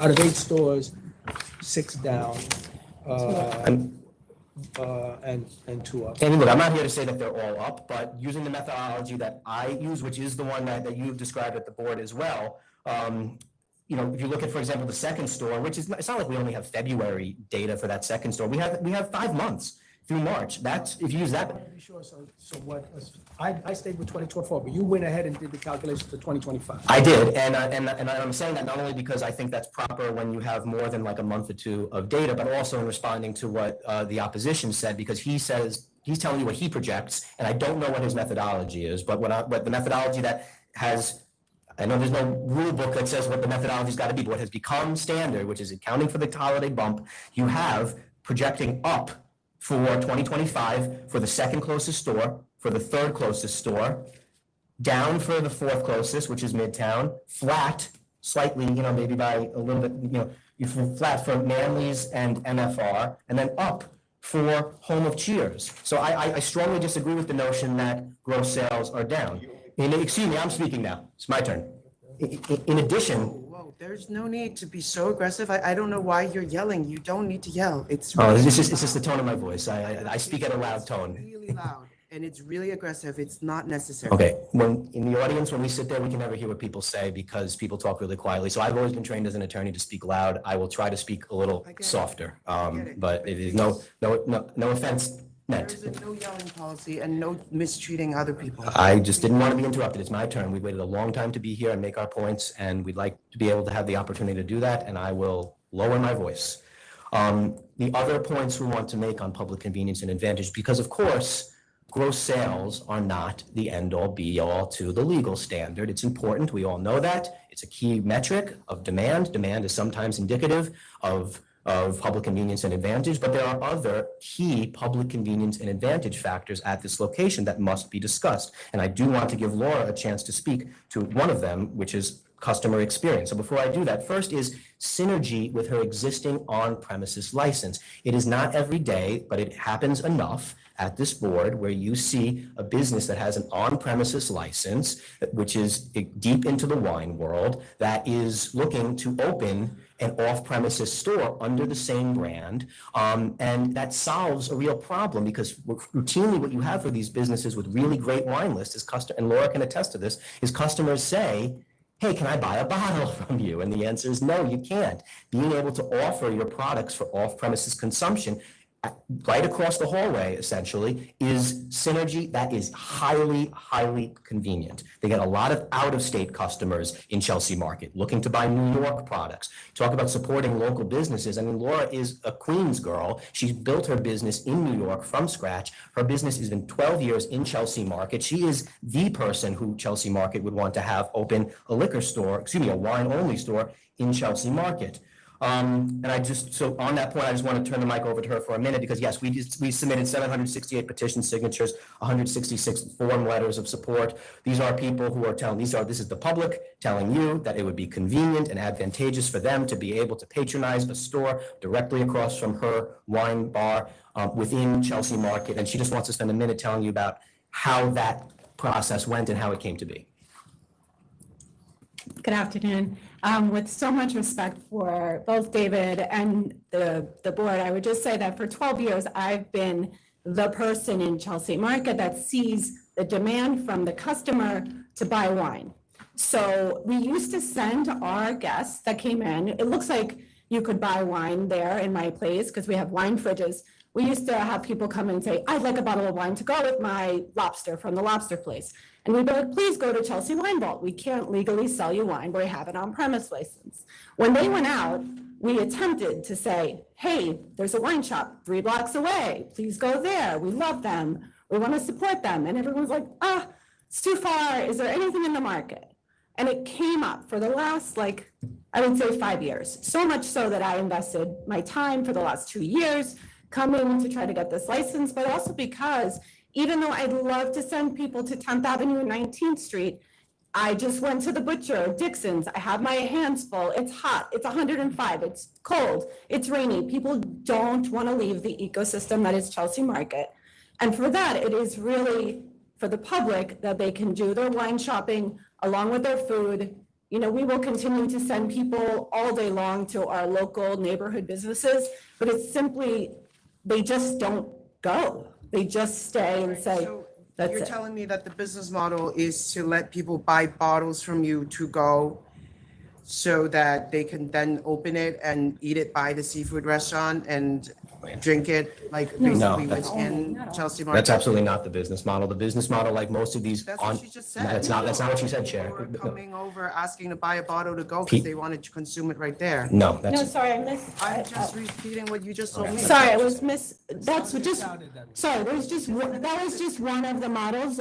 I will say that even me, I'm a New Yorker, I go into Chelsea Market and I buy my fish and I want to go and buy wine for home as well. So the model is not just for people drinking in the market, it's just that they don't have to go in another space when they're going shopping. The way it was presented, I had the same understanding that the chair indicated, that it kind of sounded like somebody would buy a bottle from you and then go, you know, Yeah, somewhere no, right there somewhere. the point with all of these, when you find public convenience and advantage, because there's a synergy with an existing OP license, typically what it is, and that's been her experience here, is that people are coming to Chelsea Market to shop. They're coming to buy stuff. They're going to each of one of these stores and they want to buy stuff. They come sit down at her place or they see her wine and they say, we'd like to put in our bag of all this other stuff that we're buying at the market today, we'd also like to put a bottle of wine in our bag. Or they've sat and had lunch at her place and they've said, that was a great glass of wine I just had. Let me buy a bottle to go because I live in Europe and that's the law in Europe, you know? And so the point is to be able to say, well, you can't do that here, but we have a place in the market where you can. And that's what had been there from the 1997 to 2022. So so my closing point is, you know, I'm happy to answer other questions. My closing point is, when this is not a change of the status quo, this is returning to the status quo that existed from 1997 to 2022, including when the main opposition got their license. Let's just return to the status quo and give the public a store in Chelsea Market. Saturated. There are a lot of other stores that have opened in the area since that. No wine stores in the market. So. There's no wine stores in the market, Chair Fan. Are there liquor stores selling wine? There's no liquor stores, there's no wine stores in the market. And again, he has a liquor store license. We're not covering any of what he sells in terms of liquor. If there's a conversation to be had about not overlapping with what he sells in wine, we're happy to have that too. In Chelsea Market, how many liquor licenses? Off premises, 0. I know, no, just on-prem. I don't know how many on-prem licenses are in Chelsea Market. Oh, yeah. And restaurants and stuff? I mean, yeah, probably got to be about 40, I would say. 40. There's no Laura Manick, I'll tell you that. I mean, there's only one of her, and she's extremely qualified to have a wine license here, just like they'd always been.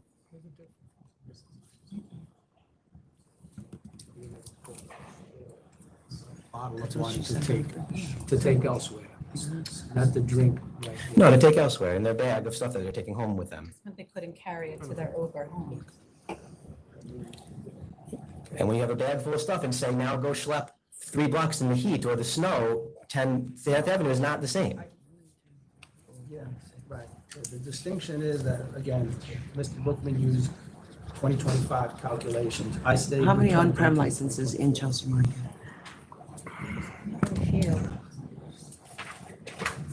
Place is a unique experience. Yes. You know, I've been there in a while, but it's essentially one. Ecosystem. It's one ecosystem. You come, you buy everything you can there, and then you leave. And Restaurants and a number of stores. yes. I think New York ones used to be upstairs. Yes, yeah, I think they still are. They still are. But no liquor or wine store at all within. 0. The closest one you're telling me is his, which is, you know, through the back of Chelsea Market. Anyone who works in them, it's not a put down. It's just anyone who works there, goes there, knows there's a front and a back. You go through the back, 10th Avenue, then up to 19th Street. You know. May I add to this? I mean, if you're walking where in New York, you go directly, right? So we enter into the middle of the Chelsea Market. It's a 4-minute walk from my store.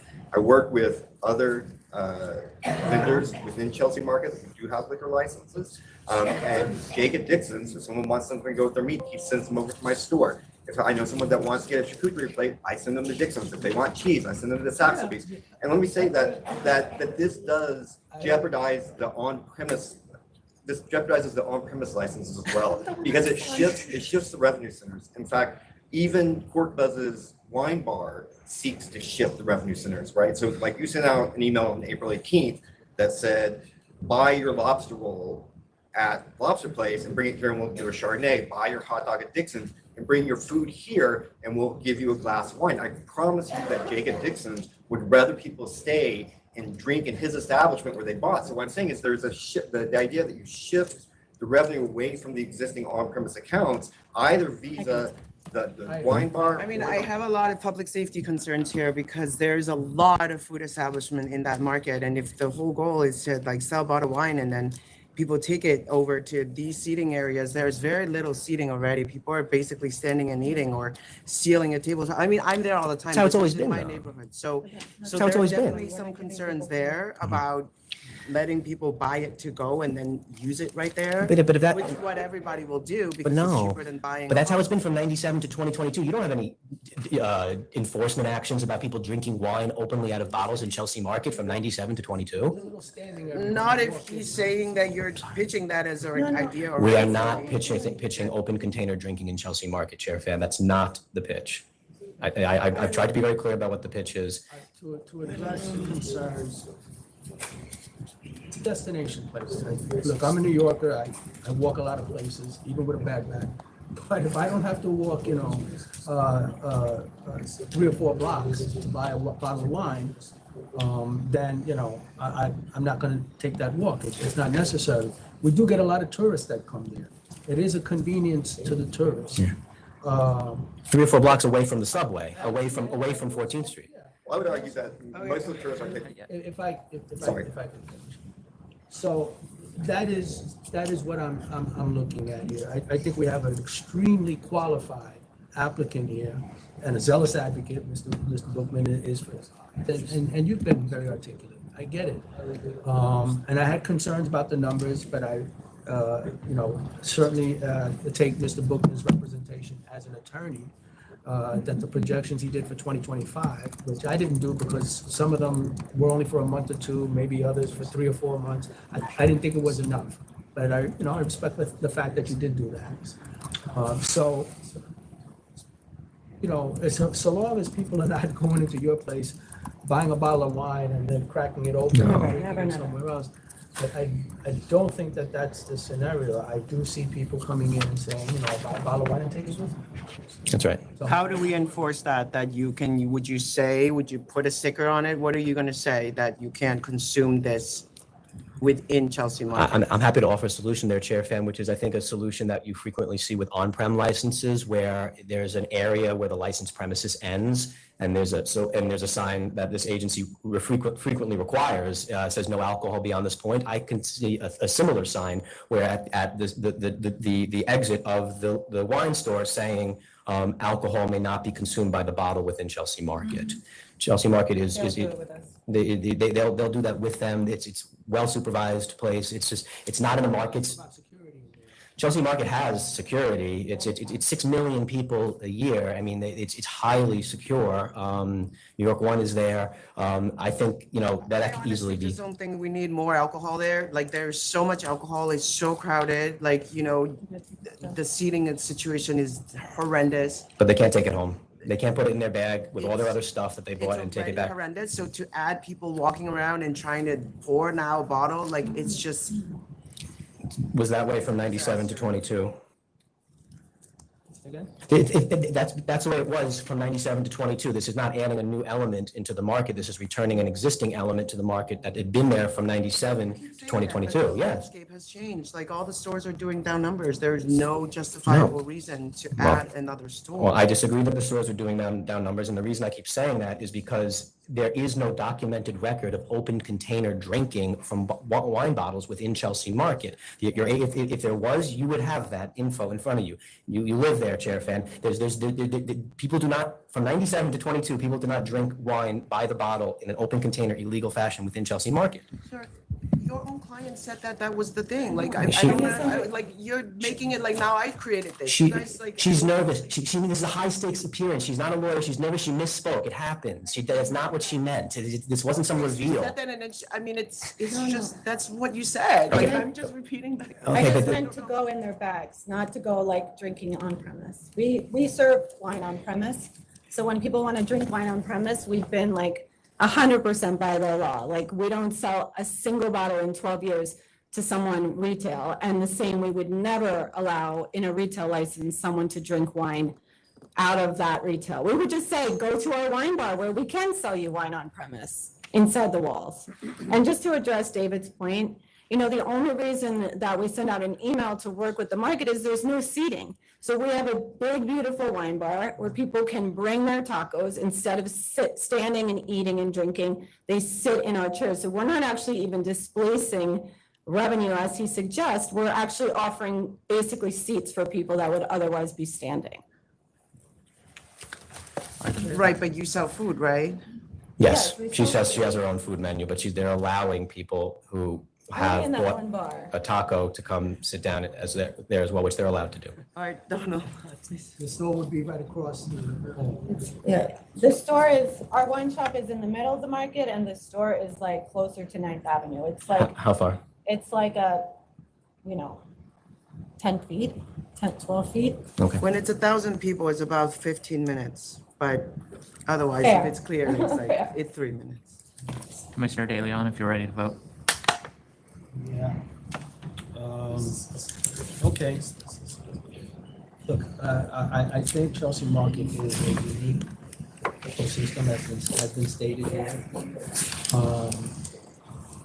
I do believe that you got a lot of tourists that go there, you got a lot of New Yorkers that go there. I think being able to direct someone who's interested in the wines that you sell, and you are a connoisseur, an expert in this, to go up the hall and get a bottle of wine is certainly in the public convenience as opposed to send them out of the ecosystem a number of blocks away.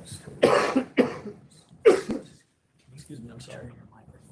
Oh, I'm sorry. I was still recorded though, right? Yeah, we're still good. So I certainly appreciate the presentation and the concerns that the opposition has here, but I believe I do have to vote to approve based on the arguments that I've heard. I do think that you've shown public convenience and advantage, and I think you're a qualified applicant and you have a good idea. I don't necessarily think it's going to take away from anybody else. There are a lot of liquor licenses in Chelsea Market, but I think there is a difference, you know, from on-premise to off-premise. So you have my vote. Commissioner Maya. I find public convenience an advantage. I'll make a couple notes here. Mr. Bookman stated it's a wine license, which it is. 6 million people go into Chelsea Market a year. That's over 16,000 a day. One of the factors for public convenience and advantage is whether a particular location is close to other shopping or within a mall. So I'm going to count Chelsea Market as qualifying for that. So I approve. And Chair. All right, I'm going to approve. Thank you, members. Thank you. Thank you. Give me a second to give this to you. Okay.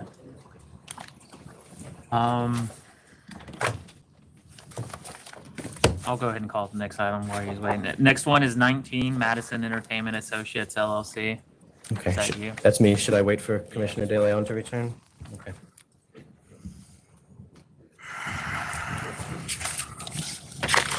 19.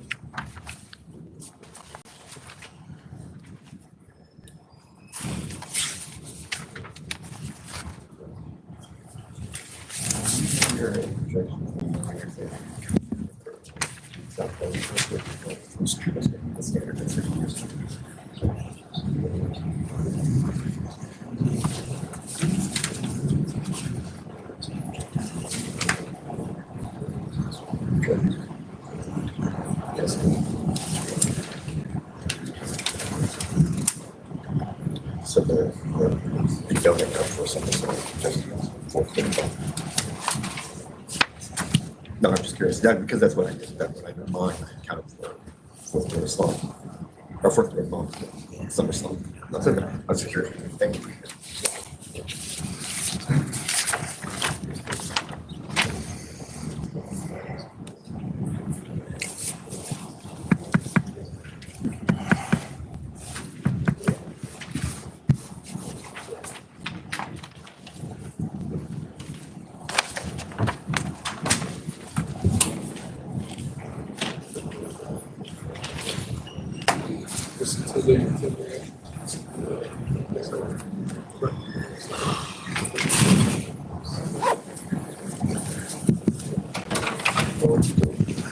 number was 19.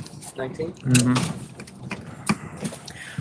All right. Commissioner De Leon, take your time. Let me know when you're ready. I'm ready. Okay. Good afternoon again, members. Max Bookman, Pizetsky and Bookman PC. This is a conditional no contest offer for $12,500. The licensee is out of business. I'm happy to answer any questions. I'll accept 12.5. 12.5. Mr. Mayor? 12.5. Thank you, members. Have a good day. Thank you. Next is number 1, Pier 17, Restaurant C101 LLC That's today. at Hall. Kevin Dano, Number 1. Kevin Dano, the Dano Group for the licensee. We've made an offer in compromise. I could explain it. I don't know whether you want me to take up your time. Sent you 2,500. What are you doing here, Marty? Are you on the record too? Yes, I represent One the of them. co-licensees. Yeah, okay. And Martin Miller, I'm with Mr. Dano. We believe that this, as a matter of justice in this particular case, that it is appropriate because what happened here is there was an attempt to sell the restaurant without having any knowledge that someone had come in. They put the license in safekeeping themselves. It wasn't actually put into safekeeping about a month after the investigator went there. And everything that they did, they tried to do correctly. There were a number of changes in the license owners during this period. If you cancel a license, you'll be canceling the wrong people's license. We think it's appropriate that they pay a penalty. I'm offering 2.5 times the bond. I'm sorry. What do you mean I would be canceling the wrong license? No, the wrong people's license. Because during the period of time from the time that the charges were brought to the time that we're talking about now, the licenses changed hands, and with all the not proper applications going to the liquor authority, correctly. Well, actually, before it was surrendered. So if you were to cancel it, you'd be canceling people who were not on the license at the time that the thing took place. And in any event, This was surrendered. yes, it was surrendered. So instead of cancel, I want to pay a penalty. And it was properly surrendered. Everything was done properly. Okay, but they didn't sell the company. They surrendered. No, because the deal fell through, and as soon as the deal fell through, they put the license in safekeeping. That's fine. 2,500 is fine. Thank you. Wait, you have to wait for the other two. But thank you. I think they both. Thank you, yeah, 25. Thank you. Yep, we're good. We're done? Yep. We're good. Thank you very much. You sat here all day for that? Yes. What a client you have. Next is 14, Gun Hill Liquor Warehouse Corp. Good afternoon, Francis Buscemi, Mailer and Buscemi for the licensee. All right. With me is the principal of the licensee, Leon Yevadev. This is an alteration application. The alteration application is to remove 1,584 square feet of space. Oh, there's opposition. So does the opposition be heard? You want to? Sure. Yes. Yeah, if you want to go up and speak. Yeah.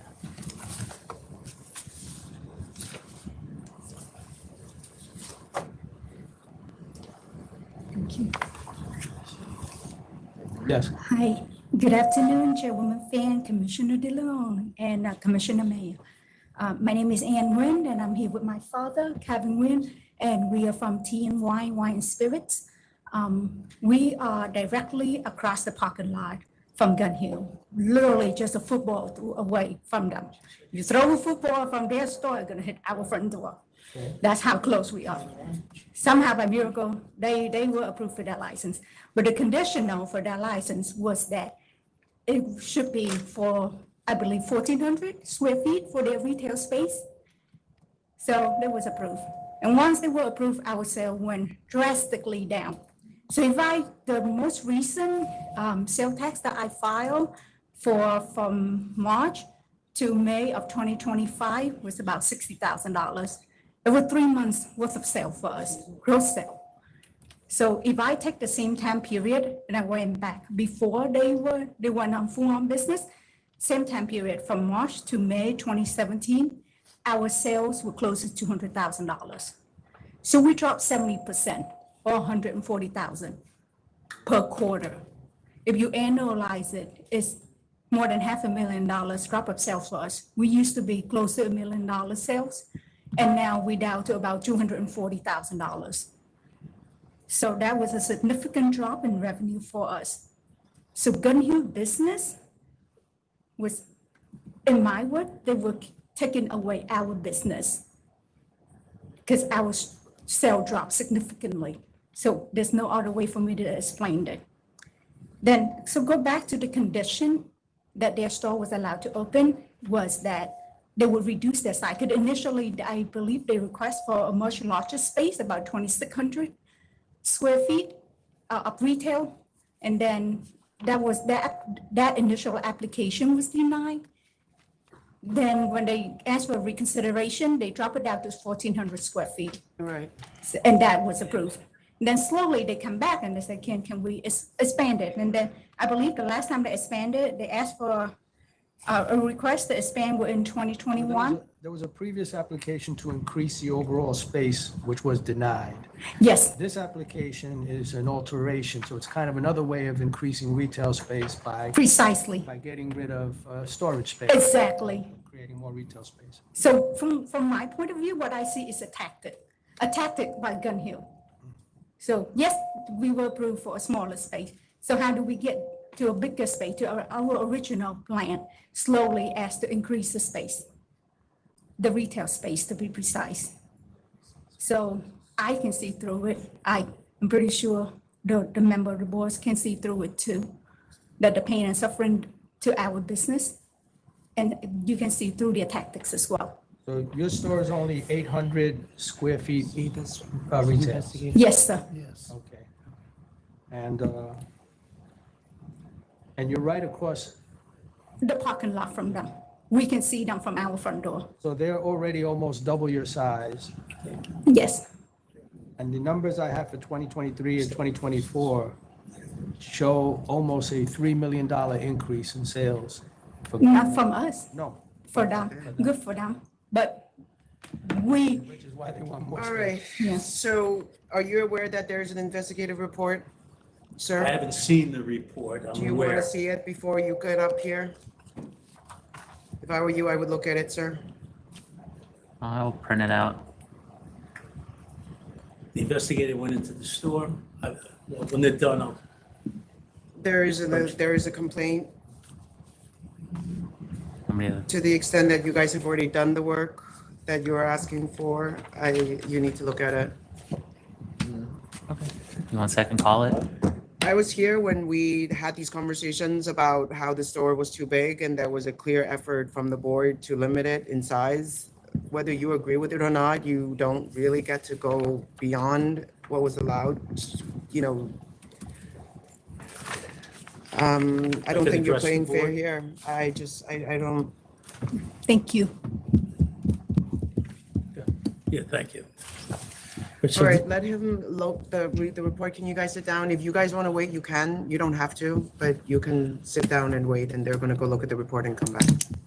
You do want to see the report, right? Excuse me? Print 2 copies, let them And see it too. then second call? Okay, thank you.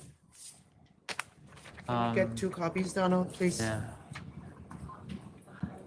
Jonathan? I sent it upstairs. Do you want? Number what? I sent number 3 upstairs.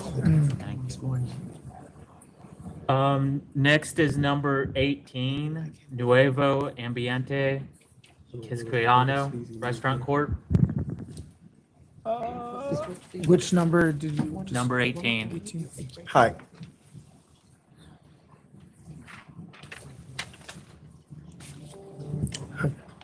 They want the bonus to go.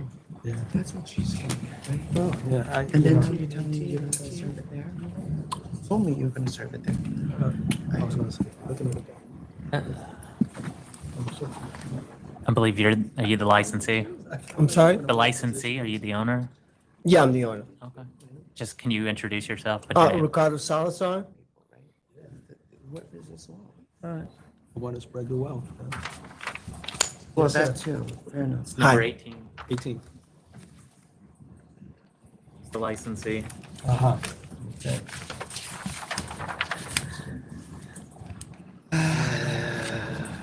Pool tables in the basement, basin design only for So storage. did you file your change in method of operation now? You notified community board? Yeah, we submit the application for it. Okay, you need to file the alteration to add the basement. Okay, because we're gonna check again and then you're gonna have to pay again. Well, the pool table is along, I put it apart. I'm not You don't using have it it anymore? You're not using No, it? I bring a picture of it, they not, and also we send some email that from those that we took it apart. So, and we're no longer using it anymore. What about the fire extinguishers? Oh, that's already done. That's already done. Recently, it's because they hadn't been inspected since 2013. What happened was the fire extinguisher was in the basement, and when the company who do the fire extinguisher never went to the basement, and I never, but all the rest of it, they always done now, but I let them know that Okay, there was one over there in the basement. I will accept 4,000. 4,000. 4,000. $4,000. You'll get a letter via email on how to pay the $4,000. Thank you. Next is 41 WR Fine Wine and Liquors, Inc.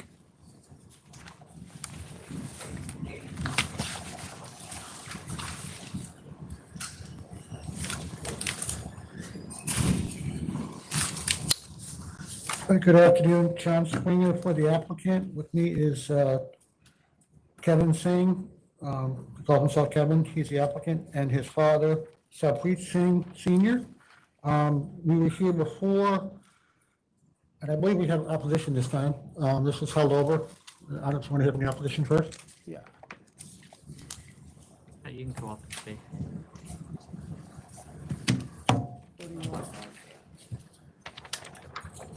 Good afternoon. My name is Chan Ki. I'm the owner, Uncle Danny Sauter. I'm sorry, of which one? Hold on a second, just give me one moment. Uncle Danny Sauter Inc. Okay. Yeah. Closest one. Yep. My store just, directly located across to the applicants, the stores. So I'm here to, Directly across the street? yeah, it's around like 500 or 500 feet away, yeah. Okay. So I'm here to protesting against the applicant. So I have a real concern about the funding the applicant have. In a May hearing, the applicant claimed he has 150,000 cash inherited from both grandfather, but the money was held by his father until he reached 18 years old. So in the prior meeting, the applicant didn't show any record or legal document or Right, any we tax adjourned this so return. that they can show the records. Do I have Yes. the records?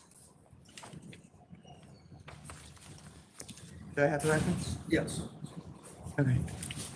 Also, we thinking like a 150 cash gift would trigger IRS gift tax filing, which we wanted to have applicant to show that. Okay, I understand, but that's not what we do here. That's not really our agency's responsibility, whether to pay a gift tax on a gift. It could be done through a trust or whatever. That's not. Also, I'm more concerned about the source of the money as opposed to whether they pay a tax on it. Yes, I appreciate yes. your point. Oh, based on my experience, which I already own the store for the 10 years. Also, I talked to other people who in the same industry. We really thinking 150,000 is really not enough to open a new liquor store, especially especially in the Long Island. People been disclosing $4,500, so the 150 is a lot. I mean, the store, it's a new store. You need to do a lot. What you should know is that the applicant is saying that he's got 4 months of free rent, that the store was already built out as a liquor store. But store was closed already. Yeah. And that he has an affidavit saying that he has funds from savings, a legal settlement, and funds that he got in a trust fund, monies from his grandparents through his parents. Okay. So that's the source of the funding that I read. But especially I'm concerned because applicant father he owned a liquor store, 20 miles away. And he mentioned that his father, we held the money, 150,000 in the cash until he reached 18 years old. So we want the applicant can show, the money is his real, it's truly his money, not his father money. When I did the 2023, from April 2023 to March of 2024, you reported 1.3 in sales. And then for 2024, you reported for 6 months, 893,000. Multiplying that, dividing that by 6 and multiplying by 14, I would show you as making a little bit of a profit of almost $700,000 in 2024. Your business. But we do have some increase in the gross sale, but after COVID, we know inflation is going up so much. I would say a lot of those gross sale is translated from pricing, and it doesn't generate a lot of profit for us. All right, do you have any comments about population growth and public convenience and advantage? I appreciate the fitness and character conversations that we're having, but the board has to decide that based on materials that were presented. We already asked that question, so I don't think we need to harp on that any further, but I want to know if you have any input on I believe that's a population size non-legacy. in the area and demand for alcoholic beverages. In the area, I don't think there's any significant population increase in the area. Okay. And we already has a 3 or 4 store there already. And then I know even our store has some gross sale is up, but the second close store, Wine by Nature, I don't see there's any increase. And also we just find out that the other store in the Sound Avenue liquor store, they just closed recently because we know right now almost every store they have the sale is a decrease. I know. Okay. So even we have some gross sale increase, I don't think we can have one more store come here and then they go drop. They're going to take a lot of business from us. So. Okay. All right. And then I have a submission from GRE Wine Inc. DBA is Wines by Nature. And they are showing significant decreases, down 29% in 25 versus 24, down 18% between 23 and 25. And down 28% between 22 and 25. That's what I have.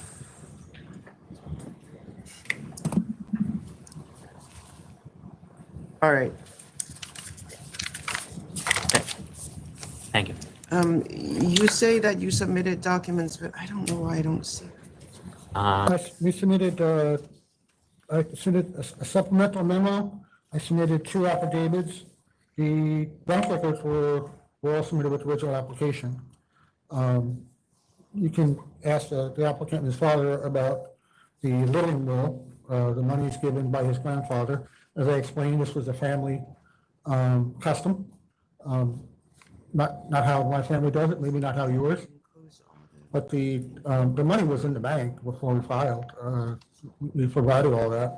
As far as whether $150,000 is sufficient, As Commissioner De Leon points out, this is a replacement store. We're replacing a store that was there from 2002 to 2024. It closed because of the owner's problems. Owner had got into legal and tax problems and got arrested. We got the lease. There's not much needed to get the store back in shape. The landlord hasn't asked for any money up front. GRE Wild by Nature, as this opponent, seized upon whether it's enough. I looked up Wild by Nature's application. He only disclosed $90,000, but now he's saying that $150,000 isn't enough. We believe it's enough. He's got liquor store experience. He told you about his father in the application. We didn't hide anything. We didn't hide anything at all. That's one of the reasons he's a good candidate, because he's got liquor store experience. You have the affidavits. They're both here. I know the father longer than the son, and I've always found him to be upright and hardworking. He owns many retail stores, but he only owns one liquor store. He owns phone stores, some other stores. He's hardworking. He read his affidavit. He has no time or inclination or desire to get involved in another liquor store that's nowhere near his house and nowhere near his other businesses. His businesses are all much further west, but they're here. I wasn't there when this money was given to them, so they could probably answer any questions about that better than I can. Right, I mean, it's fine. It's just you can't argue both things. You can't say that he used to work at his store and he gave him his start, but then somehow he's like not going to be involved. You know, it's just not super logical. He can tell you that himself. You hear what you're saying? It's fine. You're allowed to have another store. Like his son is entitled to apply for one. Now would be the time to speak up, You're sir. not allowed to give him the money from that made from his store to support it. That's really ultimately the determination is. I don't see any documentation that shows where the 150 came from. You need to explain this. You have the That's why you're here. I have paper copies just in case printed out. But can I give them? I have them all with me. It's the affidavits? I have the bank statements. We submitted bank statements with the application. I don't know, guys. The only supplemental, You guys gotta supplemental speak is supplemental 3, and that includes his I know, member- but he's saying it was in his original application and this is not in the record for the board. So can I see it? Let me give you all my bank statements that I have with me today.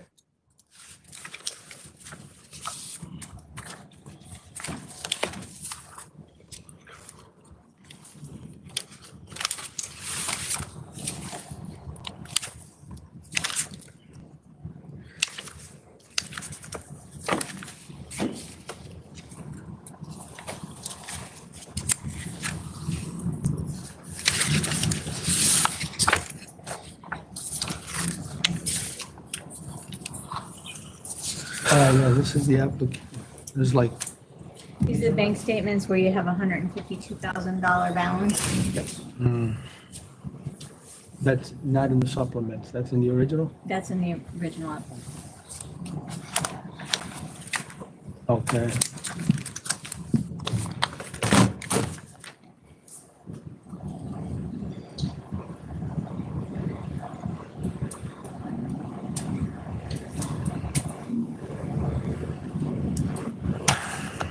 Also, too, at the second nearest store, GRE Wines, they more of a lounge wines. They turned it into a little wine bar. If you look on there, it's public on their Facebook and their website. They do, they call it tastings, where they set up tables and wine glasses in the store, and you just sit down and drink wine in the store. So they basically turned their off-premise into an on-premise.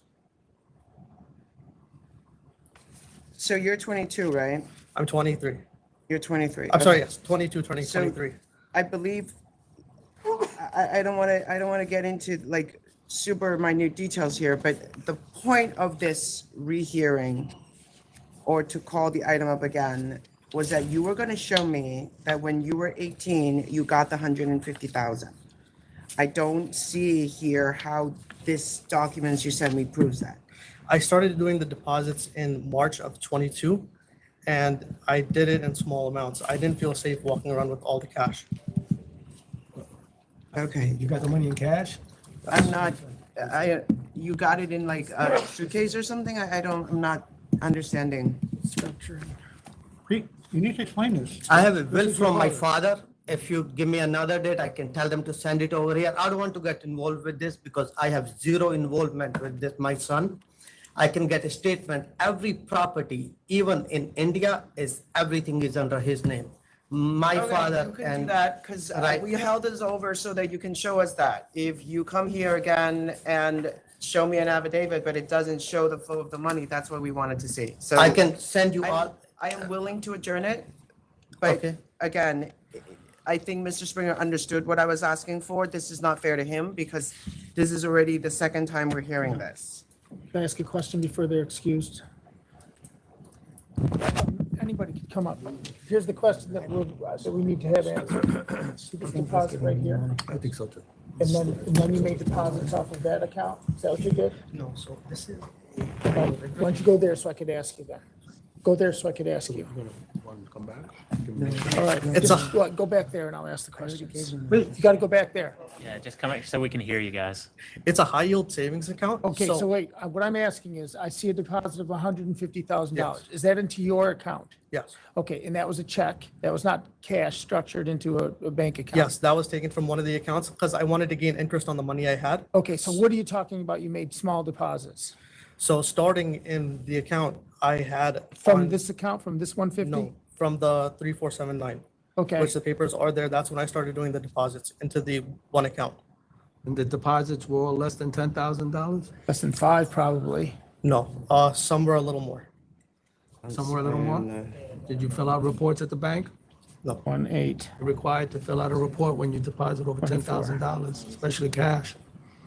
And to deposit small transactions to avoid the reporting requirement is actually a federal crime. It's called structured transactions.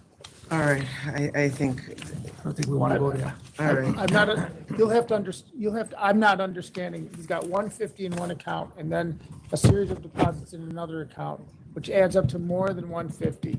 Is that correct or not correct? You consolidated into that $150,000. We don't have this, right? No, so I'm fine. So here, I'm gonna hand it back to you. You might ask him if you want. You want it? Okay? Because that's where the explanation needs to come. You can explain to them. I think. All right, sir, the inquiry is, where does the young man, which I'm hoping is completely your hard work and your thrift and your gifts from your grandparents, where's he getting the dough? We're just ruling out any illicit way you're getting the money, okay? Understand? I'm not saying you've done anything illicitly or illegally.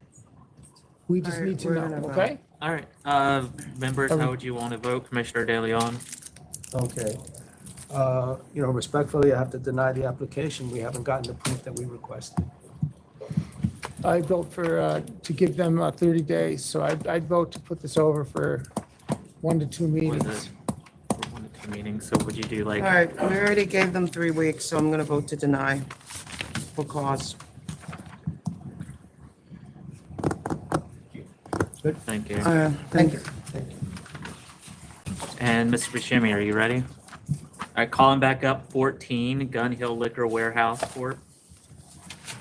Again, Francis Buscemi, Mailer Buscemi for the licensee. I have reviewed the report, yes.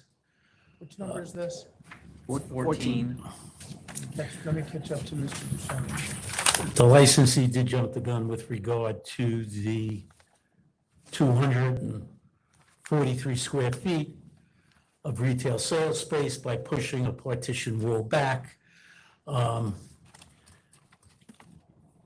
was done a little before Christmas, the need for additional space on the sales floor. They felt they needed it. They did it. There's no excuse for it other than, and I just asked that, it was a transgression on the licensee's part that we'd ask be excused. I think we have good arguments on the submission that we made with regard to enlarging the small enlargement of the retail sales space. Under any circumstances, the Gun Hill wants to do away with the 1,584 square feet right side storage space. that area, under any circumstances, we want to do away with. We would ask to be approved for the addition of 243 square feet of the retail sales space. Again, when you look at the demographics, when you look at the building that has gone on in the area, in order for this business to continue to grow, it started out in 2017 with 3,200 square feet of $3,200,000 in sales. It's grown to almost $17 million in sales. The way to continue to move forward for this location is to add on space. We're not enlarging. They're doing $19 million in sales. I think he's doing fine. I mean, this is. Well, it's kind of stopped at that point. Isn't that enough? Well, with all due respect, that kind of attitude really throws me off. Isn't that enough? Why should it be enough? I know, but the conversation started in 2016 where the board was always saying the retail space is too large, and he got it with the understanding that it's limited. I know. He's already gone ahead and made changes. I get, Chair, I get that. No, I'm not yelling at you. I'm sorry. I'm not yelling at you. I have attitude. But I'm telling you that it's very hard for me to keep saying yes to something when you're not following the rules. Well, I'm not. Personally, I'm not doing anything. No, but I understand what you're saying. Look, we came in 2020, and that was disapproved, and we wanted it to enlarge the sales area by 898 square feet. $3 million from 23 to 24, like. I'm sorry, I didn't hear you. You've gone up significantly. You've increased in sales in $3 million since 23 to 24, which is unusual. 23 to 24? And everybody else is going down. You understand? Like, well, we're providing services that no other stores are providing as far as staffing, wine expert, 15 employees, variety that no other store carries. 3 of the closest stores to us are Bulletproof. We're a neighbor. We're right next door to Costco. We have parking. Another new supermarket is opening up right across the street. When you get, that's the thing, like, we are mediating a business environment here. You know, when you go way greedy, that's when we get complaints. They shouldn't have jumped the gun, and it shouldn't have been done. There's no excuse for that. There's an admission to that. That's the mischief here is, to me, from this chair, is that he did it. He did it when he shouldn't have done it. As you can tell, I'm very interested and I'm intoxicated by these stores with giant numbers.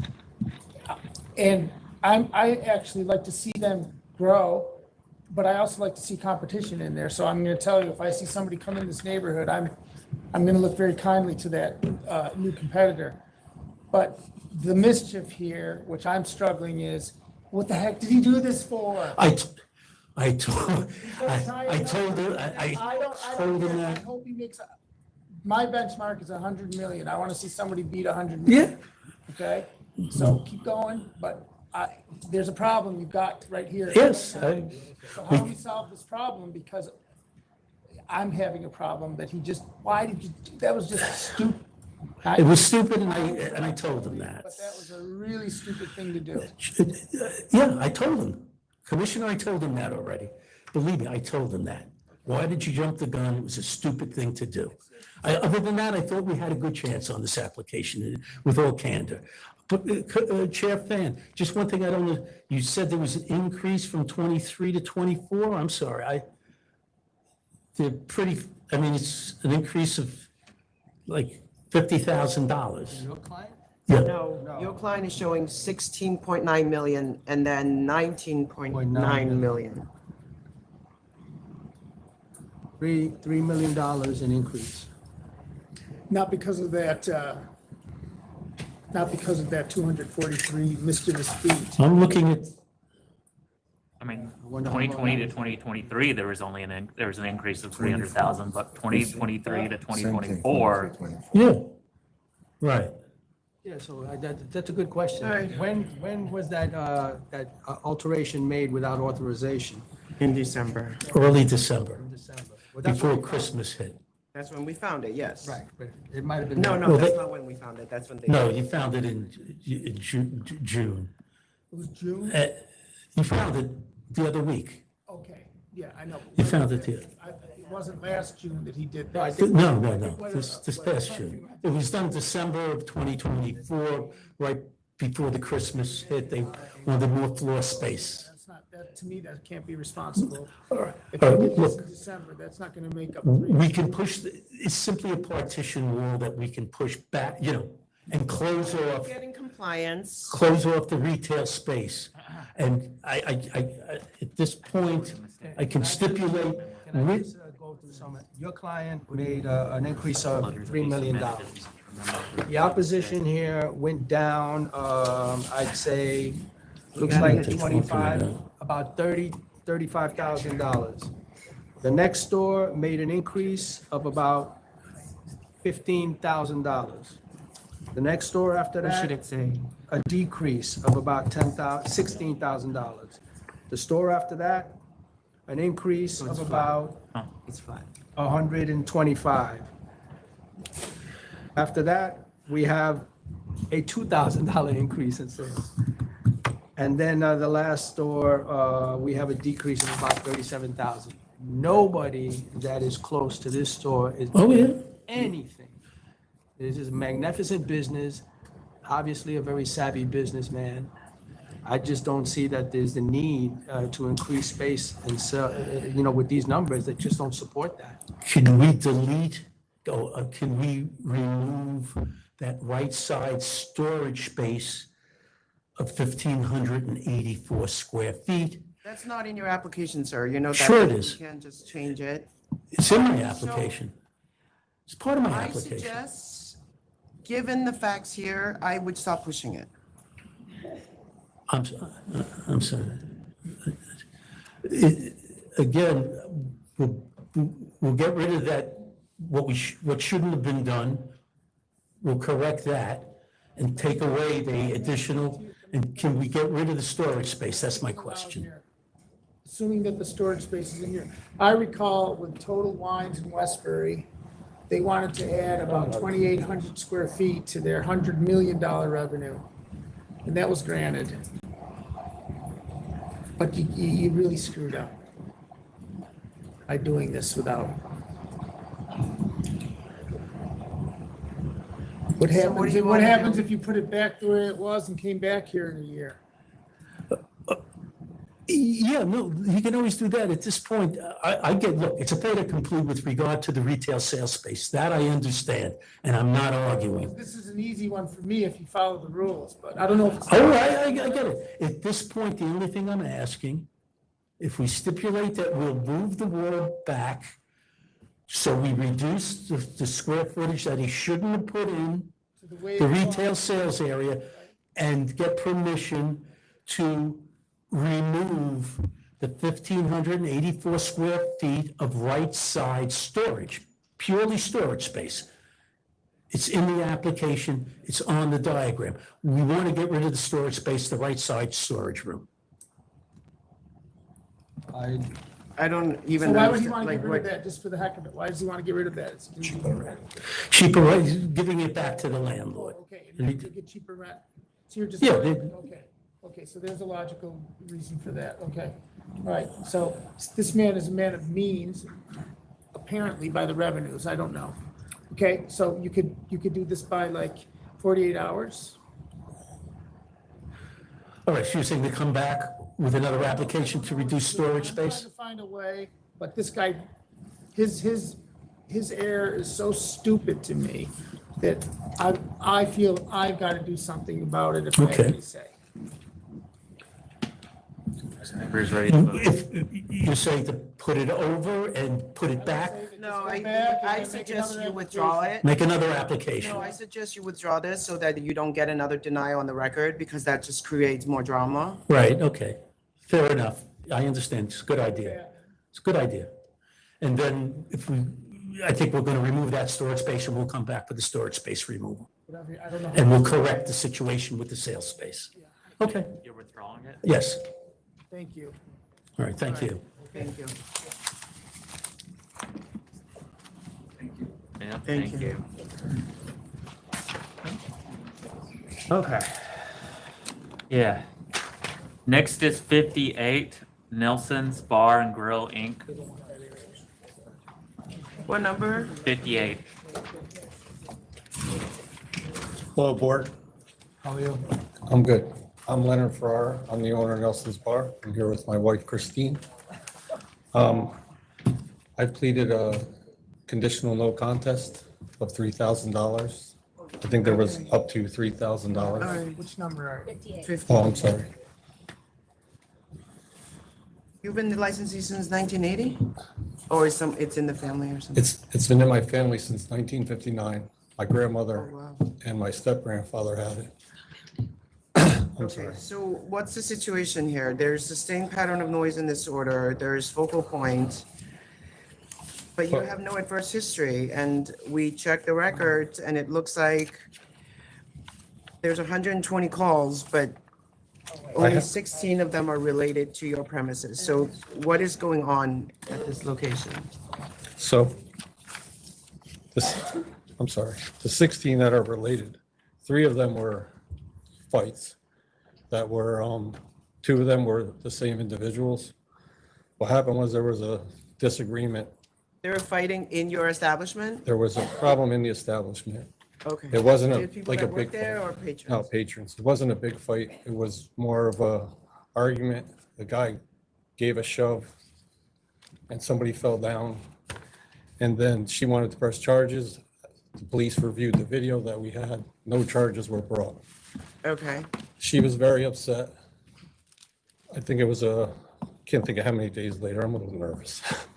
She came back with her sons when I no longer wanted her there, started a problem with other customers in the bar because of what happened the prior incident. So that was 2 of the fights that are on here. One was a problem with customers. It didn't result in anything no arrests, no problems. There's other things on here that relate to vagrants that hang out behind the bar, which is not my property. Some of them were arrested. If you look at the arrests, I have them here if you don't have them. They were drinking out of bags with beer that I don't sell. They're not customers of the bar. They're not on my property. There's actually a church behind the bar. And I went to the chief about this problem. What I see here, sir, is that, the police indicated 16 responses from January 1st, 2023 to June 15th, 2024. However, a lot of these were just property checks and many of them were marked unfounded. We did our own inspection. We found no violations. And you have an exemplary record over the course of decades. I try my best. It's been in my family. All right, let's have a meeting with council, please. Thank you. Can you just take a seat, sir? Go off the record for a conference with council. We'll be back on shortly. Oh, man, I'm stiff.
I just didn't know if you were.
I Did you can't remember what they figure said it out. yesterday, that when our staff goes to the conference,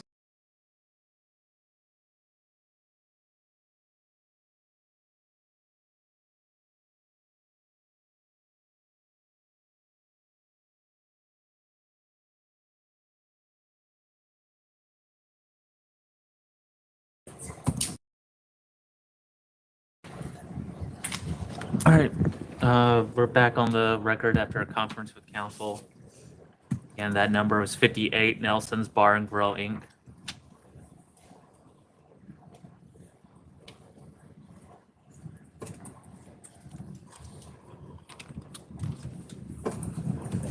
Members have any questions? Voting, any questions? What? Yes, okay, so it looks like we just had to have a little conversation about the police reports that are coming in. There seems to be sort of a neighborhood issue around where you are. So instead of giving us the money, I would rather you maybe try to figure out how to add cameras or hire security on certain nights to protect your space, because it looks like the two incidents I'm actually not that concerned about. It looks like those are really just the two.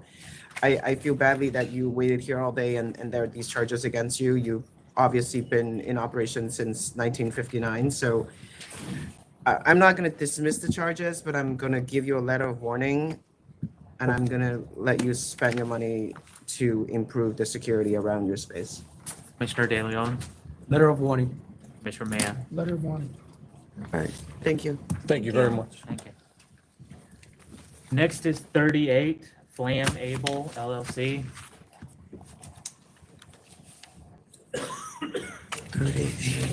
Oh, Jesus.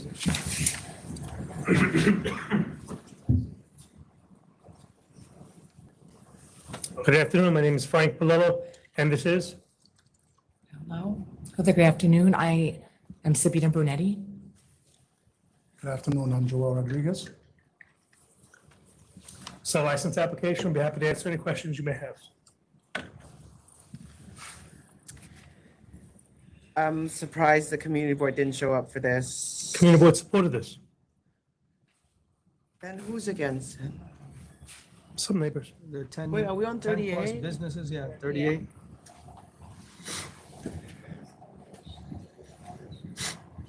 Residents, yeah. Community board approved. ALJ found public interest. Okay. Assemblymember Epstein, SLA reps, and the community board did a walkthrough to observe the oversaturation of the East Village, protest letters from residents, photo of crowded street, I saw that, cabs, petition with 136 signatures in opposition. Previous license at location canceled March 8th, 2018, due to alterations, a shooting, a robbery outside of the premises, another shooting. Previous application of the premises disapproved by SLA due to opposition, community board and several residents. Doesn't.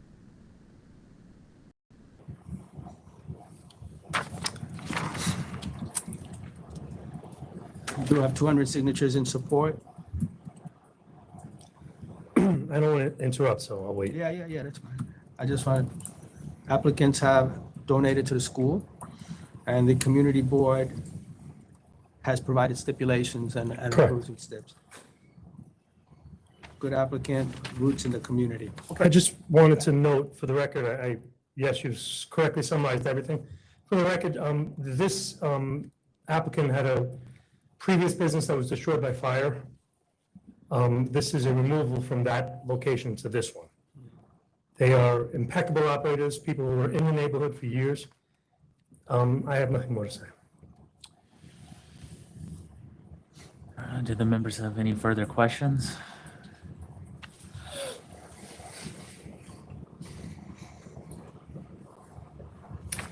Yeah, the 500-foot hearing came out in the positive. There's a lot of community protests. However, your space is not usable, right? You have to move, right? Yeah, it's destroyed. And I also do realize that you are going from one busy street to another busy street. So there is one busy street that is not having another establishment on it. There's one thing I want to mention. Can I see that? This is something that was only revealed to me, if I may hand this up. Today, what we're doing is a totally fixed facade, a solid front door with cube glass in the windows in an attempt to keep the sound in. We only have 40 customers in these premises. We have a stipulation with the community board. We're good operators. We're good neighborhood people. And we ran the prior location perfectly. No issues. We're going to do the same here. Right, you guys have been there since 2003. It was you guys? No. No. The license was there since 2003. They bought the shares of stock approximately 2.5 years before the fire, 2 years. 2021. It's an unfortunate name for a business in hindsight, but. Well, that was the original We LLC. know. A little bit of foreshadowing. It's just unfortunate. A little bit of foreshadowing. Funny, can't make this shit up. All right, the 5-minute hearing was thoroughly examined. ALJ Perlman did a really fantastic job, I thought, going through all the protests and then having a discussion and ultimately finding in the favor of the applicants. That's the kind of work that we want to see here. You're okay with the community board stip, Sunday to Wednesday, 12 a.m., Thursday to Saturday, 2 a.m., no DJ, no live music, no outdoor service. recorded music only 3 times a month of private events. Is that right? Correct. You agree to all of that? The only thing is, I think we'll be opening earlier, not that it matters to you. I don't care. Right. Okay. All right, with the community board stipulations, I'm gonna vote to approve. Commissioner De Leon, Nope, I vote to approve with the community board stipulations and the conditions that were placed on the record by the chair. Commissioner Mayo, Approved as stated by the chair. Do you need me to repeat them? Nope. Or you good? All right, thank you. They're the steps we agreed to. Thank you. Thank you. Thank you, Madam Chair. Thank you, Thank Chair. you. Thank you, Thanks, Commissioner. thanks. Thank you. Thanks. Try not to burn it down again. next is number 10, Marlboro Wine and Liquors, Inc.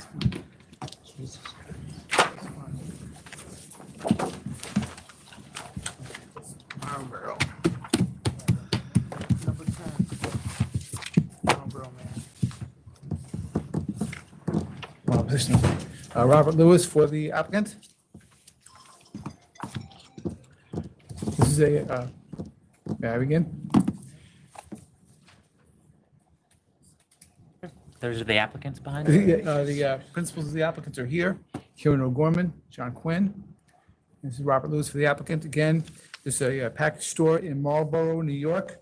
And I just would note initially that this is in zip code 12542. There is no liquor store in this particular zip code. The closest package store is 3.2 miles away. They did not submit any numbers. Well, actually, I think this one did not. And other than that, 4 miles away is the next closest. Then 5.9, there's 2, then 6 and 6.7. I would note that 2 of them are actually in Poughkeepsie, which is across the river in Dutchess County. This is Ulster County. So I think there'd be very little impact at all on those particular stores. Many of the others are in New Paltz, which is approximately 6 miles away. And again, this is the only, this is the furthest east of Ulster County where there's actually a package store here. There's a deli right next door? I'm sorry? Is there a deli right next door? Yes. Yep. You own the deli? No. No.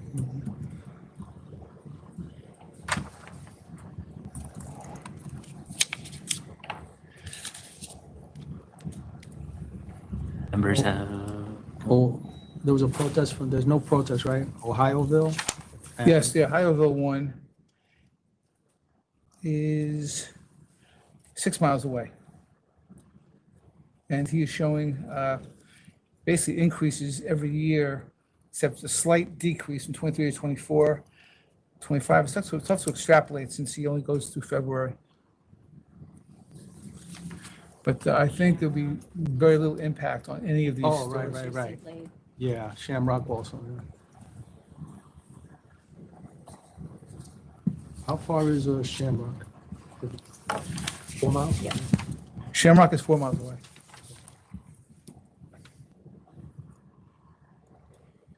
So it's on Route 9W, it's not on the same road. This one's on 4455. And you said there's no other store in that zip code? There is not. Now, I point out, on a previous application I was here, that was one of the deciding factors where I objected, but there was no other, and it was 1.2 miles away, and there was no other store in that zip code. So the board approved that. I mean, the stores are, yeah, the closest one I have is 3.2, the furthest one is 6.7. But all of the numbers are down for 23 going into 24. Not one of them made an increase, showed an increase, not one. But there's a significant distance away. They are. There'd be almost, I think, no impact on that. And by the way, I would point out one other thing. This particular establishment is across the street from the Rocking Horse Ranch, which is expanding, and they don't serve. There's the only thing you can get there is on premises in their, I guess, the restaurant that they provide. So if and they have accommodations there. So if somebody would want to go across the street to, basically pick up a bottle of wine, they can do that. So there's definitely the public advantage public convenience and advantage in this case. I have something here, but the door leads to the neighboring deli. I think it's locked. I think that- yeah, But there's no connection between the two. Oh, no. You own the whole building though, right? Is that the connect? Yeah. Who owns the building? Family does. The family owns the building. Oh, okay. So the deli is your tenant? Yes. Right. Who's the family then? Who owns the building? Who's John Quinn? So I'm John Quinn, my father, and Yeah, that'd be my wife. I'm sorry. You guys are related? No. No. How do you guys know each other? We're going into this business together, but we have the ownership of the property yeah, my father owns it with his wife. with my wife, yeah. How, are they related? No. No. Okay, that was my question. That the father of the applicant is actually the landlord. But he co-owns it with your wife. Yes. And they're not related. No. I'm sorry, I'm No, confused. No, they're not related. The structure here. So who owns, and you own a restaurant? I do, yeah. And where is that? That's in Rockland County, West Nyack. Okay. Is that a Rockland County accent? No, different county. Limerick. So why are you guys applying for a liquor store? I think they felt that, given the location, that there was a need and it would serve the public advantage. They felt that this location was so far away from other locations, it was, really just, not exploited here. Anybody who wants to buy any kind of liquor has to travel at least, 3.2 miles, and otherwise you go 4 miles or more, or across the bridge to Dutchess County. Okay, so who's actually working at the store? It looks like, Sir Kieran, you are the one funding this project. Yeah. And so you're, Yeah, I'll be. He'll be the manager. Yeah. okay, I'm very unclear on why you're doing this, because you're also paying rent to your own wife and his father to have the store as an investor. Is that what you're doing? It's okay, I'm just trying to Yeah. understand it. I know, yeah, it seems like it's a good investment opportunity. Okay, but you're running the store, sir, John? Correct. Okay, but you're not gonna stop your real estate business as well? Correct. Is this a venture to like open a store and then sell the store and no one actually plans to keep this? Because, that's sort of not necessarily encouraged here. That's not my plan's intention at all. He opens, he keeps what he has. It's not an investment opportunity. Okay.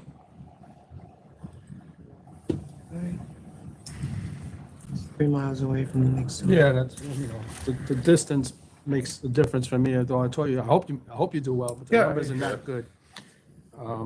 But I will vote to approve. Mr. Mayor and Chair. I'm going to find public convenience and advantage and vote to approve. One of the applicants has ownership interest. It's related to the owners. Well, both of them are related to the owners of the real estate, and one of them have a long history with the agency and has the fitness and character to have another off-premise license, in my opinion. And good luck.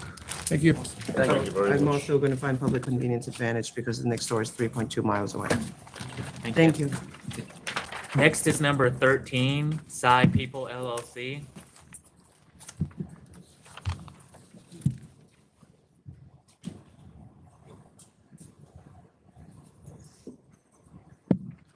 Opposition?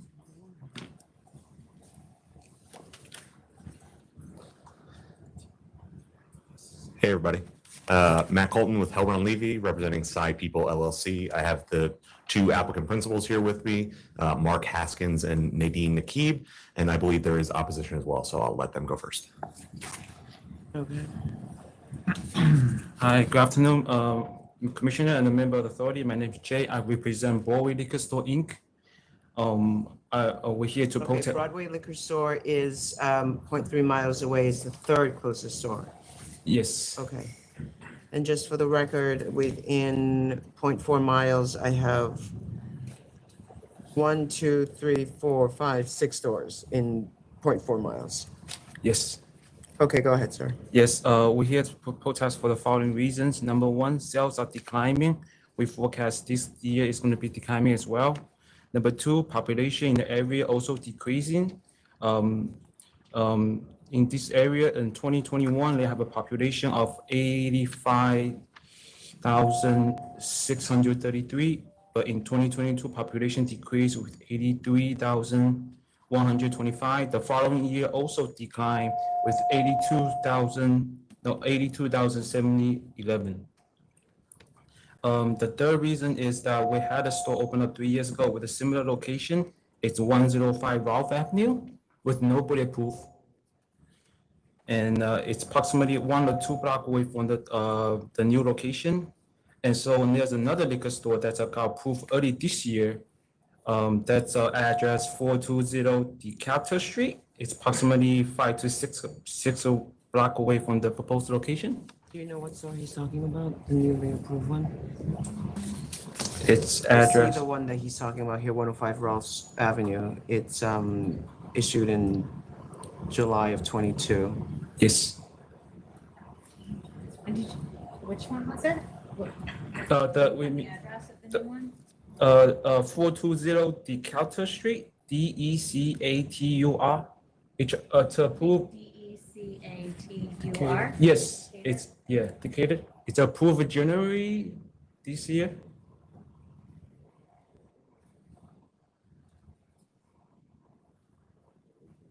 So you said your sales were down, but the figures that I had for 2024 for you only show 1 month from November 2024 through December 2024, 196,000. That's all the figures that you gave us for 2024? Yeah. Just 1 month? No, no, it's not 1 month. There's no. There must be a mistake then. That's what I'm looking at here. Yeah, there's no way. All right. Yeah. Do you have your gross figure for 2024? It's I don't have with me, so it's not. Oh yeah, maybe. Oh sorry.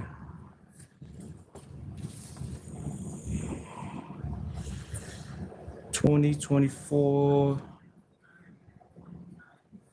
Sorry, 1/8/2025 with a 75% inventory of non-competitive.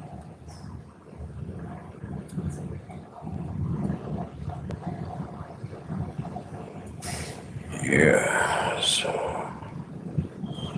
Yeah, I don't have the information right now, but it's also declining as well. It's Well, also I know you said that, but I don't have any accurate figure for you for 2024. I have that you reported 1 month from November to December, and it was 196,000. That's all. that was yeah. Cam, could you give me a minute? Maybe I can find it. In Yeah, the it's street. okay. Go ahead. I mean, You finish. and finished? then you- Yeah, I'll give it later. Yeah. So the last thing I want to say, the community is really in good shape because I see some of the stores that are closing. I give example. I used to go there and shop a Rite Aid store. It's 2 blocks away from my position. It's also 2 blocks away from this store, and it's now closed. It's been running for over a decade. It's closed since last year. So yeah, so I can tell the community is struggling now. Yeah, cool. I'll give you the information. Okay. Yeah, so this is an application for a pretty specialized wine and spirits store. So the real focus here is on products that are produced sustainably, organically, biodynamically, without pesticides and herbicides. They're really focusing on small, medium producers, both in New York and around the country, around the world. So Mark has a significant background in wine and spirits. He's certified by the Court of Master Sommelier. He's worked in the industry for years. So he's going to be curating a lot of the programming, and whether it be educational, tastings, the product selection for customers. And then Nadine has a corporate background. So her focus is really going to be on branding. She currently works in publishing and branding. And that's kind of what the other stores in this neighborhood are missing. There's no real online presence. There's no tastings. There's no educational components. There's no Instagrams.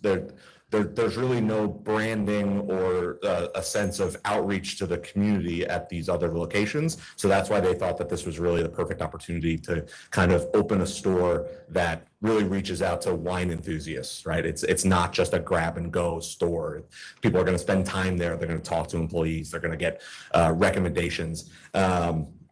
And really, of the 6 stores that you mentioned that are within half a mile, 5 of the 6 of those are bulletproof. There's a really different type of product that they're offering here.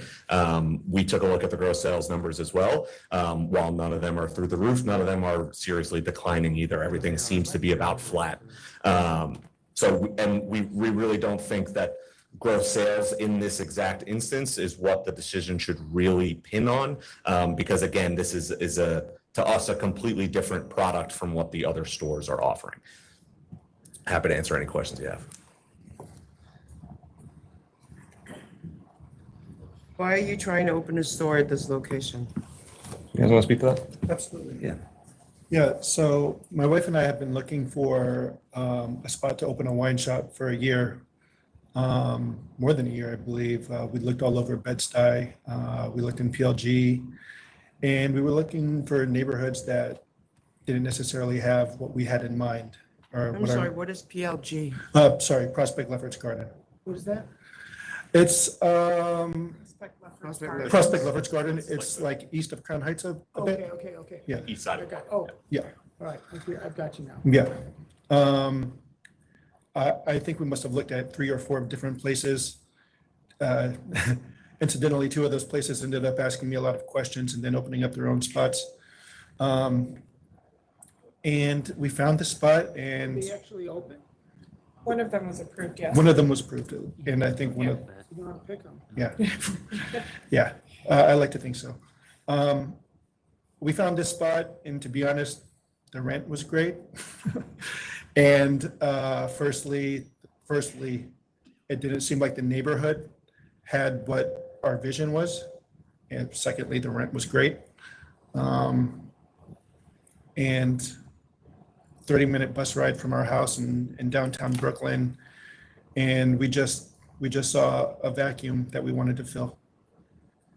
All right, so there's like no real vacuum, right? There are a lot of stores in this area. So your lawyer mentioned that you're selling certain products. Can you expand on that and talk about what your focus really is and whether you're willing to commit to a certain limit of the scope? Yeah, absolutely. I mean, we talk about small and medium-sized producers, but I think the emphasis really is on farmers, is on growers who produce extremely high-quality wine, free of pesticides, free of herbicides, and those people naturally tend to be a little smaller for quality control purposes, obviously. I think it gets harder to maintain quality control the larger you get, but is it wine only? No, it's wine and liquor. The store will be predominantly wine focused, but the license we're applying for is an L license. Yeah. There will be a selection of liquor. Yes, and I took the time like a couple of weeks ago to walk around to the 3 nearest stores around us, and I can say with certainty that we would offer nothing that they offer. All right, would you commit to no crossover with the 3 closest stores? Absolutely, I can commit to no crossover with the 3 closest stores. After visiting them, I think that's an easy yes for me. Okay. The opposition did find what Commissioner De Leon was asking for. Those numbers. What numbers? Commissioner De Leon, didn't you ask for? Oh, yeah, right, for Broadway, for 2024? 2024 is 996,208. Okay. All right, so that would be a bit of a decrease. Yeah. What is that? What? Can you go up and just? Yeah, I was, sorry. Thank you. You're Broadway, right? Yes. And what was the number for 2024? 996,208. 08, but where did that 196 come from? 196. I think what's happening here is if you look at the gross sales letters for what's in 2023, what's marked as 2023 is actually November 23 to October 24. So all those numbers, there's no numbers missing. It's just kind of mislabeled for the year before. Right. Yeah. So Either way, it's showing a significant drop if you look at the 4-year trend. They went from 1.5 to 1.084. I would say there's a significant drop certainly from 2020. I think every store in the city has a significant drop from 2020. That's the biggest year anyone ever You had. can look at the other ones, they're not that bad. I mean, it's significant. But starting 2021, it seems like everything is roughly, certainly little drop-offs, but nothing drastic. This location, is it the place that says fish? Used to sell, was it a fish store? The next door used to be a fish place, right? Your landlord used to own a fish place. Oh, he is. It's Bedside Fish Fry. It's like a popular fish. That's seafood not the restaurant. actual, that's not the actual So we're location? right next to it. Next door. They might share an address. This is store number 3. Yeah. Okay, and there appears to be like a schoolyard next to the fish fry. It's not within the 500 feet. Well, what is that? Is that a school or, it looks like a schoolyard? I'm not entirely sure because I don't recall a school being there. And across the street, there is a park? Yeah, that's like a public city park, Saratoga Park. Okay, and so there's a bus stop right in front of the fish place. Mhm. Yes. And then adjacent to it appears to be some kind of a schoolyard or something like that. That did not come up in any of our searches. Do you know of a yard next to your There's a place? school down towards Ralph Avenue. There is a school on Ralph, I believe, like around the corner, but it's on a completely different block. It's certainly not next to their space.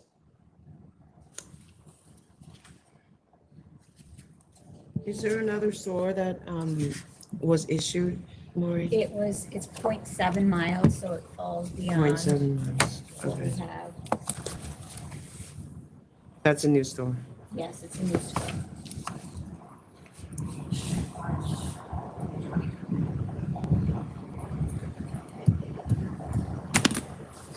Look like. That's the school? Well, this is the yard next to the fish place, but it looks like a schoolyard. I can't see the school building because of the trees. Here I've got, there's a park here, they're here. There's a Ronald McNair School. Park is called Saratoga Park. That's the park. Where are they? They're right here. There's a park. This block, yeah. No.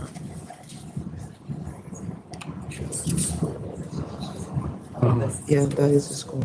Okay. Is there a football field next to behind their place? I don't think there's a It's a football field. park, it's like a basketball. Can you look and see how far it is?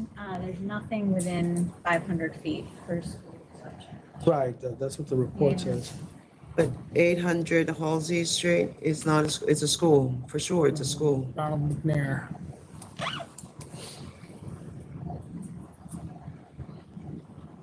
It's not. The school, actual school building is on the other side of this yard. Right. Yeah, here's the Google map. Cool. Oh, I see. PS5. Yeah. Ronald McNair School. Which is right around the opposite street. This might be the back of their yard. Yeah, that's what it is, yeah. Right. Astronaut from my neck of the woods. Huh?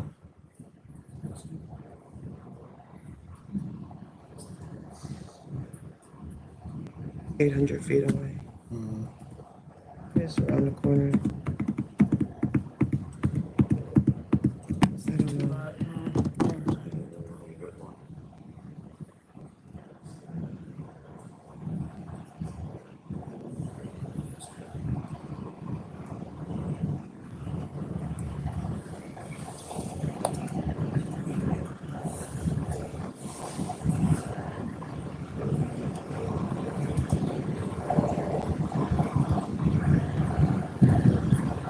Basically, it's here behind us. Yeah, it's on 5. Yeah.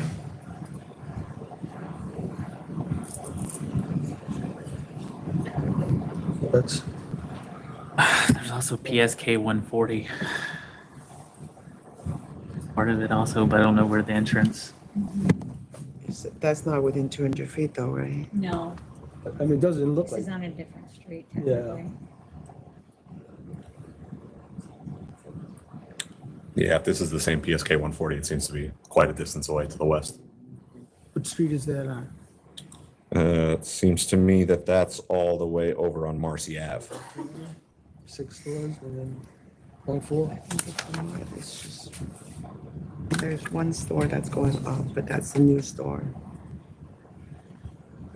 So it's gonna be 7 stores? That's the 1, 2, 3, 4, 5, 6, 7. Yeah, it's 7 store within 0.7 miles. Out of stores and. I totally understand, and I watched that original application from January. I believe they were here at the full board, and a lot of it was focused on how there is becoming a bit of a cluster right where he's located on Decatur. But you had mentioned that the neighborhood is changing and that there was an increase in population, and the man who presented was very well educated about the needs of the neighborhood, and that was enough to push him over the finish line, which I think is still the case here, but also we are noticeably outside of that cluster. Yes, there is a lot of those ones that are close to us are circled around that Decatur and they fall within our closest stores, but we are a sizable walk away from those. We're a good half a mile from that whole cluster, of which there are a lot. And I want to keep beating this drum of we are happy to stipulate to no crossover where at the other store is necessary. We're offering a completely different type of product. The idea is not at all to cannibalize the business of the nearby stores. We are just looking to cater to wine enthusiasts in the neighborhood that have not been catered to yet. So that's. What do you know, if anything, about this HTA liquors? Very, very little. That seems to be the one. Very almost non-existent numbers, is that? We discussed it briefly. We don't even think that they operate typically. They might be open the odd day of the year, but yeah. From her experience walking around the neighborhood, she's never really seen them operational. They couldn't even bring it out here. It's hard Yeah. to tell where they are. Right.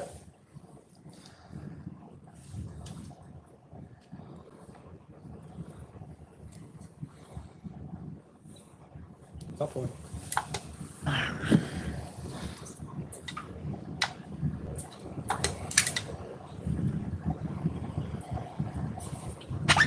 Members ready to vote?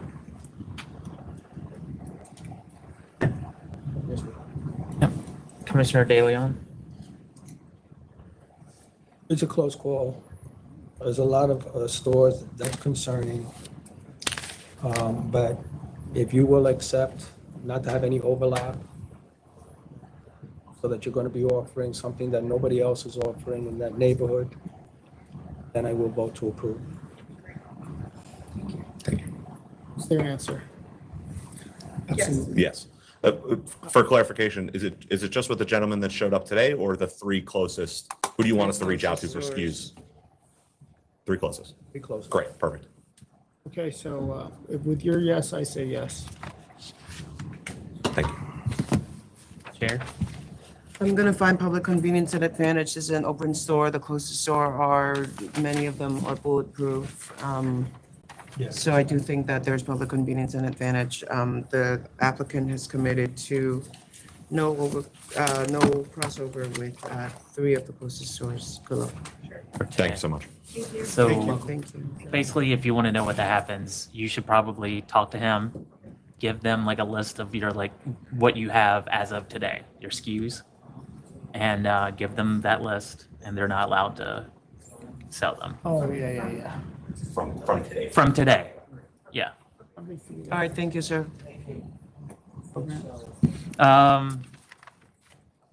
Next is number 32, Essex Market Leasing Corp.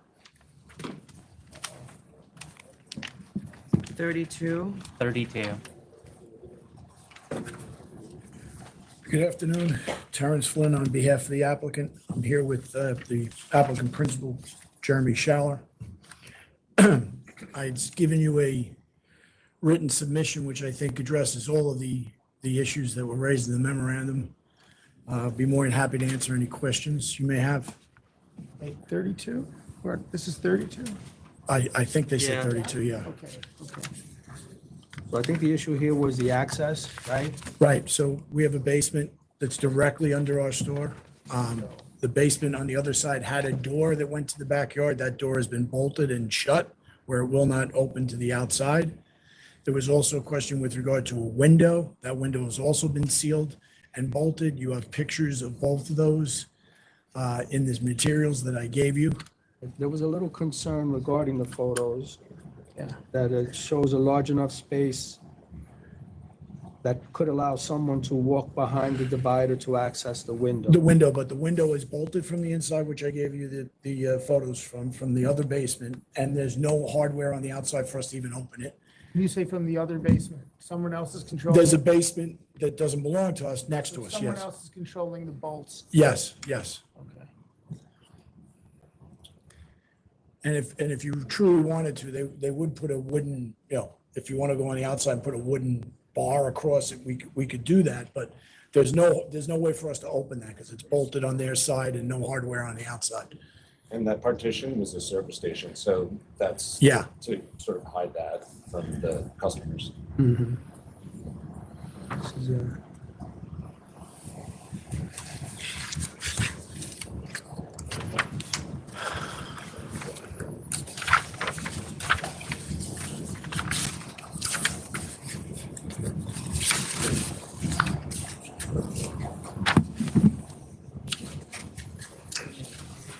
right? I'm okay with it. Are you okay with it? I am. All right. The members are ready to vote. Commissioner De Leon, I approve. Commissioner Maya, Approved. Chair. Like a nice place. So the rear yard, how many people are going to be using it?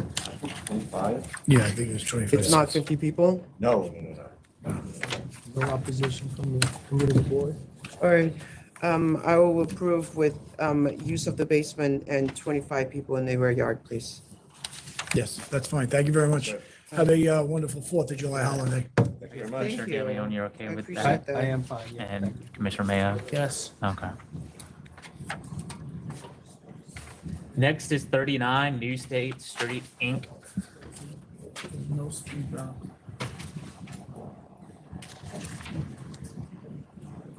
Catch up, please. 39. Ooh, Diane King. It's too low. Okay, Diane King. Good afternoon, Diane King. For New State Street, doing business as Lucy's. All right, can we have a conversation about this, please? Yes. I just want to clarify. It's on us. Let me Mhm. ask some questions. Can you just take We're a going to seat go for a off the moment record there? for a Thanks conference. for of coming. counsel. We'll be back Did you shortly. come with your partner or no?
Back on the record after a conference with council. Again, the item number is 39 New State Street, Inc. Okay. If the members have questions,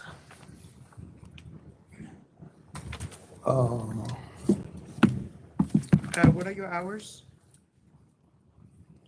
It's gonna be Tuesday through Thursday from 7 to 1 a.m. And on Fridays and Saturdays, it's gonna be from 8 to 3 a.m. Friday, Saturday, 3 a.m., Tuesday to Thursday, 1 a.m., and then you're closed on Sunday, Monday? Yeah. Okay. Okay. All right, and you're gonna have, how many bathrooms do you have? It's supposed to be 3.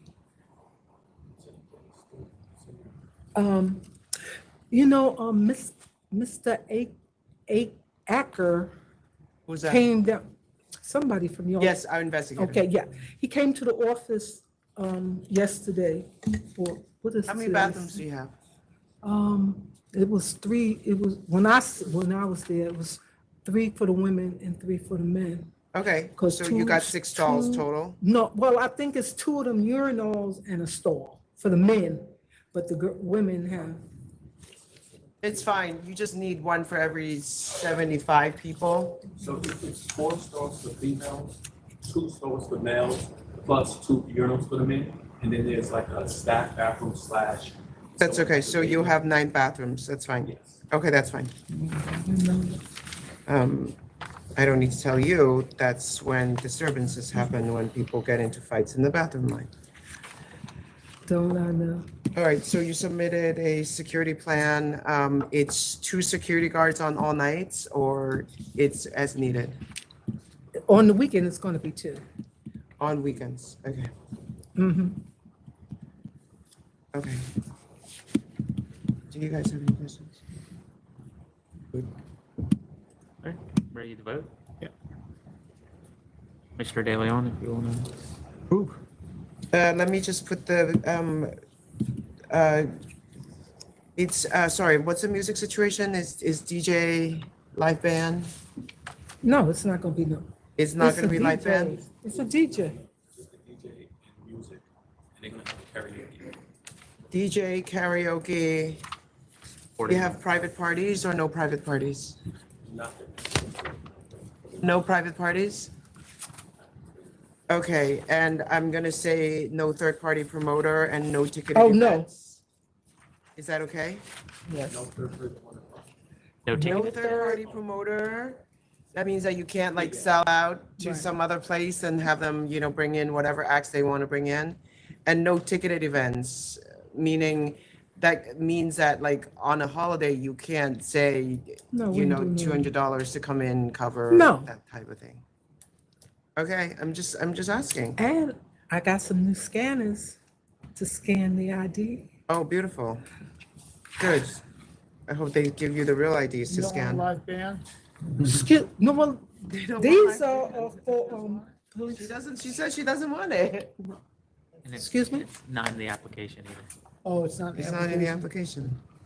No. Okay, so, I know you're closed Sunday, Monday, but I generally just give you the hours in case you do want to be open. So I'm gonna do Sunday to Thursday, 1 a.m., Friday, Saturday, 3 a.m. Is that okay? Yes. Okay. You gotta speak now if you want more than that, ma'am. No. Okay, so Sunday to Thursday, 1 a.m., Friday, Saturday, 3 a.m. No private events, no third-party promoters, no ticketed events. The music situation is recorded DJ karaoke. And you will have 2 security guards on the weekends, and you're gonna implement the security plan that you submitted.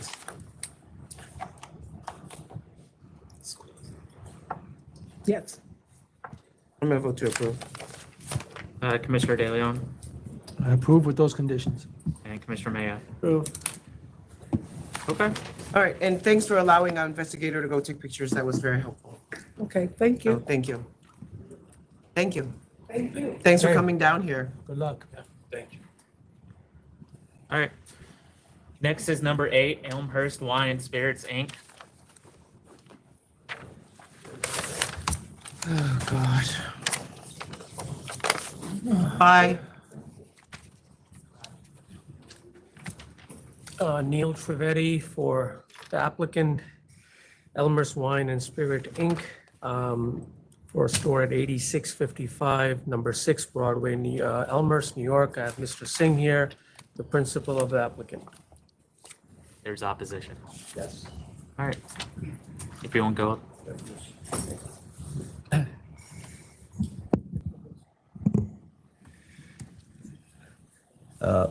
Good afternoon, Mr. Chairman, Commissioner, and members of the authority. My name is William Zhao from Bill Zhao and Associates, PLLC. Along with me is Ms. Man Lin. She's the principal of the closest liquor store, Grant Wines and Liquor Inc., located at 85-10 Grand Avenue, Elmhurst, New York, 11373. Okay, according to our record, that, well, it's, I guess, equally far away from also JF Liquors. Yeah. You're listed as the second closest. Yeah, about 2 feet difference. 2 feet difference, okay, got it. I Google map it, showing we are the closest. So we're here to oppose the application submitted by Elmhurst Wine and Liquor. We submit to the board. It's not for the public convenience and advantage to approve the application. There are already about 7 existing stores within 3,000 feet radius. And my client's store has been there for over 60 years, has been sufficiently serving the community within the close proximity. There's no need or necessity for another new package store within that area. And the store, legal store has already been saturated in that area, and sales has been declining. For my client, she had a gross sales since in 2021.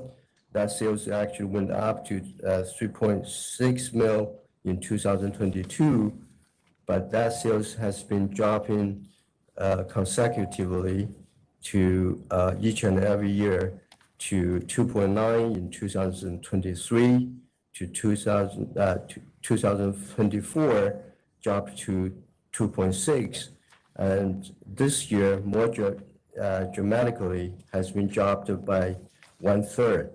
Last year, my client had 5 employees and 2 part-time employees. But since last year, she had to let go 2 employees and 2 part-time employees. So now she only have 3 person working at the store. So the sales has been dropping consistently and dramatically. We do not need another store. And this new location is also might be doomed to be a failure. Based on our preliminary research, there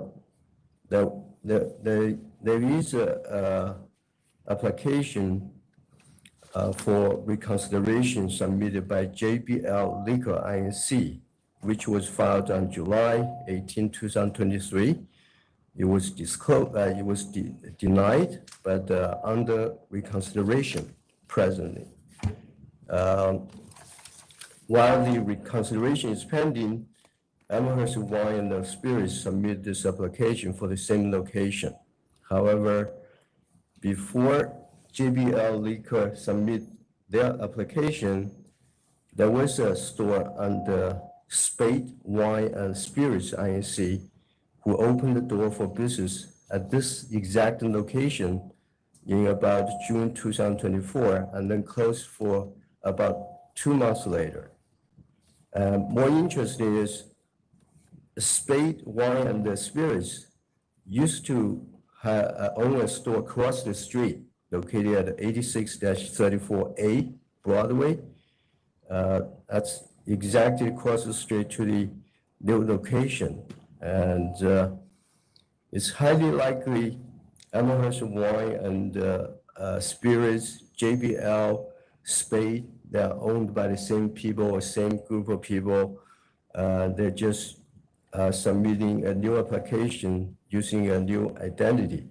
But the store they had at this location opened for only 2 months. So it seems to me the business at this location would not be successful. It's doomed to fail. How do you come to that conclusion? Because the same location opened only for 2 months and then closed.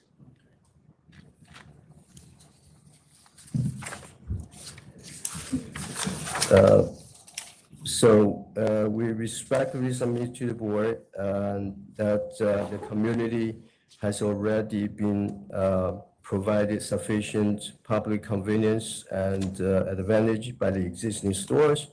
And we respectfully request you to disapprove the application. Thank you. Thank you. Thank you.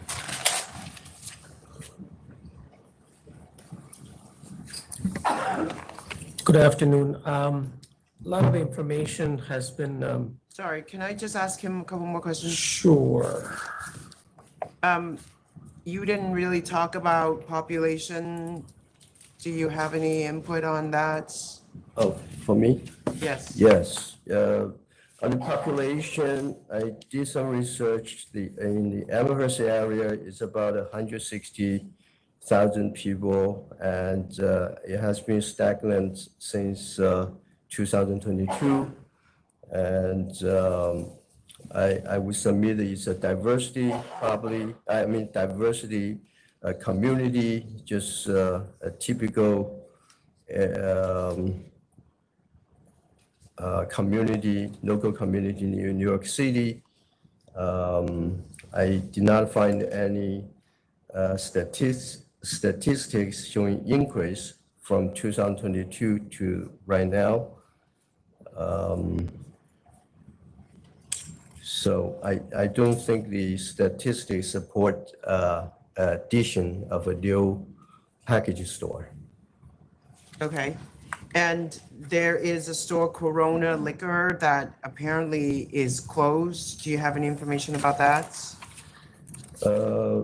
No, I don't. Where's the location? That Corona is at 93-30 Corona Avenue in Elmhurst. It's a bulletproof store that is 0.6 miles away. Oh, that's 6 miles. That's long. That's far away.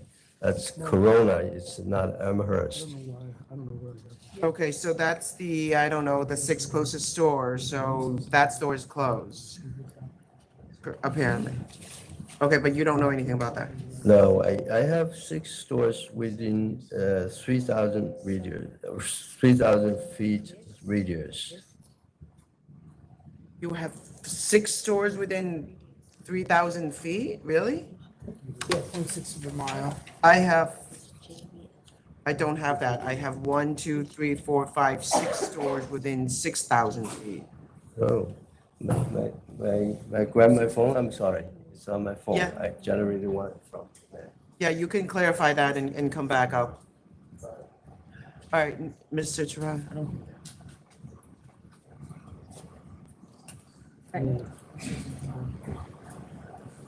But you want, All right, Neil. Okay, so a lot of the stuff that he's saying is not correct. I'll address his comments. First of all, JBL Liquors withdrew his application for the reconsideration.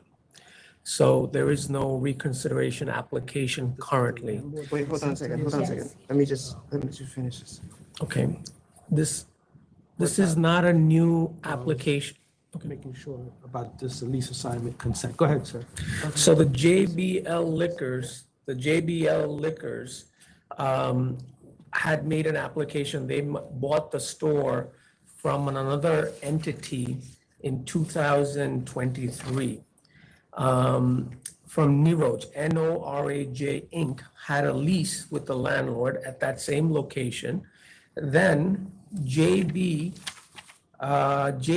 Liquors purchased the business. They were under a temporary permit application. For some reason, they could not satisfy the liquor authority's requirement for financial disclosure. That's what I am being told.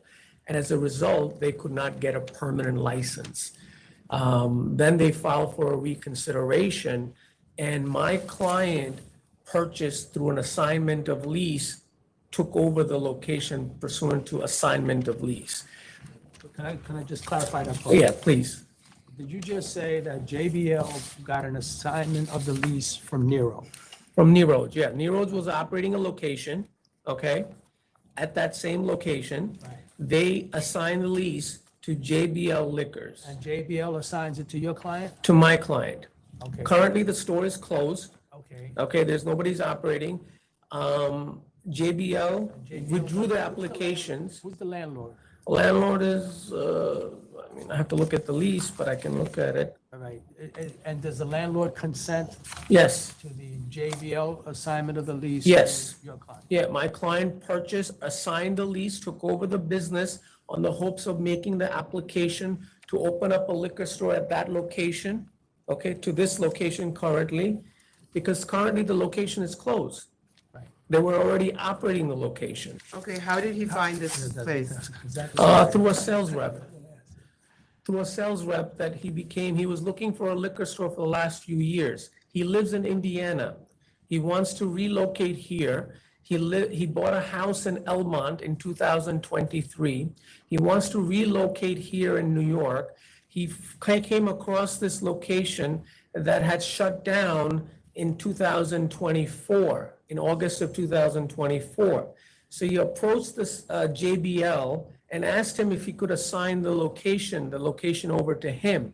There is an assignment of lease in the paperwork that he took over the location. He's been paying half of the rent since August till now in the hopes that this location would be approved, because it was already a liquor store prior when it was operating. Okay, do we have anything from the landlord saying that he's consented to JBL assigning the lease to your client?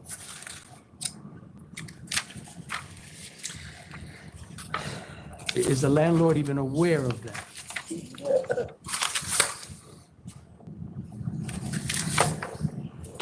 I have it here.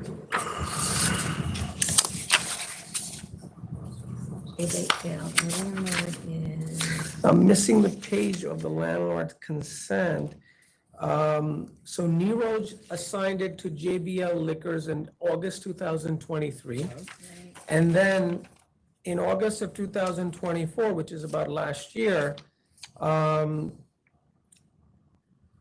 JBL assigned the lease to Elmer's Wine and Liquor. Yeah, but what I. Did the landlord, I wasn't involved in that consent, so. Landlord consent. Exactly, because I don't see anything in this assignment. that Is there, landlord is the landlord consent? He may not even be aware of it.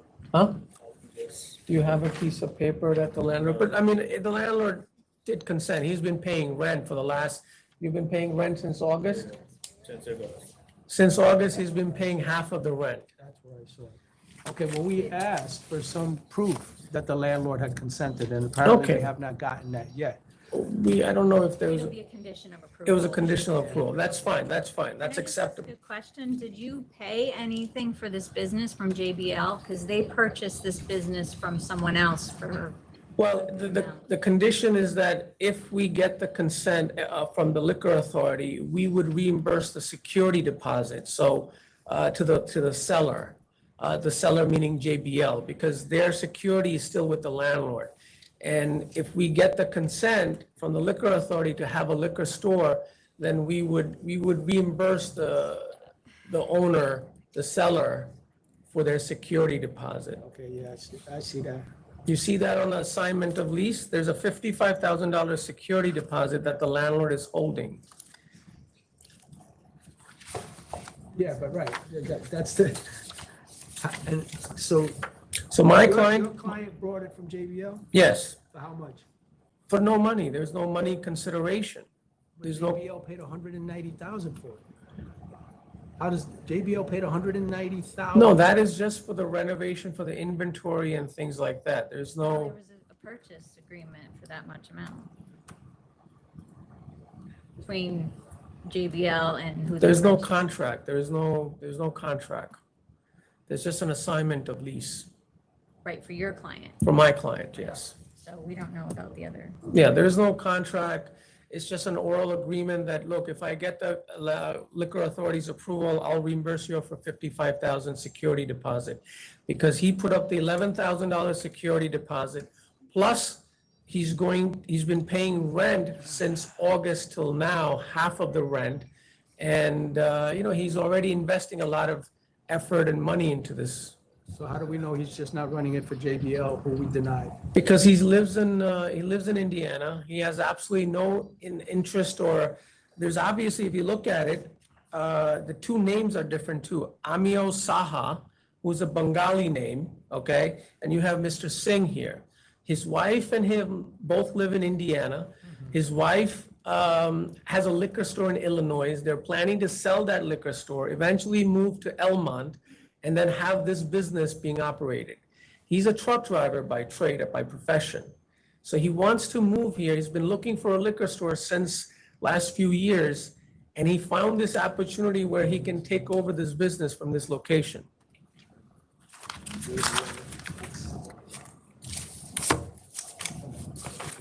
So this is not a new location, it's a replacement store that was already being operated. There was already a liquor store across the street. After the landlord wanted to redevelop that property, it moved across the street to this location, and this location, which is 8655, has been a liquor store since 2013. But I don't get that JBL paid $190,000 for this and just gave it over to. Because What are they getting out of it? Well, I'll tell you what it's getting at it. It's because you're getting off the lease. The landlord makes you sign a good guy guarantee. So it's a personal guarantee. So my client at this point, if the liquor authority disapproves the location, the first thing I need to do is send out a letter to the landlord. I have to get out of this location. I have to get off the lease. He still has to pay 4 months of rent because the good guy guarantee requires him to give landlords 4 months notice. Plus, he will lose a security deposit. So by allowing Mr. Saha, who's the tenant on that lease, he's allowing Mr. Saha to get off on the But lease. how do I know that? Because right now, Yes. as it stands right now, Yes. I don't have anything in front of me that shows that the landlord's even aware of this. I mean, other than the consent that you're saying, I mean, We don't have. I understand that I can get you. I wouldn't be here, nor he would be here, and he wouldn't be paying rent from August till now in order to acquire this location, and he will continue to pay, obviously, if the liquor authority approves.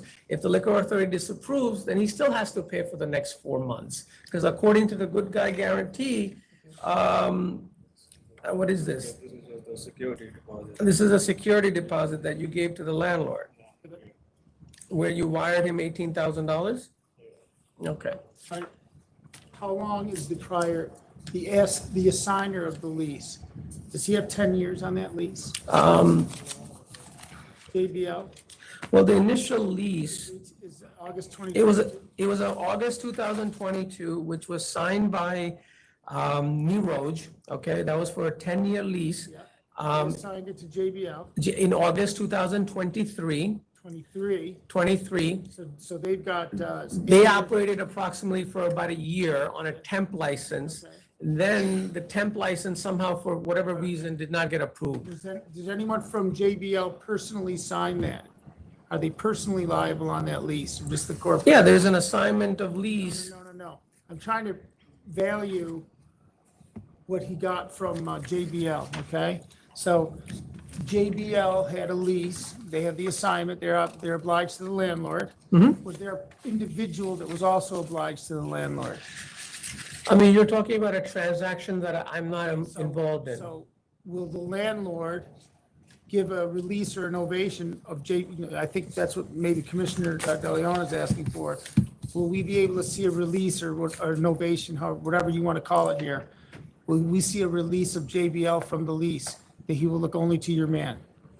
I mean, there is a lot of times there's a successor liability where even though you assign the lease, the prior assignor is continue to be responsible for the lease, even though He could get that, he could still get that he's looking to him as primary? he looks at it his as a primary, but he would be off the lease if I give 4 months notice. It's a good I guy understand guarantee. that, but Yeah. I think, not sure, Yeah. I think Commissioner's asking, he wants to know that the landlord's aware that he's the number one guy he's looking for, your entity, your applicant. You get Yeah, that? yeah, so there would be a separate guarantee that this gentleman may have signed. I wasn't involved in that transaction. They did the transaction, they came to me afterwards to make the I mean, you application. here's my concern, you have an entity that bought a business, we know, for almost $200,000, and they turn it over to your client, they're getting nothing for it other than supposedly getting out of a lease, which we don't even know that the landlord has endorsed. Which is big. Which is huge. I mean, that would be a big thing. If your man paid $1 and took over the lease, he's still paying the prior licensee something, he's paying him something because he's taking over this big liability. Do you understand? No, you don't have to, you can, for $1 a consideration of somebody just relinquishing their rights under the guarantee. You don't need to have some consideration. That consideration is the extinguishing of your liability. You're not understanding what, just Yeah. let me finish. You're not understanding that I'm trying to assist you in showing the consideration, which is you're getting the other obligor off of the lease as a. But that's not that's not. Otherwise, you're paying zero is what we're looking at. Look, it looks like you're paying zeros. What's wrong with this picture? Okay, but you're not paying zero if the guy's walking away from a big lease liability. Yeah, there's some value to That's it. what I'm trying to, that's the point we're trying to make to you. Yeah, That's what we want to see. but I can't create something that, Well, you can because the landlord would have something with him. yeah, it's a personal, he may have a separate good guy guarantee that he must have signed when he went How to do the you want to landlord. proceed with this? I don't know, you can ask them for documentation, you can get the landlord to write an affidavit to see what the landlord's understanding of the situation is. Want to hold it over? It's for just very unclear why someone would come here from Indiana and apply for a store that they apparently have no relationship with. Pay zero. And, right. Because So again, you- it's a replacement of the. That's what we're looking for. You got to bring us something from the landlord. I am looking at your gentleman's, okay? But we also have, maybe he's still holding the other guy to the lease, which I doubt. If I was the other guy and I'm giving you my $190,000 investment, I want out of that lease. I want out. Yeah. Understand? So the landlord would probably be willing to do something like this. Seems easy. All right. Do you want to hold it over for that? Not to mention that. Yeah, it depends on whether they think they can get it. If there is nothing to get, let's not hold it Well, over, that- right?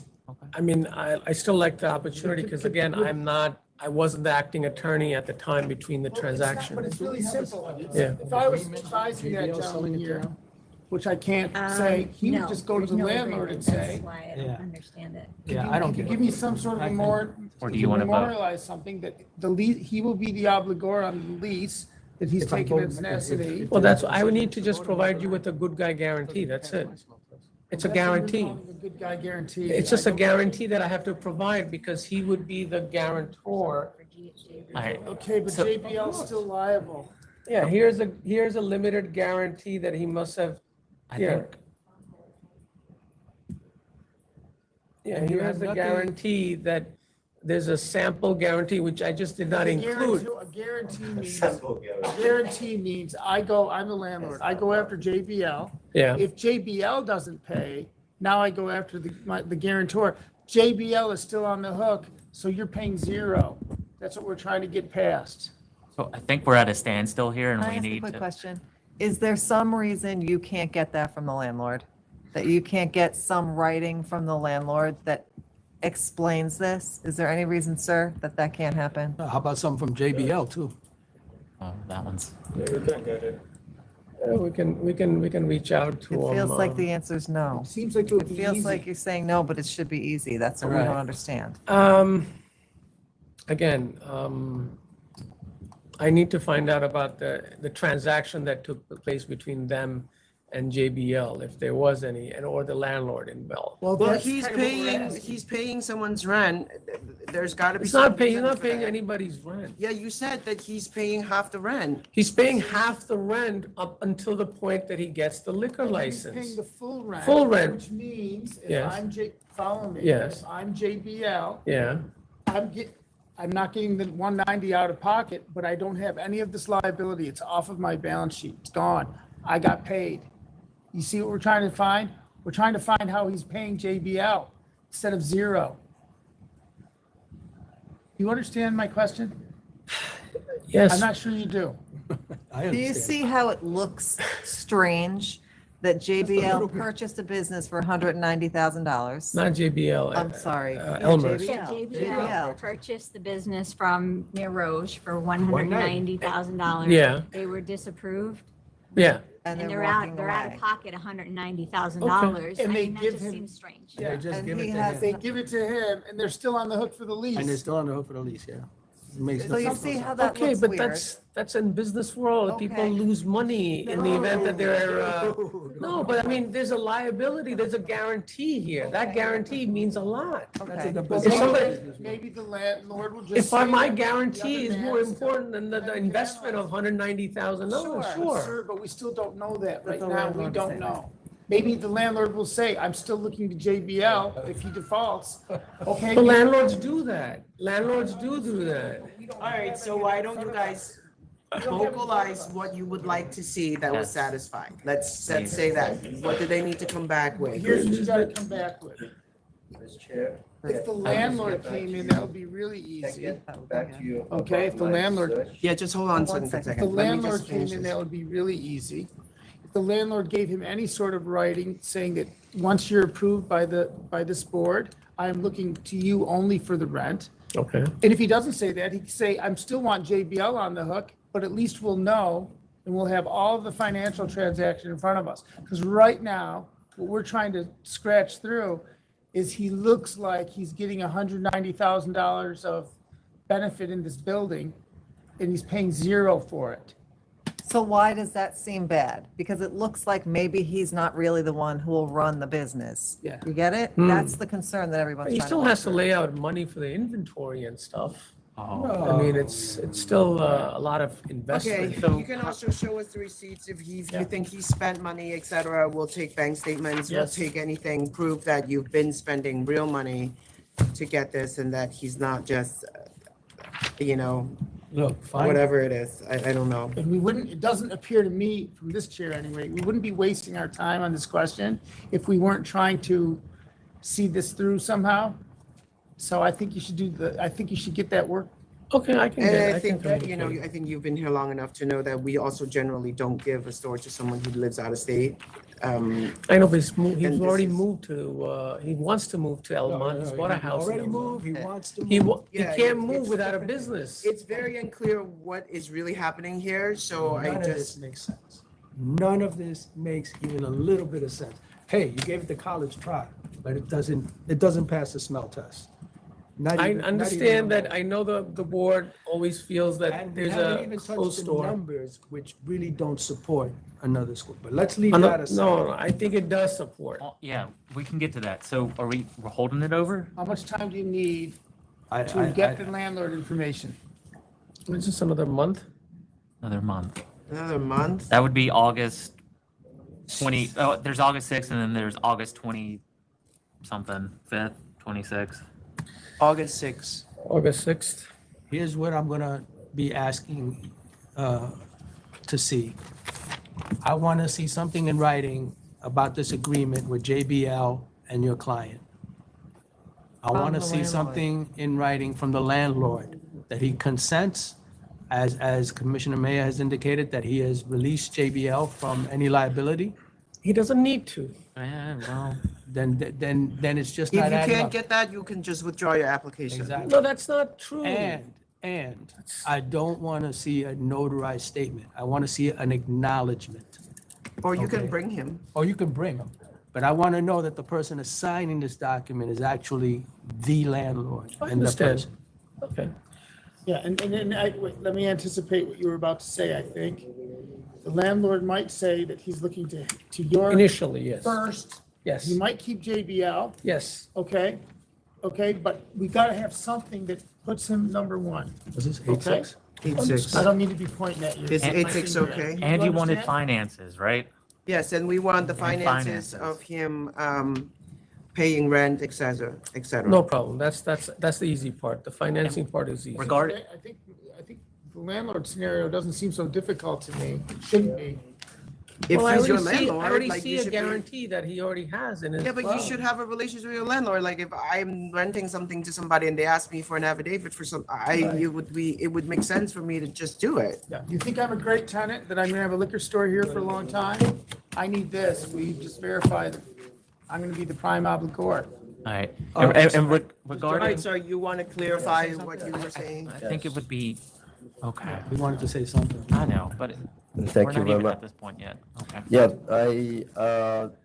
based on my search of the LAMP system, it actually shows 8 liquor stores within 3,300 square feet radius.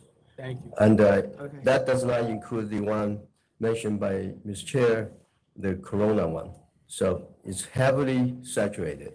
Okay. And I may briefly refute what he stated. I think. Sure.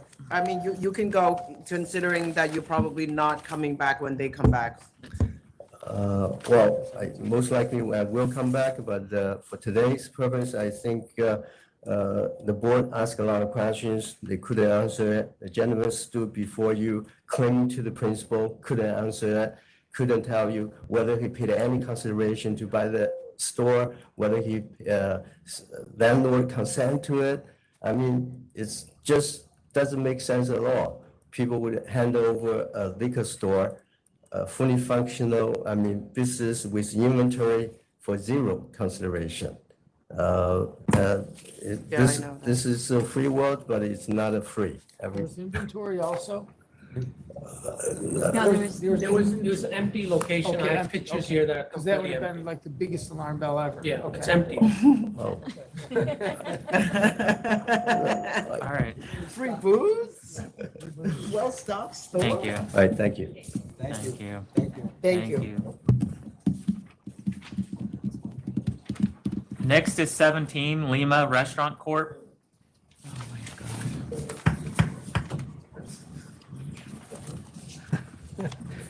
That didn't even remotely make sense.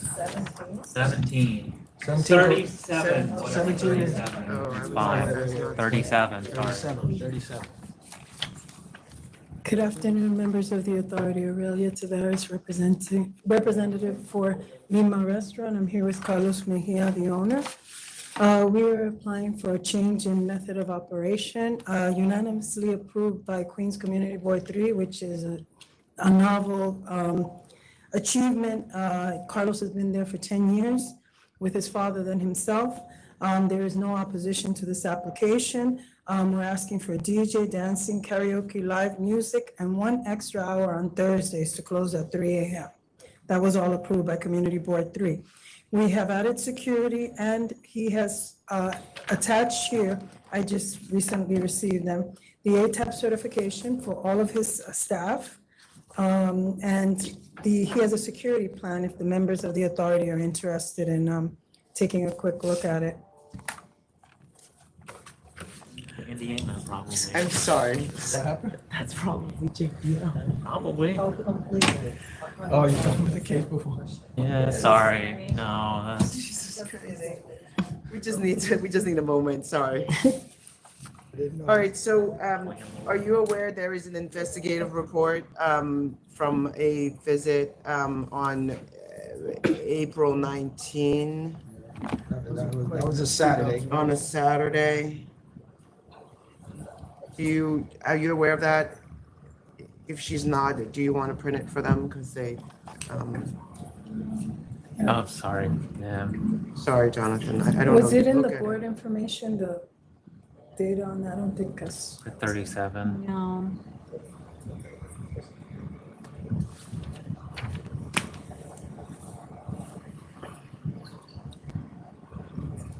What were the details? The question's Chair gonna be, I'll just make a general question without specifying anything. The question's gonna be, if this gentleman's aware that there's service outside of the hours or outside of the method of operation, that will be the question to him. So if he knows of it, he should tell us. And if he doesn't know of it, that's also a concern, because how could he not know of it? There was a service after hours. No, I'm not aware of it. And just so you know, we went through a service after hours that was wrong on our liquor license. We've been here before on this very application where the community board and the police department had it wrong. The community board had sent, they didn't put it on, the liquor authority didn't put it on the license, so the police had the wrong hours and they came and enforced something that wasn't correct because their hours are till 2 a.m. and 4 a.m. Friday, Saturdays, and we had tickets and issues about that, back and forth, the police continuing to come back, and then finally we got that right. So I'm thinking that might be a little bit of a residue from there. But Carlos is here, he's always shown up here, he's tried doing the right thing. And then they can look at it. Nikki or Jonathan? I'm printing something to number 3. You want us to step aside you. so you can Yes. take someone else? Okay, great. Next is number 60, Jennings Gate Restaurant Inc. Number What? 60. Right now they have.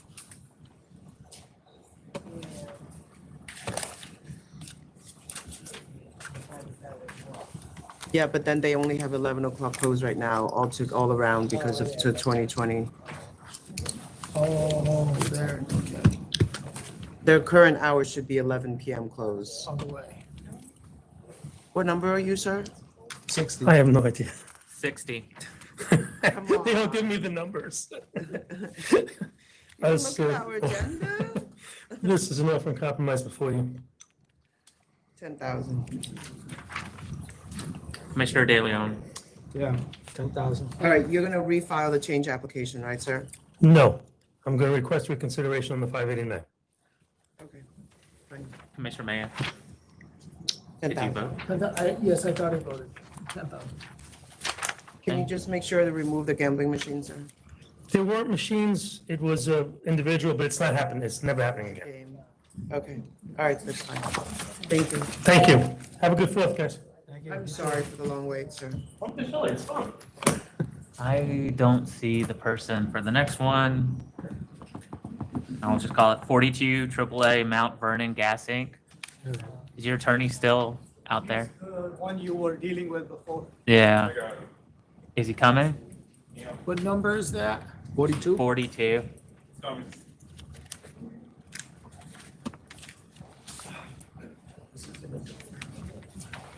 Neil Trivedi again for AAA Mount Vernon Gas. I have Mr. Aman Bachchan here. Oh, sir.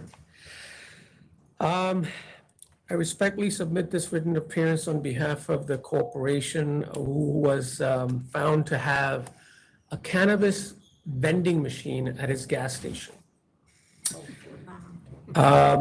We do not dispute that the vending machine was there.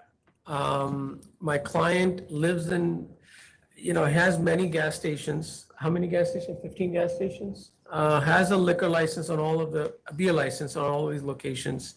He was approached by a salesman that he was in New Jersey and said, well, New Jersey allows it to have a vending machine as a legal reason to have a vending machine at one of your gas stations. So he basically allowed him to put a vending machine in one of his gas stations. Sorry, the gas station is in New Jersey or? No, he has it's in gas stations Mount Vernon. New Jersey? He has many gas stations in New York. Does he have gas stations in New Jersey? Yes. Yes. Okay. So he took a chance, or he believed the salesman telling him that it, Each one, gas? just one location. Just at one location? One location. I've heard this story before. That's just, I have heard this. No way. No. So he connected the vending machine, but it was not connected to the POS system. He did not get any money transaction, nothing, any revenue whatsoever. things where the vending machine was placed, in a distance area. It was giving him malfunctions on the locations because customers were complaining that it was dispensing proper things and was taking his credit card. So eventually he did shut it down. And in the meantime, the investigators came.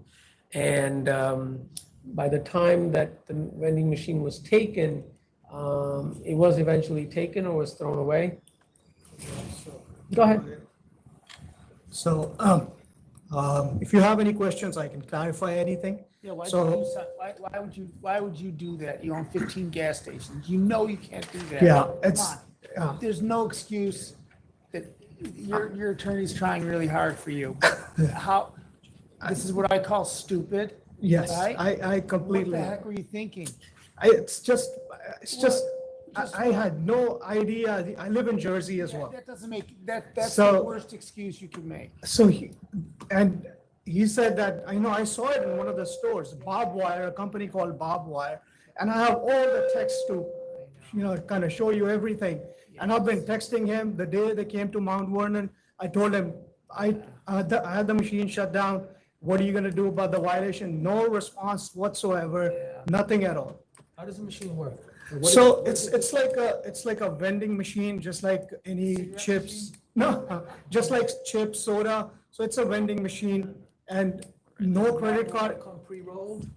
Yeah, so it's whatever the product they had, it's all there. I don't do anything with the machine. The people who put it, barbed wire. What was the cost? Like for a pre-roll joint, what was? I have no idea. I really it's have no very hard idea. for us to believe that you allow someone to just park a machine on your property and you were not getting any benefit You're a from it. wizard. You're a business. My intention was to get the benefit. I wanted to get, but I couldn't get anything. He didn't get it. It wasn't that. There What was wasn't the benefit you were expecting? That's what Customer counts? No. How much? So I have, if you want, I can share my history with you, the chat history. And I was told, Pre-roll a cigarette of marijuana for. sure, I was told that whatever we generate, the company generates out of it, would share a percentage with me. What was the share? He didn't know. He didn't know. I He didn't establish it. Get any. history. So the Serious. machine came and you hadn't finished the deal. Machine came, You I didn't expect get. us to believe that. I'm not in trouble. What did A it man- cost? A man. No, nothing. Nothing. I didn't pay for it. Sir. What did it cost? I know, but if I own a building and I'm letting a company put their laundry machine there, So- and they take the bulk of it before they deliver the machine and install it, I generally would know what the agreement is between me and them, right? You're at this point like renting your real estate to an operator. You're telling us that you let them deliver the machine. And what, our investigator was there the day of or something? Like four that or five. No money was ever made, no sales were ever made. I mean, No, he never made any money through the. 4 or system. 5 weeks. 15, let me tell you, you've got 15, I am so impressed with somebody who owns 15 stores. And you have no idea. I'm telling you, I don't buy it. Trust me. So we gotta get to the number here. Trust me, believe me, when I was on the phone, on the video call with the judge. I can help you out. We have another case where it's $20 for a pre-rolled joint. I'm seriously, I don't want to be, I have no clue. So I even said the same thing. I said, I made an honest mistake. I didn't know. I thought it's just a vending machine. I didn't know that all this kind of. Wait, you hear that violin? So, I understand the severity of it now, but it's too late. It's too late. Something's gonna happen. So please be considerate, I'd appreciate, but believe me, I'm telling you in all honesty, it's just nothing that I gained out of it, and I feel like a fool of myself. I don't know what number I'm gonna come up with, but I have one that I'm gonna write down here, so I'm gonna do this like a game show, and I'm gonna see if mine is higher than theirs. As I'm considering this, because I don't know quite what to do. Oh. So, I hope everyone is lower than yours. Whatever it is, you got 15 gas stations, you can afford it. Oh, not anymore. So You shouldn't say that. for the vote, It's just like we heard, the sales are declining. I hear Same that it's story. all declines all everywhere. That's why you started selling. Okay. That's all right, so everywhere. to the vote, the ALJ sustained the charge. Can we just do like 5,000 or something? I know we have to give something. It was already 10 on the thing, just I paid 3, by the way, to, OCM. yeah, That's not us. It's a state agency. Yeah, that's not us. Okay? You know, just I think of, just don't understand why all these licensees go pay something to OCM when they're not licensed by OCM. Like, I don't understand. OCM has Because just they become come, non-licensed. I that's, know. that's I'm what it just is. saying though, like, it just makes no sense. Just to remove a sticker, they want They're 5,000. like, move it faster, always. And by the time they get here, they've already paid something to Oh, OCM. how it goes quickly, yeah. I'm not oh, sure. they're beating it to the. Unless you're planning to get a Because license. I know they have padlocking abilities, so I'm sure it's other things they're trying to avoid, I would imagine. Can we do $4,500? No. All right, Commissioner De Leon, you ready? I was at 10,000. Could you imagine that?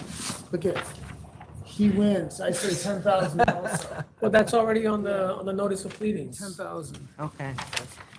I was at 10,000. Sustaining the charge as well. All right, sustaining charge 1. Yeah, it's unfortunately cannabis sales to some extent is standard. It's just where we're at in this time. You also went to hearing and the ALJ found in the agency's favor, and so we're gonna stick with our standard penalty, which is $10,000. $10,000. Thank you. Thank you. Are you ready? Mr. Ayers? All There's right. a lot of laughs. Calling back 37, Lima Restaurant Corp. Thank you, members. 37. Just saw an adventure. I see. This was the location on Avenue B. At least you have a sense of humor at this hour. Thank you. Sorry about the So cough. can we just have a conversation? Because right now, since 2020, you haven't made a request, right? Like right now, you're supposed to be closing at 11 o'clock across the board with no music. Is that accurate? No, What is your current hours? they are Monday through Thursday, 12 p.m. till 2 a.m., Friday and Saturday, 12 p.m. till 4 a.m., Sunday, 12 p.m. to 2 a.m. We just went to the community board to just get an extra hour on Thursdays till 4 a.m. Yeah, I have something. What different. happened to the 2020 agreement? There was no Where agreement. There was no, There was no it, agreement. that was a COVID violation that he paid $25,000 for, and it was Just done, for and that was COVID. 5 years ago. Right, that was some mistake. And before that, he always had 4 Wait, a.m. I'm not understanding. So in 2020, they got $25,000 fine and 11 p.m. p.m. Closing, no music. No music. So then music, all right. those stipulations were lifted and they could go back When to was the that? original. You don't know. Was there a request for that? No, I Okay, think so- it was just across the board. No. So that's, what I have is Sunday, Thursday, 2 a.m. Yeah, that's why when I saw that, I was like. Sunday, Friday- you said Friday, Sunday? Saturday, 4 a.m. Mhm. Alcohol ends at 1 a.m. Mhm. Three. 3, Last for the, call, for 1 hour. Friday, 1 hour before. So according That's what you're asking for? No, that's what the community board requests, that's what we Oh, have. so I'm sorry. I might have been mistaken. So I thought that as part of the penalty discussion, it was 11 p.m. closed with no music. as part of the COVID violations, but there then was that got something that changed. happened where that was pretty much because that was pretty much all lifted and everyone reverted back to their original method Wait, of I'm operation. confused. Can we just have a meeting? Sorry. Just according to the note and workflow, they reverted back to their original method of operation in 2021, May 2021. Alcohol ending at. We're going back. We're going conference of council. We're back shortly.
original steps? Sorry, I'm we're- just asking. I'm just trying to pick your brain. We're back on the record, sorry. When COVID hit, basically they came in and gave us, fines for masks, all types of things. We didn't have the right paperwork in the bathroom or anything of that nature. But the communications between everybody, it was very confusing at the time. So that's one of the issues, that occurred. Also, we didn't know the time that we could stop selling alcohol outside, and different places were doing it at different things. It was a very confusing time. So that's when we got fined. And when they removed those, it went back to 25% occupancy, which then we complied with the 25%, and we never had any issues until it was all lifted. And the understanding of that time, since it was so confusing, was you paid your fine and then you went back to your original, went everything back to the original. And then the community board approved us twice, one for that change prior to the current hours, and now they approved us for this extra hour and the method of operation, because then they realized that all this stuff wasn't being added to their application, and Right. we just want to get this license In right. 2018, Very I applied. interesting. In 2018, I applied and I got this method of operation that I currently have. Right, And I fought really right. hard to get it because I Okay. opened up in 2015, 2 years of construction. Okay. It was really difficult just to get the time I have. And community board 3 does not. Okay, give but them you, pass okay, through. however, the hours is not an issue. You're adding the Live DJ, dancing, karaoke. live music, right? Yes. So you, in theory, do not already have that Right. as part of your operation, method of operation right now, currently. Correct. And Okay. he should have had it in 2019. Right. We should have had it. We've been asking for this. Right, but you've been doing it, right? No. So that's the next question. No, we haven't been doing it all the time. And I see that he said they reported a DJ there. He has recorded music. So he uses an electronic DJ. They got to do something because that's, and it's not a DJ, it's electronic. So there is no dancing right now? Again, I don't want to harp on the dancing, but I'm just asking. We have signs for no dancing, and we have the security guards tell people to stop dancing, but it's hard to stop people from moving. So there is dancing right now, right? No, I'm just no, not trying allowed. to. It's Not allowed, but they do it. Okay, did you read it in the report that We that did. we see? Right up in the picture, you can't really see very well. But he should have also mentioned that there's no dancing policy all over the place. There's signs all over the place. They get up and do it, It's, they're struggling right now. He lost his father during COVID. And, it's kind of like, we're trying to get this license in order, so we Right, so finally that I have don't this have to all ever do resolved. this again. All right.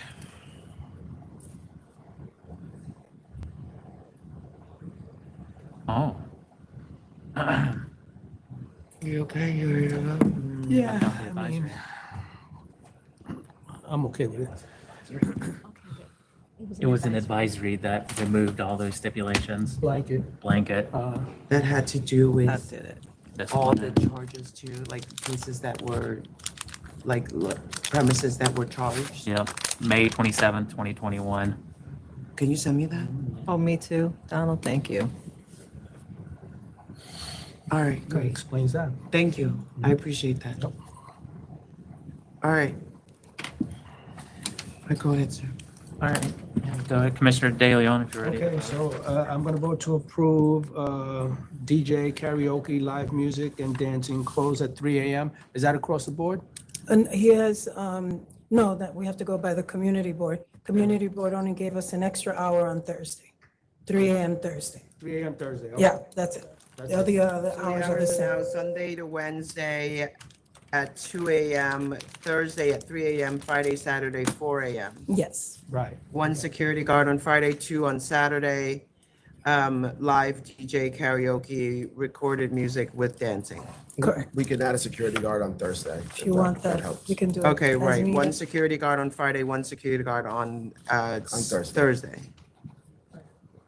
Okay, sounds good. Thank you very much. Thank you, members, and thank you for Thank you taking very the time at this hour. Right, did you vote? Okay, Yeah. yes. Next is 53 Chanson, 355 Greenwich LLC. Hi, good afternoon, members. Ben Savitsky, Bernstein, Rado, and Savitsky on behalf of Chanson 355 Greenwich LLC. This is a conditional no contest plea. We are requesting a $1,000 civil fine This license expired in 2023. Place is closed down. It's gone.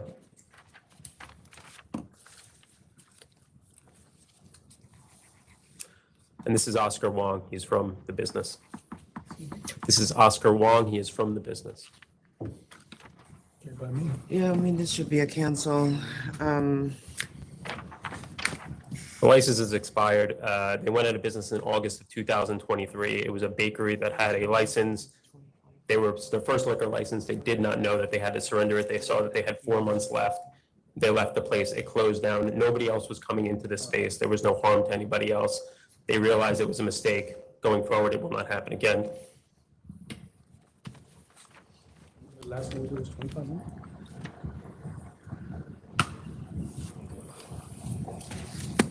But, I mean, it's. The reason we did 1,000 was because it is the bond amount. The bond is expired now. License is expired. If it has, I saw before that another applicant or another previous licensee did do 2.5 times the bond, which is $2,500, which they would be willing to do. Obviously, the concern here is they don't want a cancellation on the record of the principal, because if they do apply for another license in the future, they do not want to have to report a cancellation, especially for something that they were ignorant of, they did not know it. And I think it's penalty enough that they now know that they have to do this going forward. Okay, well, how about we don't cancel and bond, but we do the 25 as we did with the other? That's fine. Is it 25? 25. Commissioner Mayor? 25. All right, counter at 25. You accepting it now or waiting? The $2,500 we're accepting. All right, thank you very much. Thank you so much. Have a good night. And number 50, Intrigue Bar and Restaurant. He's becoming the last person. 50? every time. 50. 50? Yep. Good afternoon. My name is Sam Pargan. I'm here for T4 case reopen. Put it back in the council office, please. Yep, back to council's Back to office. council. That's it. All right. Thank you very much. Have a good evening. Thank you. Thank you. And that's it. All All right. Number 9 is a new grocery store beer and wine products application. They shouldn't have had a temp.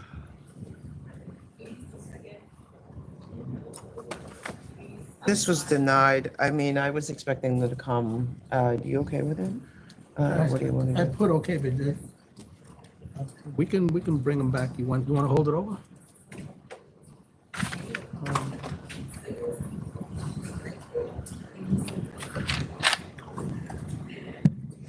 Shouldn't have gotten a temp. You're right about that. Yeah. But I'm okay if you want to. Well, either way. Where are you at? Okay, go ahead. All right. Commissioner De Leon. Okay, then I'm gonna be okay also. Commissioner Mayor. Okay, I'm gonna vote to approve. 12 has been held over to July 16th because the attorney's sick.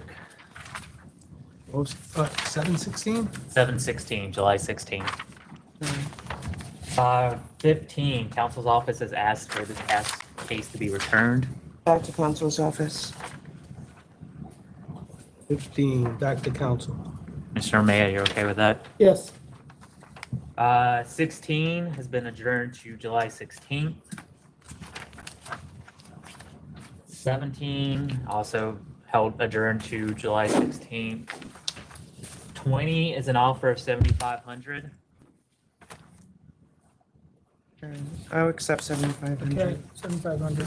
Oh, excuse me. Yep, 7,500. 21 is an offer of 3,000. I'll accept 3,000. 3,000. For 3,000. 22 is an offer of 1,000. I'm gonna counter at 2,000. Commissioner De Leon. Okay, property condemned. Okay, what did you say, 2,000? Yeah. 2,000. 2,000. 24 is a no contest default at pleading. Cancel and bond. Cancel and bond. Cancel bond. 25 We also, Same it's one. also a no contest default pleading, same licensee that was just canceled. Cancel, this is cancel and for the record, because the first one was cancel and bond. There's only one bond. Yep. Cancel, right? Yeah, this one is just Yes, yes, cancellation. yes, yes. 27 is an offer of letter of warning. Letter of warning. 28's been adjourned to July 16th. July 16. 30 is a new grocery store beer and wine products application. I think I want to see them. 7/16, please. Commissioner De Leon. Triangle. Yeah, 7/16. Commissioner May, are you okay with it? Yeah. They need to come. 31, they've requested to adjourn to August 26th because they're unable to, the applicant was Hold on unable. a second, hold on a second. Yeah.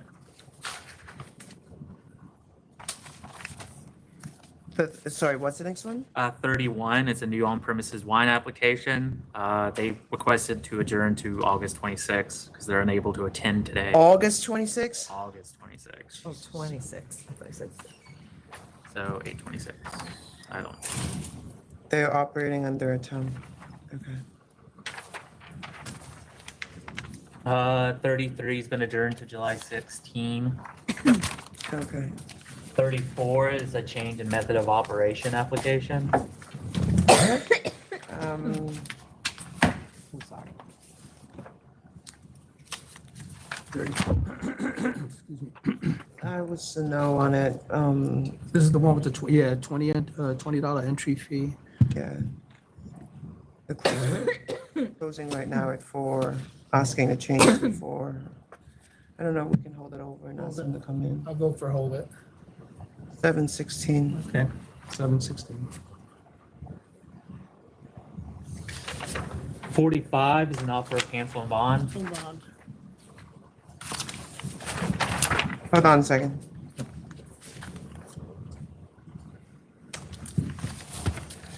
$45, cancel and bond.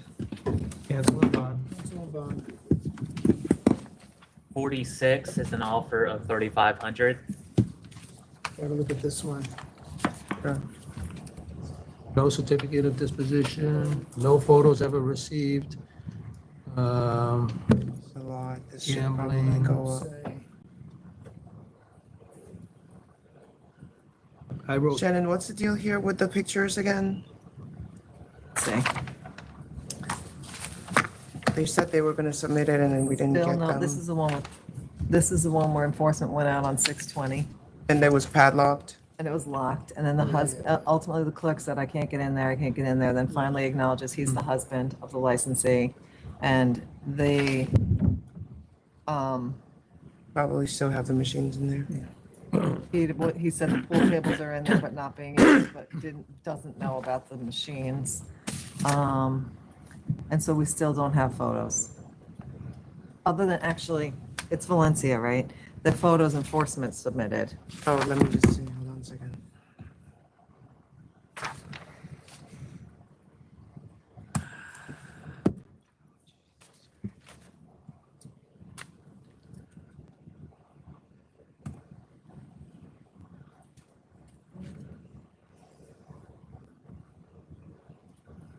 The investigator was trying to look under the door, and the guy's like, don't do that, and then finally let him in, but didn't let him into that door, into that second door inside. Guy said, don't do that. Yeah, stop doing that. 2 pool tables, 4 slot machines. Also have Bacardi Southern Comfort. There's a liquor and he only has a beer license. I don't know, this is very serious.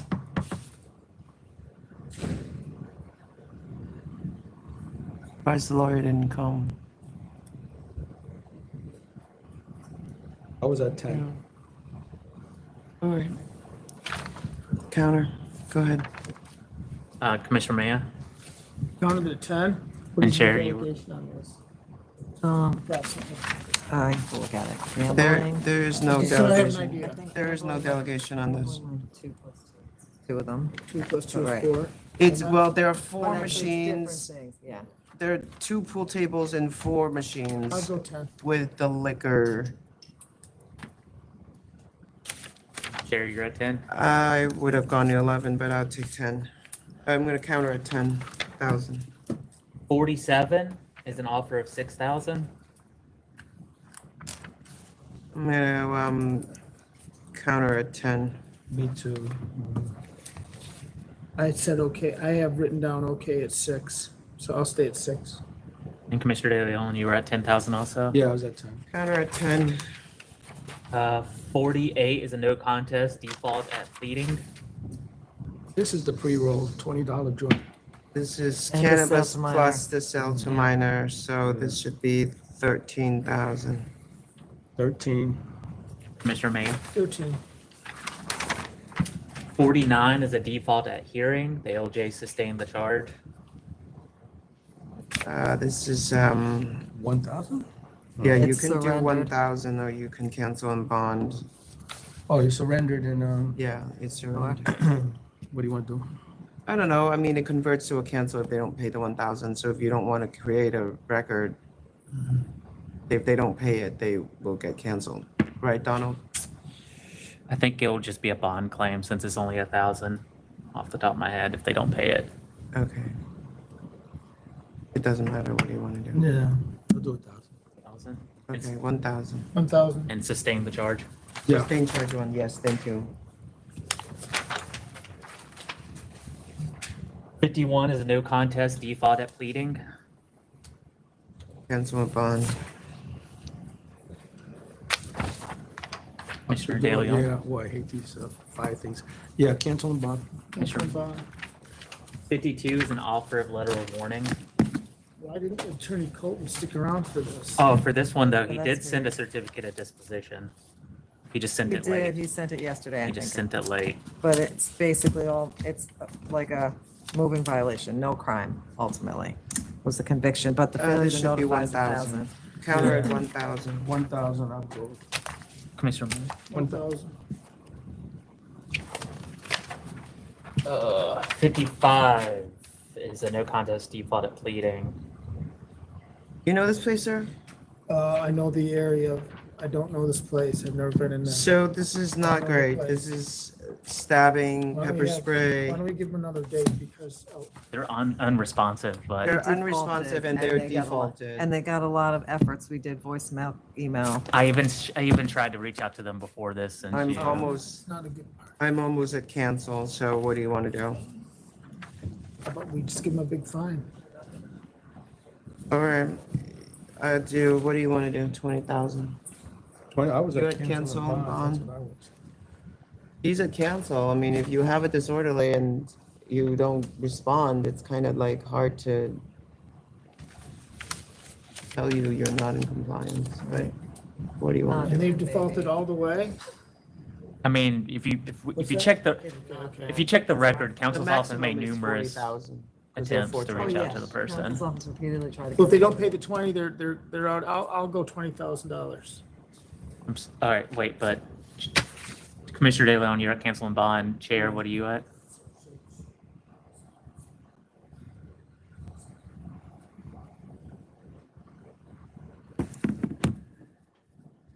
All right, I'll do 20,000.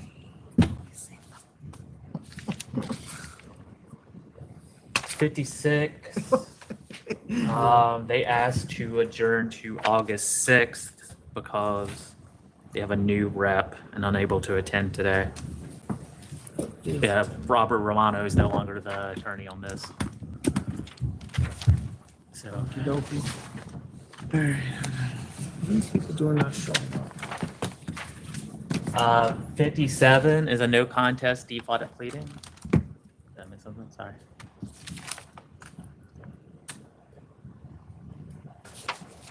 The charge is still pending, right? This is the Oh, it's felony. a- so Yeah, this this is the is a- felony. yeah. The felony is a possession, criminal possession of weapons second. It's indicted, so it's still open and pending. However, there's two failures to notify. One was a DWI, the other was the felony, criminal possession of a weapon. All right, so 1,000, right? It's just Or actually, it could be two. 'cause it's one, 2,000. Yeah. 2,000. Commissioner De Leon. Report a violation of this kind. They have They don't to. have- All right, so he's indicted, but he's not found guilty yet. Yes. Yeah. All right. And if he is found guilty, we get notice. Yeah, so we need to And keep we're track of also that gonna- one. And I already 2,000. sent a note to do that. 61 is an offer of 1,000. I had 1,200 on this. You said 1,200? Yeah. We offered 1,000, but it's the license and the Yeah, sign. it's 12,000. Oh, wait, It's wait, wait. 1,200. Did this go, the council's office offer 1,000?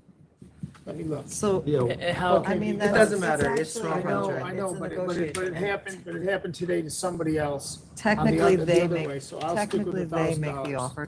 Typically, the licensee makes the All right, offer. okay. And then they'll negotiate Because I don't see any sometimes. egregious issues there. Okay, so I'll what is say it? 1,000. I'm saying 1,000. I Gotcha, think they're not. But we're at 1,200, right? Yes. Chair and Commissioner De Leon, okay. 62 and 63 is an offer of cancel and bond. Cancel bond.